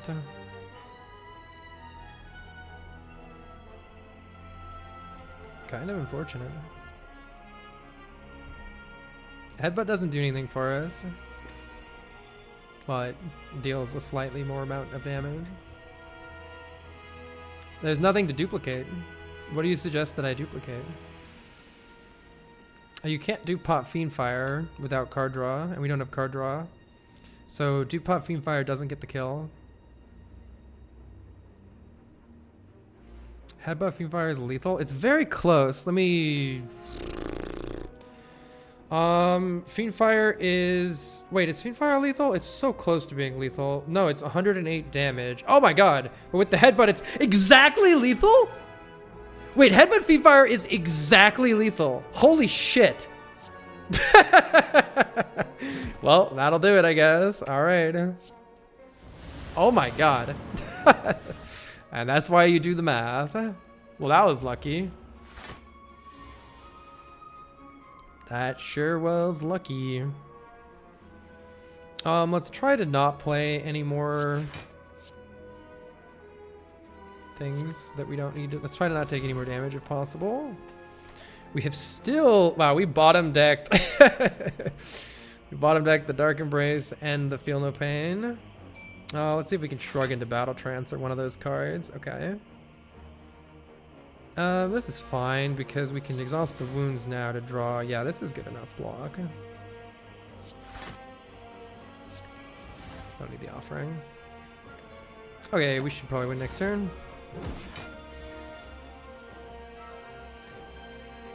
Let's see.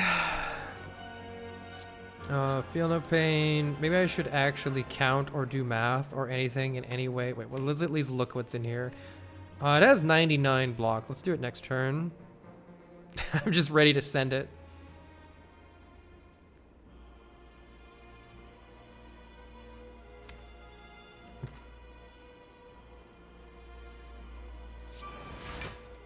Flame Barrier. Okay, let's kill it next turn.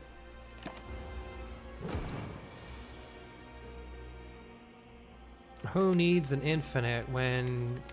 Wait, let's make sure I don't totally fuck this up, but... Because I don't... Wait, if I Feed Fire every single damage card... Oh my god.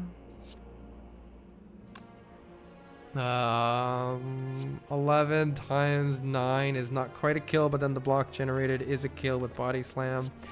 Alright. Definitely want to double check the math before you delete your entire deck. Alright, upgrade to random attacks. That's useless. I don't think we need a second battle trance. Could help out if we get a bad draw, but it's kind of whatever. Upgraded Pommel Strike is good. Alright, let's go. We got the Duke Pot and the Fairy. We should be good here. We started out with Evolve and Dual Wield and Offering. That's all really good stuff. I'm definitely going to play Offering here.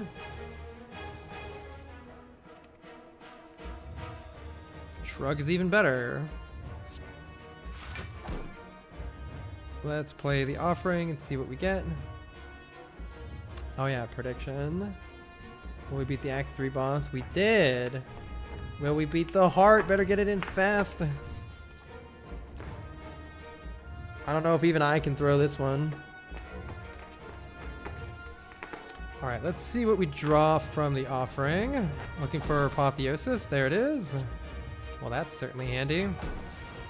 Looks like a good draw order. We could play Evolve here and see what it makes free. The Dual Wield, you say, huh? Let's see. I don't know how much I really care about this. Let's play the Pommel Strike and just take some damage here. See what I draw. Oh my god, there's the Feel No Pain.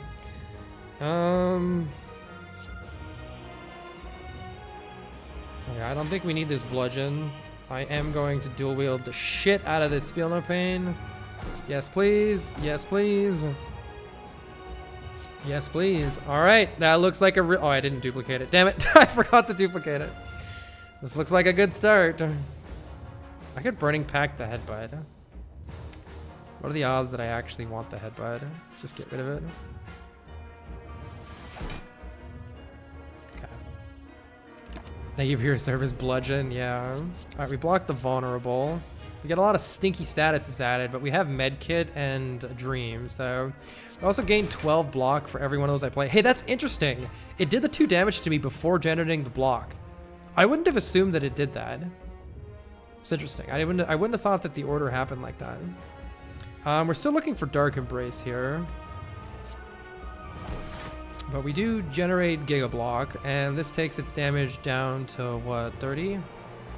So that's already pretty much full blocking here. Do I want to Fiend Fire?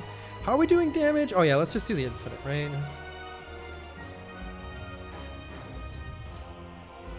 Chance of Carl somehow messing up the Infinite? I mean, it's entirely possible. I kind of want to apply Bash for damage, just so it doesn't take as long. That's where I'm at right now. Apply the Bash for more damage. Is there a dead draw next turn? Probably, actually. So maybe I should keep some stuff in my hand for next turn. This is full blocking this turn, so I'm happy with that. Probably could have just played Offering. I don't know. I'm saving my health for Slay the Spire 2 as usual. Hey, it has to hurt me again. It's gonna deal 2 damage to me. What the heck? Come on. Alright, fine. I'll play Offering. Oh my god, we have so much block. It's actually crazy. I suppose I'll just play 700 cards. Ooh, the Body Slam is here. Okay, maybe I save Body Slam for extra damage and then Fiend Fire everything else. Oh no, I should draw... I'll play this Body Slam because, yeah, I don't really want it. I want to play the Dark Embrace. But I'm pretty sure I can Fiend Fire this whole hand now. So let's play Bash first to deal more damage later. To make this faster. And then Fiend Fire everything. Alright, damage cap now, 20,000. Oh. Wait, didn't I play... Oh, I don't have any more card draw. Oh well. Just watching Slay the Spire on my Slay the Spire series on YouTube. Let's go. Let's see. Let's play Shrug. I'll play Power Through and just get rid of these for Giga Billion block. Okay, yeah, I want to, let's see, I have Burning Pact and True Grit left in the deck, so let's just start Burning Pacting stuff. We don't need the dual wield anymore. The dual wielding body slam could be funny. Let's just get rid of them. And let's play Bloodletting, True Grit, one of these defends, or maybe the Bash. We don't need it anymore. Okay, may as well get a little bit more work done with the Battle Trance. We can Burning Pact the Clothesline, we don't need that anymore. And True Grit, one of these defends, or the Bloodletting, I don't think we need that anymore.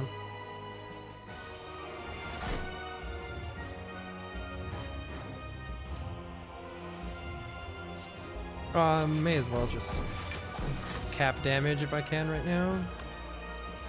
I should have let that exhaust the Ghostly Armor. Saving Dupont for next game. Alright, this looks good. Generate ass loads of block. Let's see. True Grit. One of these defends. Pommel Strike draws both cards. Do I want to draw both cards or just one? I just want to draw one, right? So I should play... Oh no. I want to play Burning Pact to draw 3, right? So let's play Burning Pact. I think this works, right? Will that give me Sundial?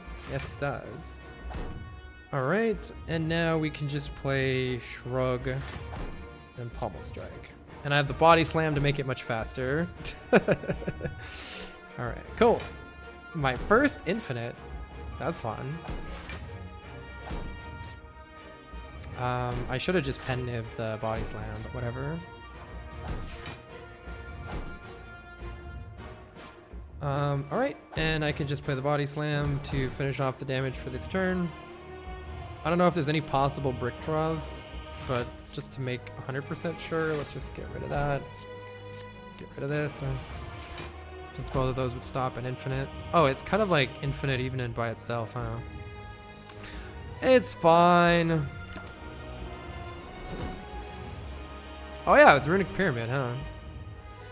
Cool.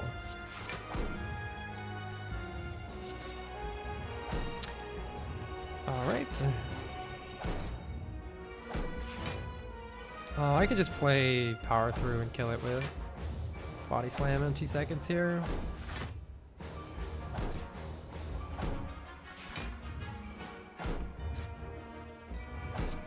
There's Pen Nib, so let's just play all of our block.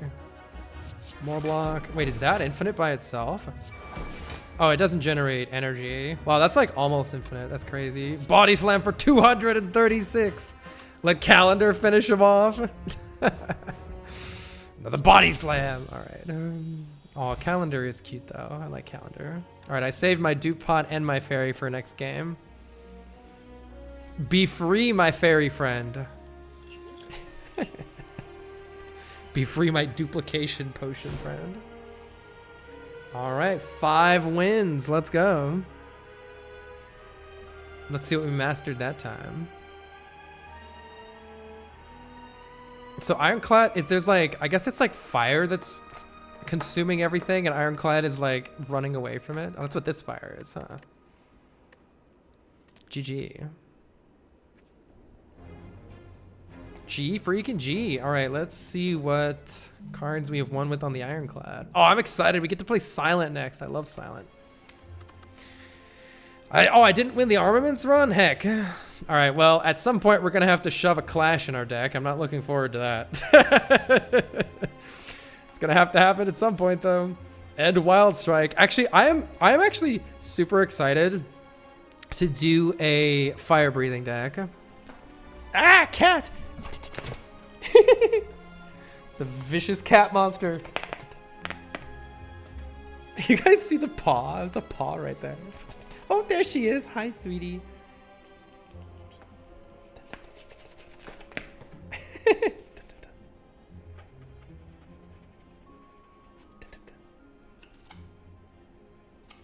wonder if she'll jump for it. Sometimes she does. No. All right. I still want to try to make an entrenched barricade deck and an evolved fire breathing deck. But you know what the deck that I'm the most looking forward to, that I will force by playing 100 seeds if I have to, is a fucking searing blow deck. Yeah, she was climbing the back of the chair. I really, really, really want a searing blow deck. How have I not gotten a shockwave? I feel like I just never get a shockwave. A strength deck with demon form would probably be pretty fun too.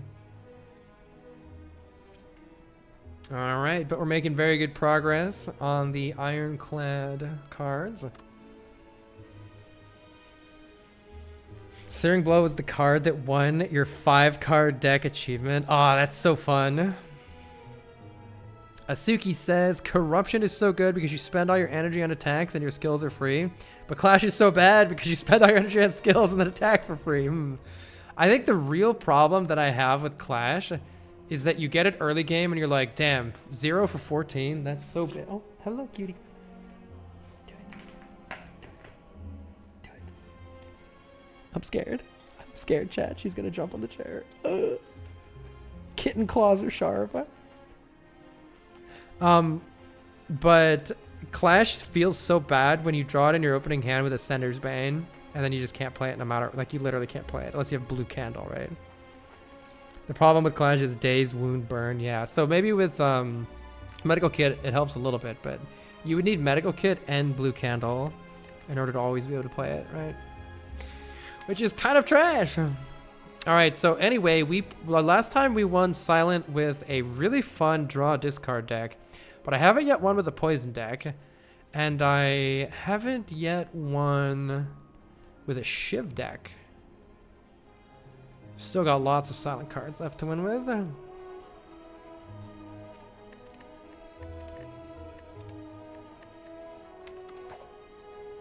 Poison decks can get absurd.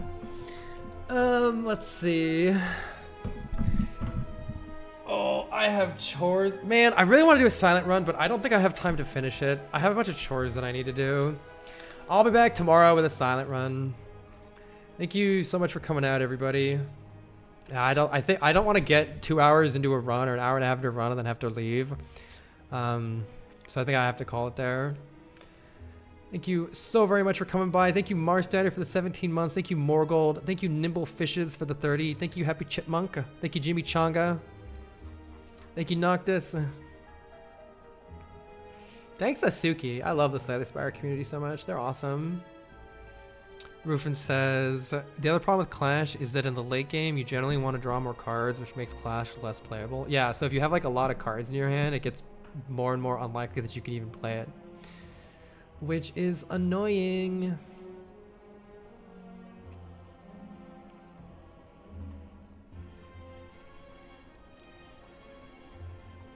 Let's see. Thanks, Biostats.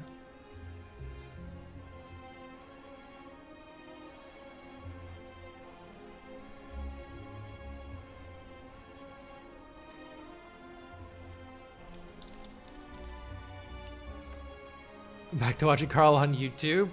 If anybody wants to watch all sorts of games, check out the YouTube channels. Later, y'all.